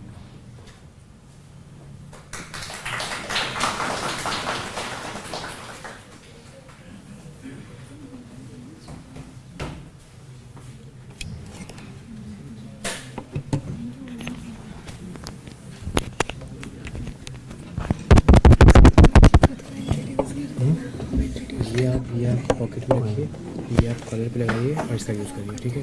इससे आवाज़ नहीं आती है. इसमें कैमरे में आवाज़ जाएगी. ये पॉकेट में लगा लो. Thank you, sir. Now I call Somesh Abir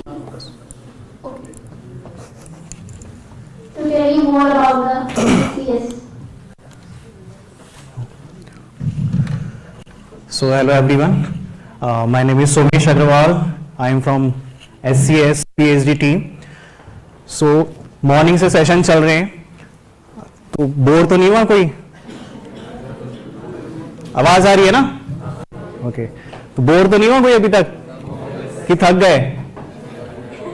कोई नहीं, रिफ्रेशमेंट रखा है हमने 4 बजे आप लोगों के लिए, तो आप लोग सब रिफ्रेश हो जाएंगे फिर से, है ना? उसके बाद कोई सेशन नहीं है। तो स्टूडेंट काउंसलिंग कहाँ से आई, है ना? तो इस इंस्टीट्यूट में जो स्टूडेंट्स हैं all over the state from the country, है ना, south, north, east, west, okay? That's all the more a reason for you to speak in English than Okay, sir. you're yourself admitting it. Yes. Continue. So in the institute, the students come from the south, north, east, west. Okay. So as Ramanathan sir told you, like sometimes there is a language barrier issues. Okay. Sometimes you might not feel better with them. Okay. So student counseling services like grooming of your all well-being, like physical health, mental health, spiritual and emotional well-being of the students. Okay. So that PhD is a very long journey, I can say. Okay, you spend your most precious age of your lifespan like in the PhD.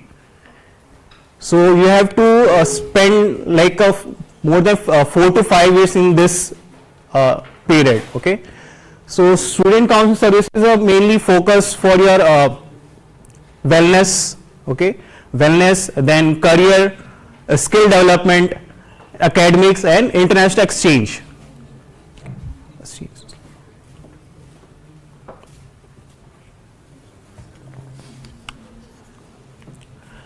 So SCS is inaugurated by, you all know about Sri Ravi Shankar ji.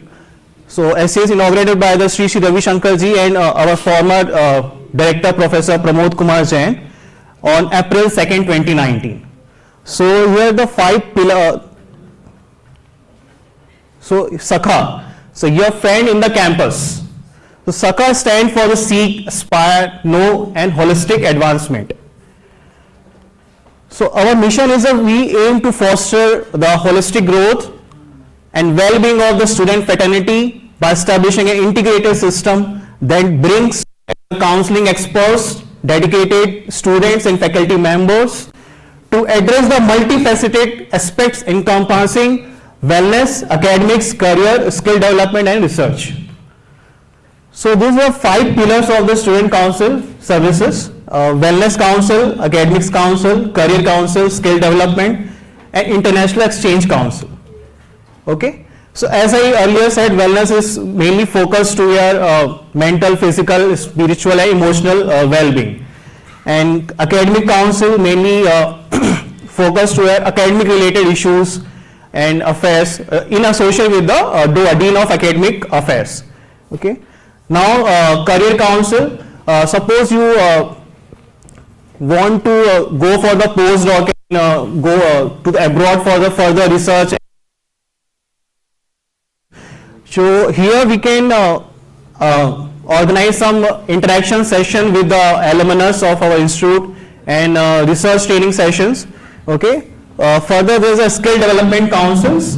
So in this we organizing some soft skill and hard skill session for you.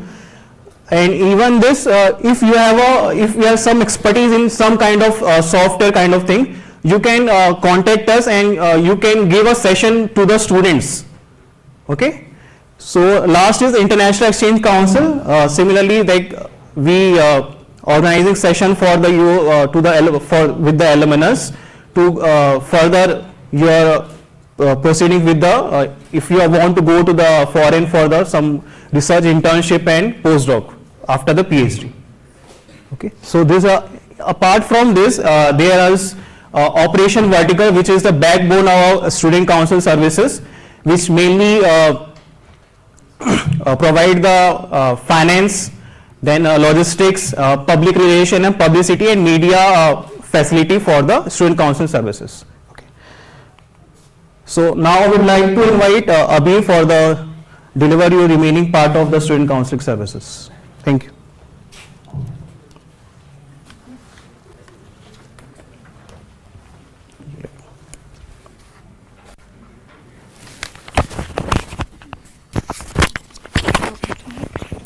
Put it in your pocket.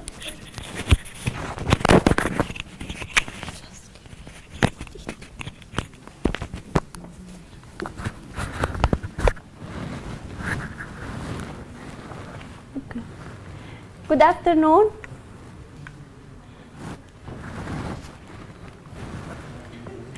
Good afternoon.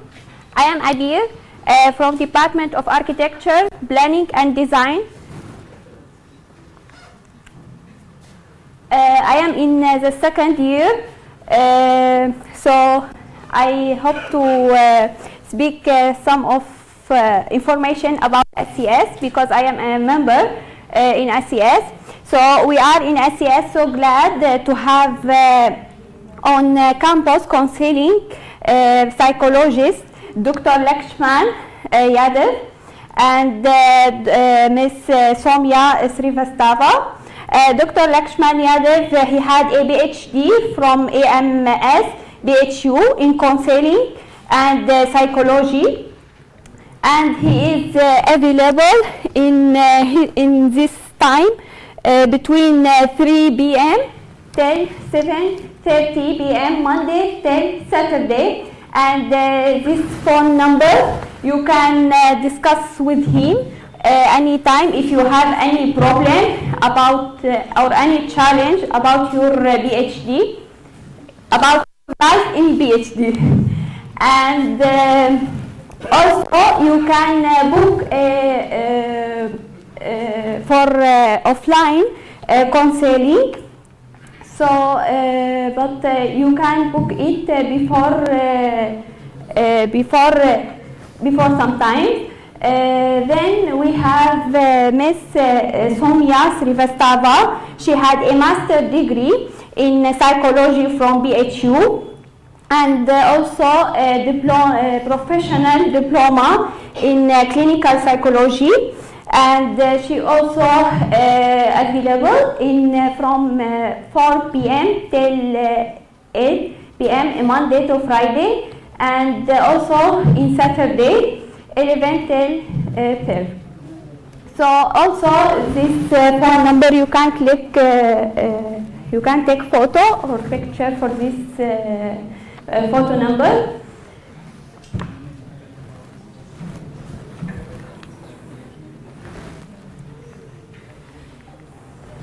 Also, you can book offline session counseling with doctor and Ms. From inside of SCS. Also, you have your DOST. It is online. It's online platform. It allow you to contact with the right experts from. Right experts from maybe psychology, from life coaching, so you can discuss with them and help you understand your issues and guide you. And also because PhD, I think there are problems in this microphone. Also PhD life, there are a lot of challenges.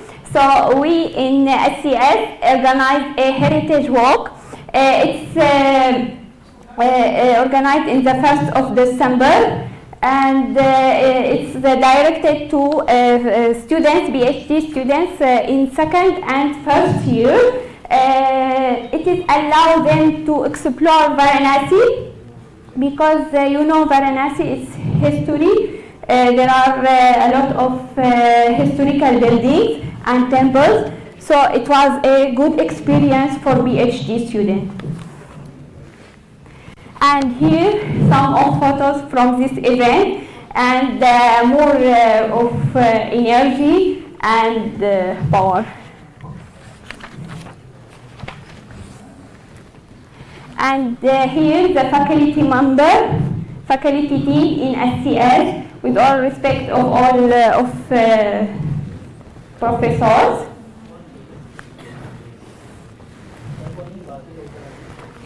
And I am so pleased to invite all of PhD team in SCS to let you know or introduce them to you. Please.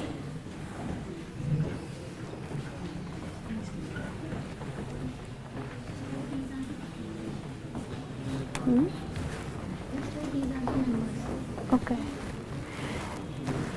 Also, you can take a picture for this QR and scan this QR because it is you can now reach SCS site and you can book a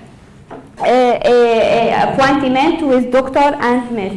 I want to say something that I heard a lot about doctor and nurse from BTech students, and they have a lot really good reputation. And I was thinking to visit them because I have a lot of challenge, more than you maybe, because I am international student also. So my challenge is so complicated. So I am planning to visit you. Thank you.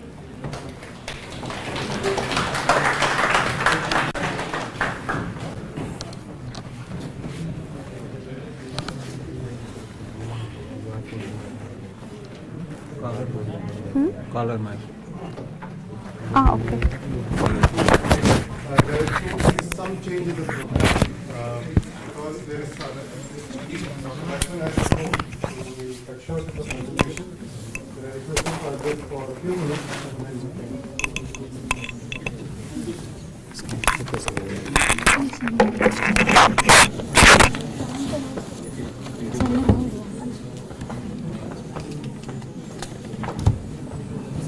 Good evening, everyone. ये काम नहीं कर रहा है कर रहा है हाँ Good evening, everyone. My name is Dr. Lakshman and I am on-campus counseling psychologist. First of all, congratulations and welcome to IIT BHU. can have silence, it will be better. I have an emergency, so I need to go. So already everything has been explained by sir and in the PPT also. So if you have any kind of psychological issues, feel free to contact me, and address already given, CS office in front of mechanical department. My phone is always open, my WhatsApp accessible hai. Whenever you need any kind of help, support, you can contact me there, or from 3:30 or 3 o'clock to till 7:30, I'm present over there at CS office till 8 o'clock. Time is not a big issue. कभी भी आपको लगता है कि if you have any issue, just contact me, right? Have a nice time over here. आप सब बहुत mature हैं. कोई भी problem, कोई भी ऐसे है तो postpone मत करिए. If you have any kind of issue, don't postpone it. कल दिखाते हैं, परसों दिखाते हैं, फिर मिल लेते हैं. Immediately take action. You can contact me, और मेरा phone नहीं लग रहा है. If you're not able to reach to me, then you can contact to my colleague, Dr. Soumya is there. Thank you. Rest, Soumya will explain you everything. Thank you so much. Thanks for this opportunity. Thank you. And welcome.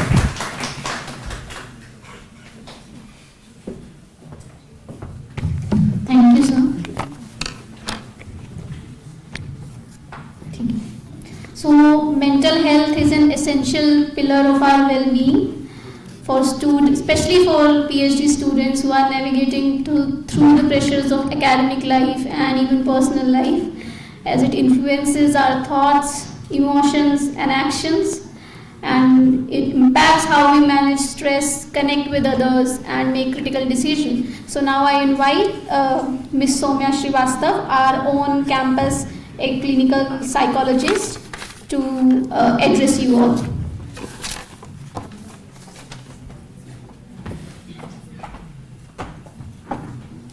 Okay, so good evening everyone. Most of the things are covered by Ramanathan sir and Lakshman sir, so I'll be very quick in giving certain specific information. So I'm a clinical psychologist. I'm available at the campus 3 to 8, and I highly appreciate if you book a session beforehand. It will be good for you also. As you are PhD scholars. Okay. So we have a app called Calendly, and usually Sakha, the team usually circulates an email which has a link to the Calendly app directly. So when you click that, you'll get our calendars and what slots are free that time. So 30-minute slot is there which you can book for yourself. And booking is very simple. You just have to click on the calendar link and book your session. It will ask very basic details of yours, your contact number, in case we are busy in some emergency or somewhere we are, so we can contact you, and any basic information like your email address and all.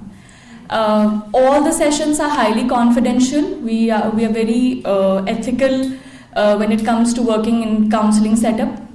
So this is how we'll book the session. I hope that's clear. Okay, I'll move forward. One very important thing, as Ramanathan sir has already mentioned, that PhD life is very difficult and it's very different from the bachelor's and master's. So you might have very specific problems with your supervisors or lab mates or juniors, seniors. So we will help you at emotional level. That's the work of psychologists. So we have certain professional boundaries which we will be following, and not go into grievances and solving that, okay? And also we cannot directly contact your supervisors in case you have any mental health problem which is serious. It has a channel, it has to go through Ramanathan sir, so we will be following that channel. Okay, so quickly I'll just tell something about how counseling services works. I think most of you might be knowing what problems come in daily life. Especially IIT BHU is a different kind of campus. Sometimes you might have some relationship issues, adjustment problems. When to come to us, two very important things.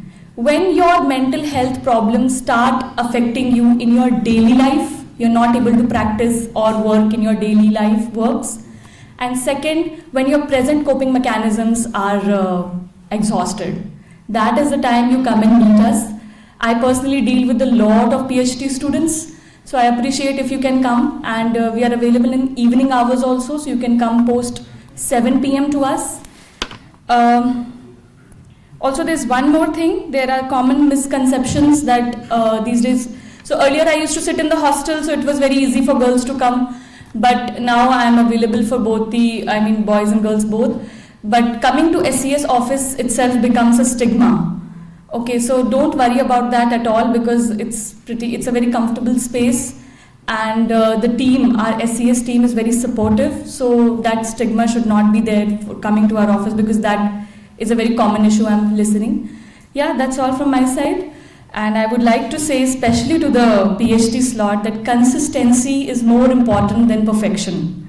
So let's not strive for that. Let's strive for consistency. And whatever habits you make in your first year, you might carry on till your 5th year. Okay, thank you.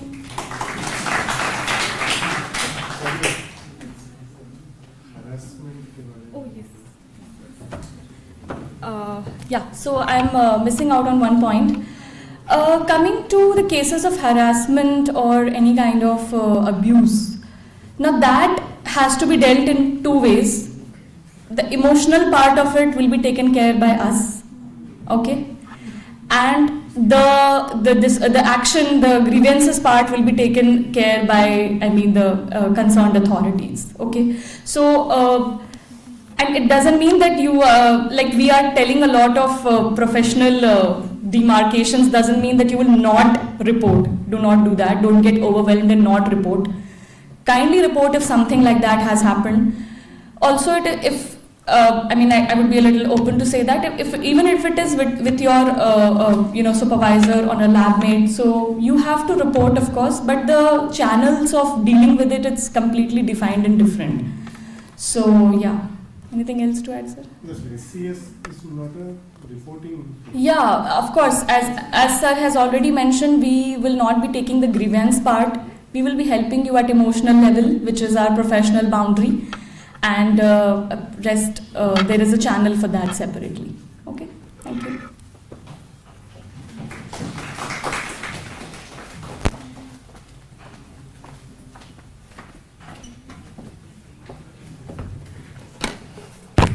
Okay, moving forward. So in this campus, we have our own student parliament, which acts as a bridge between students and the administration. So I would like to call the PG convener, postgraduate convener Saurabh Kumar Srivastava on dais to throw lights on the works of student parliament.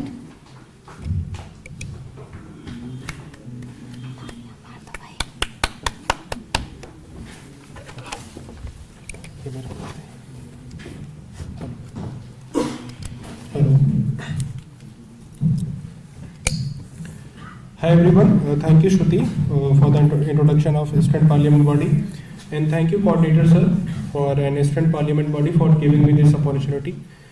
So मेरा नाम फारूक कुमार श्रीवास्तव है और मैं अभी current parliament body का PG convener हूँ.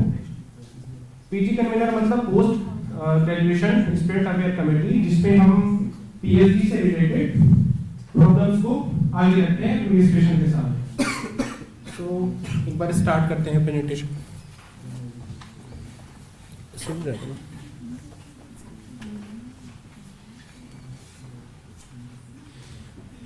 Okay. So what is student parliament and its function? So student parliament body एक bridge होती है बेसिकली स्कॉलर्स के रिसर्च स्कॉलर्स के बीच में और एडमिनिस्ट्रेटिव बॉडी के बीच में, जिसमें हम ये केवल पीएचडी नहीं यूजी और पीजी दोनों के लिए होता है. क्योंकि मैं आज पीएचडी ओरिएंटेशन में तो मैं पीजी की ओरिएंटेड ज्यादा बात करूंगा. तो स्टूडेंट के जो भी प्रॉब्लम्स होते हैं हम एडमिनिस्ट्रेशन के सामने एड्रेस करते हैं. ऐसा जरूरी नहीं कि सारी प्रॉब्लम्स पार्लियामेंट के थ्रू ही आ सकती है. सारे स्कॉलर्स के पास एक फ्रीडम होती है कि वो अपनी बात जाके एडमिनिस्ट्रेशन बॉडी को बता सकते हैं. पर कुछ प्रॉब्लम ऐसी होती हैं.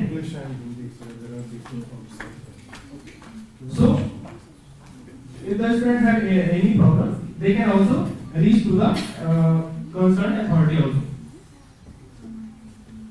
So पार्लियामेंट फॉर्म कैसे होती है? तो इंस्टीट्यूट यूनिट्स होते हैं जो हमारे इंस्टीट्यूट बॉडी है, जैसे जोडीज हो गए, अलग अलग मेंबर्स हो गए, तो उसके जो मेन होते हैं वो डायरेक्टर्स होते हैं.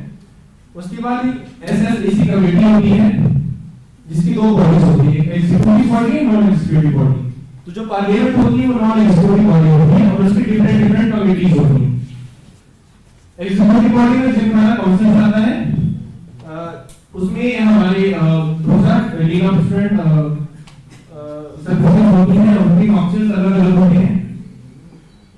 उन डिफरेंट काउंसिल्स में अलग अलग स्पोर्ट्स एक्टिविटी होती है, वो भी आपकी स्लाइड्स में I will cover it also.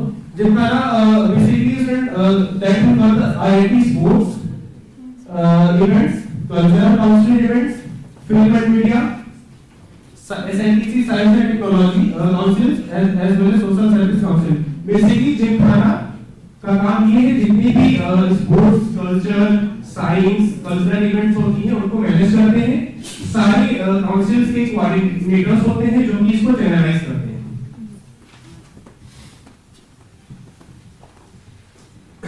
अब आते हैं हाउ इज पार्लियामेंट फॉर्म. तो सबसे पहले इलेक्शंस होते हैं, जनरल इलेक्शंस होते हैं. उसमें कोई भी स्कॉलर ऑफ आईआईटी BHU उसमें पार्टिसिपेट कर सकता है. वीपी सेलेक्ट होता है. जितने भी टोटल 53 सीट्स होती हैं पार्लियामेंट बॉडी में, तो जो मेन कैंडिडेट्स होते हैं वो इंटरनल वोटिंग के थ्रू हमारा वाइस प्रेसिडेंट चूज करते हैं. फिर उसमें डिफरेंट कमिटीज होती हैं. डिफरेंट कमिटीज के कन्वीनर्स होते हैं और हमारा एक ही होता है को ऑर्गेनाइज करता है हमारा vice president. Total parliament body में देयर आर 15 कमिटीज. 15 कमिटीज के अलग अलग 15 कन्वीनर्स होते हैं. तो ये सारी कमिटीज हैं. इन सारी कमिटीज में सब में नहीं, कुछ में पीएचडी वाले नहीं जा सकते हैं, but most of the committees में पीएचडी वाले जा सकते हैं. तो मैं ज्यादा टाइम नहीं लूंगा, शॉर्ट टाइम में इसको ब्रीफ करूंगा. मैं सबसे पहले पार्लियामेंट अफेयर कमेटी आती है. Parliament affair committee will take care of the smooth conduction of parliament discussion sessions. Parliament के सेशन हर मंथ होते हैं जिसमें हम स्कॉलर्स की प्रॉब्लम को डिस्कस करते हैं. इंटरनल कमेटी में वहां से एक रेजोल्यूशन पास होता है जो कि हम एडमिनिस्ट्रेटिव बॉडी को रिप्रेजेंट करते हैं.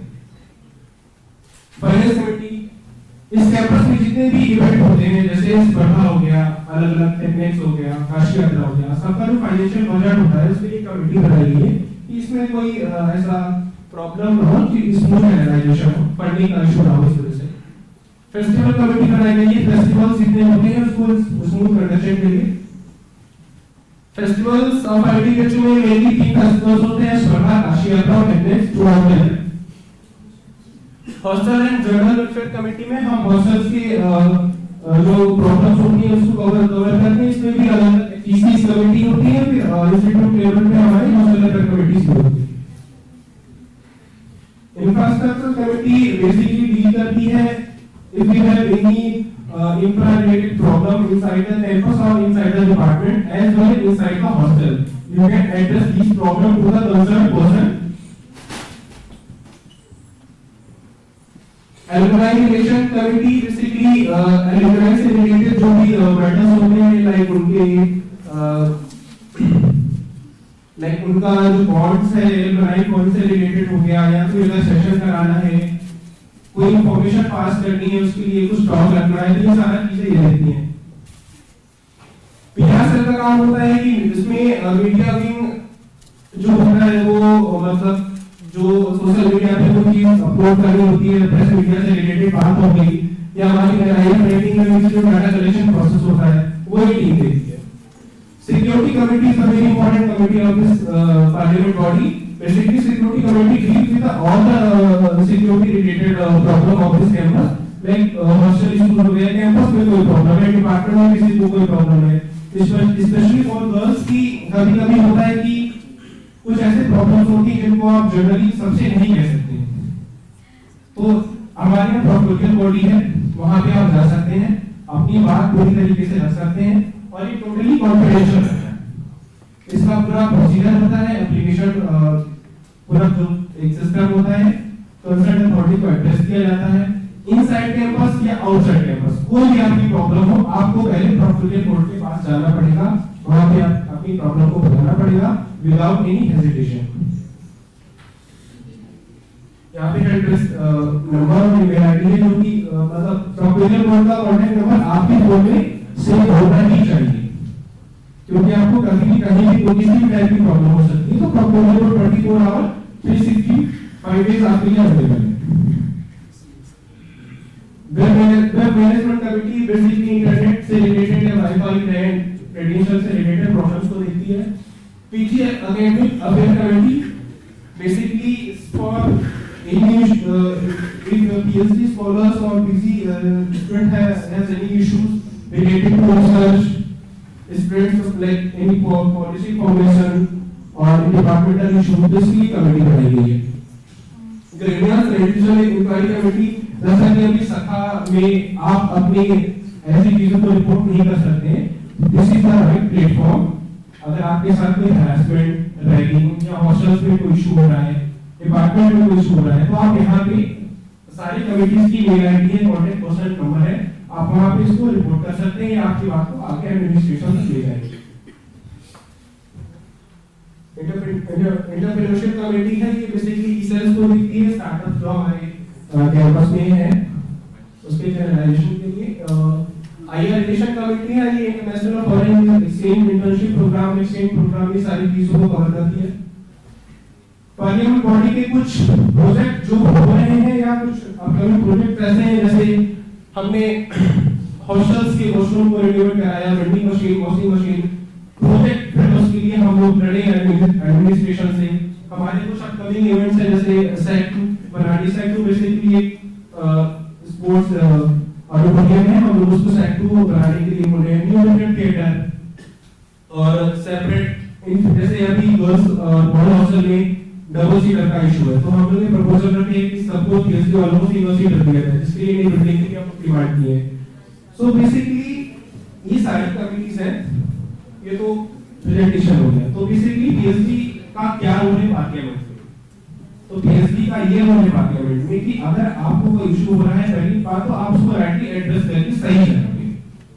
आपके फ्रेंड को कोई दिक्कत है तो आप उसके साथ खड़े रहिए। आप जैसे जैसे पीएचडी में आगे जाएंगे, आप टाइम में ज्यादा टाइम मिलाएंगे। तो अभी आपके पास कोई प्रॉब्लम है, जैसे पीएचडी को प्रॉब्लम कहाँ होगी, कैरेक्टराइजेशन में स्केल से रिलेटेड, हॉस्टल में, डिपार्टमेंट में या इन कैंपस, मेजरली इसी चीजों में प्रॉब्लम होती है।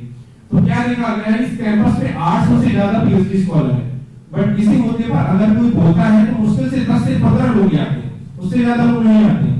क्यों? क्योंकि उनको लगता है कि मेरे से रिलेटेड नहीं तो मैं क्यों जाऊं, जब मेरी आई तो दिखी जाएगी। तो जब उनके ऊपर कोई प्रॉब्लम आती है, कोई कैरेक्टराइजेशन में, कहीं डबल ग्रांट में ऐसी, तो उनके साथ भी कोई खड़ा होता है। तो ये एक तरीके से ये चलता जाता, तो हमें कोई यूनिटी हमें नहीं दिखती है। तो प्लीज एक दूसरे के साथ कोऑपरेट करिए, एक दूसरे के प्रॉब्लम्स में खड़े रहिए। स्टूडेंट पार्लियामेंट बॉडी तभी काम कर सकती है जब उसके साथ आप लोगों का सपोर्ट रहेगा। हम आपकी बातों को एडमिनिस्ट्रेशन तक पहुंचाने का काम करते हैं।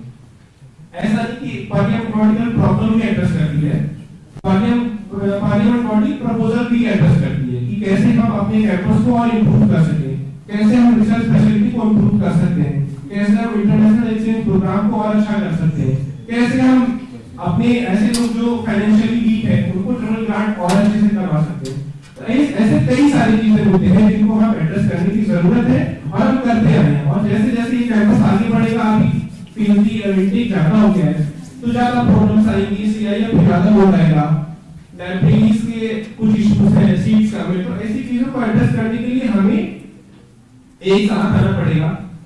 कुछ लोग ऐसे हैं कि केवल लैब में बैठ के कंप्लेन करते हैं कि काम नहीं हुआ, वो काम नहीं हुआ। तो केवल कंप्लेन करने से काम नहीं चलेगा, आपको चीजों को सुधार करना है, तो आपको पार्लियामेंट में भी आना पड़ेगा।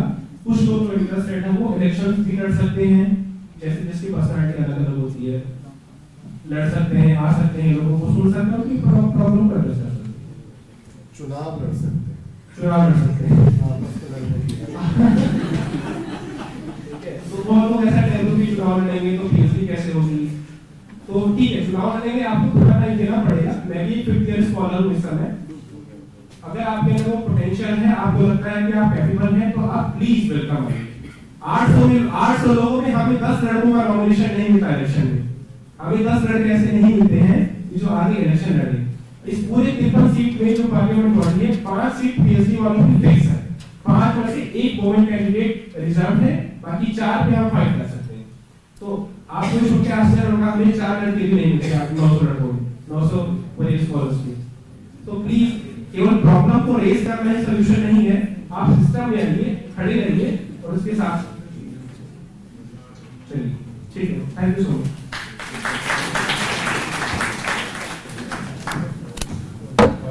One thing which I felt I should also add to what he has said, those who didn't follow Hindi, just summarize it.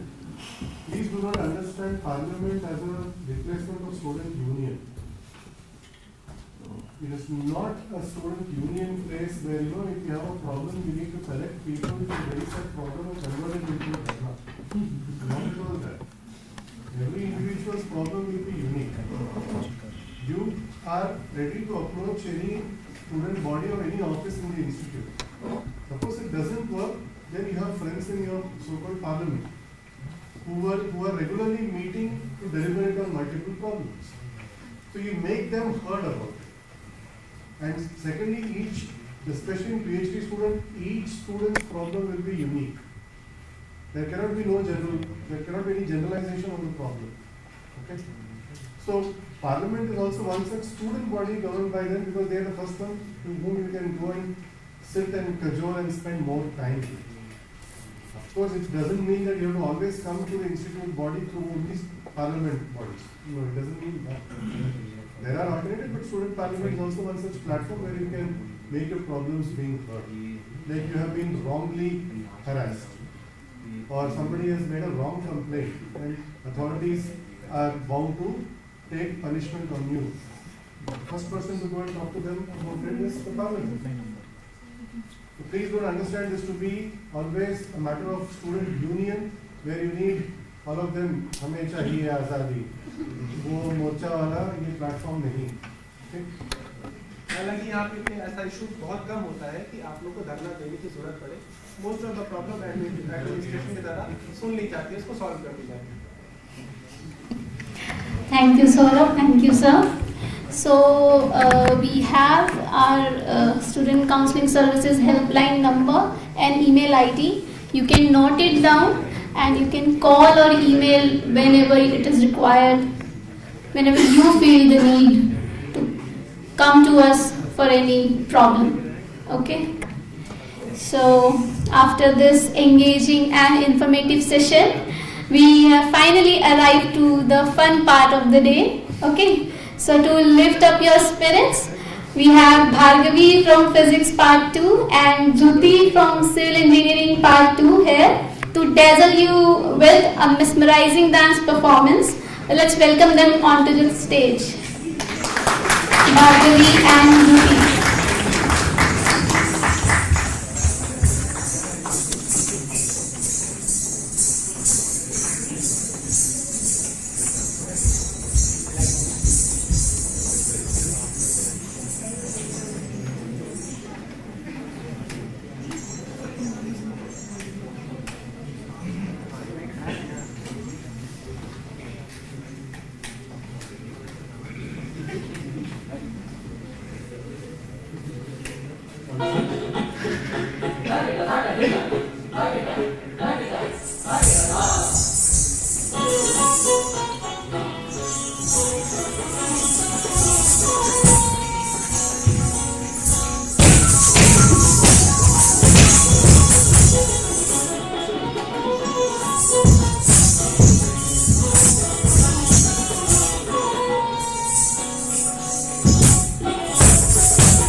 कभी अपने सुखद रूप में हमें खुशहाली और आनंद की अनुभूति कराती है, तो कभी अपने घोर रूप में आकर विनाश का मार्ग पर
truly remarkable and mesmerizing display of talent.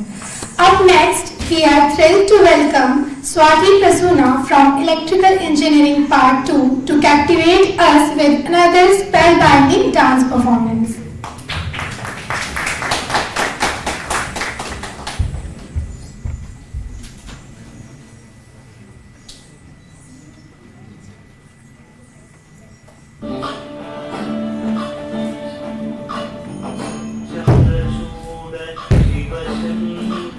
Parvati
It was a fabulous performance, Swati. So, if any of you, any of the new students, they have something that they can share with us all, any poem, any experience, or they want to show us some talent, they are invited. The stage is yours.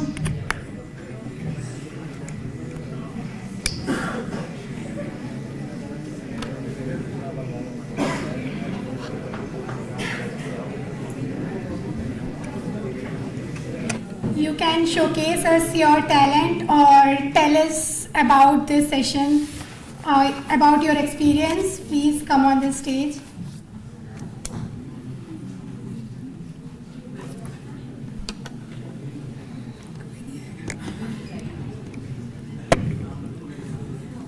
Don't hesitate. This is your own campus.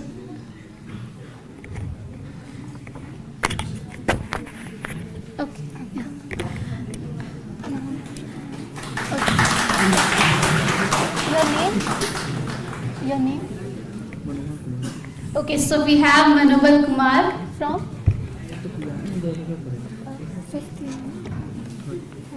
third year chemistry. Humanistics. Okay. So please.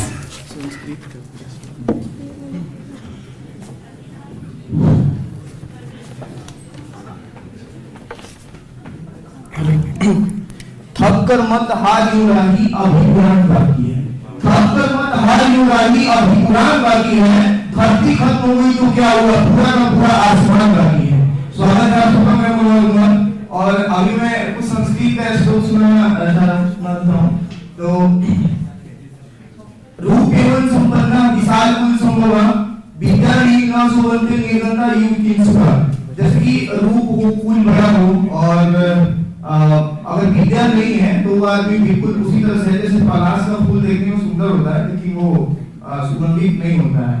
तो ये और ये कि दानव भोगो नाशक तीसरो गति भवन्ति वितस्य जीवन ददाति और हमपदे तस्य तीर्थगति भवति। कहा गया है कि मन की 3 गतियां होती हैं, दान कीजिए, भोग कीजिए, लेकिन तीसरा गति खुद यानी उनको नाश हो जाएगा, है ना। तो और है कि सत्य रक्षते धर्मो विद्या योगेन रक्षते निर्जया रक्षते रूपम तुरंत विद्येन रक्षते। कि धर्म की रक्षा जो होती है वो सत्य से होती है, और अभ्यास से विद्या की रक्षा होती है, और निर्जया रक्षते रूपम उद्दन से जो है रूप की रक्षा होती है, और रूपम तुरंत विद्येन रक्षते, और जो चरित्र से है वो गुण की रक्षा होती है। ये कुछ श्लोक थे। एक्चुअली मेरा जो कोर ये है ना, वो है साइंस एक्सपेरिमेंट, जैसा सर बोल रहे हैं ना, साइंस को हम करते हैं। तो एक यूट्यूब पे है आईआरओ ऑफिशियल करके देखिए, आईआरओ इज प्राइवेट लिमिटेड हमारी कंपनी भी है। तो जनरली हम एक लाइक जिला अधिकारी होते हैं, ठीक है। तो जिला का जो भी स्थापना दिवस होता है ना, वहाँ पे और साइंस का इवेंट होता है, साइंस हो किशनगंज में ये है। और यहाँ पे हम बता दें कि 10 दिन बाद सब आपको इन्फॉर्म कर देंगे। 10 दिन बाद जो है अभी केशव मौर्य जो डिग्री स्कीम है डेट कंफर्म नहीं हुआ, जैसे ही उनका कंफर्म होगा बनारस में मेरा शो है ना, तो हम सबको बता देंगे। बाकी आप लोग के लिए IIT कार्यक्रम इंटरव्यू अप्लाई करवा देंगे, उसमें आइएगा आप लोग, ठीक है।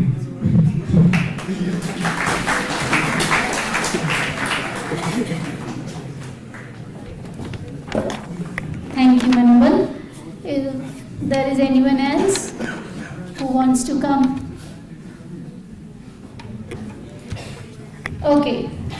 So as we are near the end of this memorable program, I would like to thank all the dignitaries who graciously accepted to come here today, and our SCS professor in charge, Dr. V. Ramanathan sir, and my SCS family, my SCS team.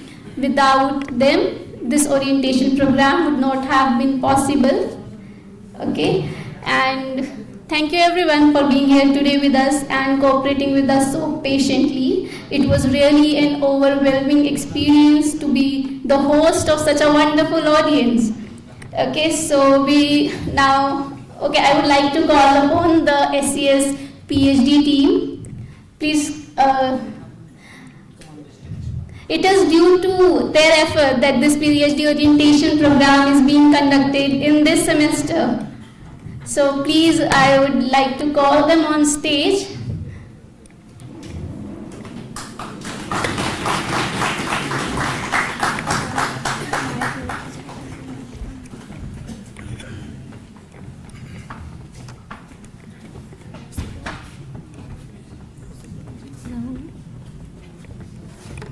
A big round of applause for them. And I would also like to call upon stage Ramanathan sir. Sir, please one photo.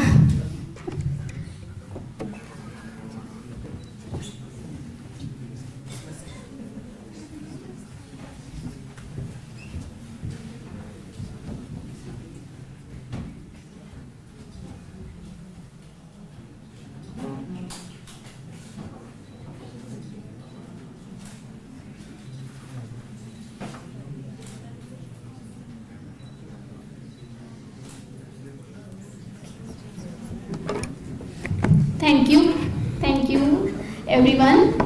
Now I request all of you to kindly stand for national anthem. We end our program with this national anthem. After the national anthem, we will proceed and move outward. Yeah, we have refreshments and a special token for you, which will be distributed to you after the national anthem.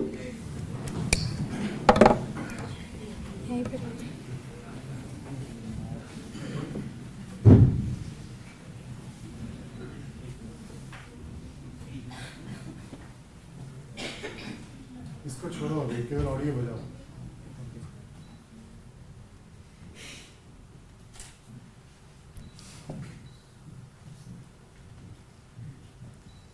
Audio output I think we all know our national anthem, so we can all sing. Yeah, okay. Okay, start. Jana Gana मन अधिनायक जय है भारत भाग्य विधाता पंजाब सिंध गुजरात मराठा द्राविड़ उत्कल बंगा विंध्य हिमाचल यमुना गंगा उच्चल चलती तरंगा तब शुभ नामे जागे तब शुभ आशीष मागे गाहे तब जय गाथा जन गण मंगलदायक जय है भारत भाग्य विधाता जय है जय है जय है जय जय जय जय है. Thank you everyone. You can all proceed towards the exit.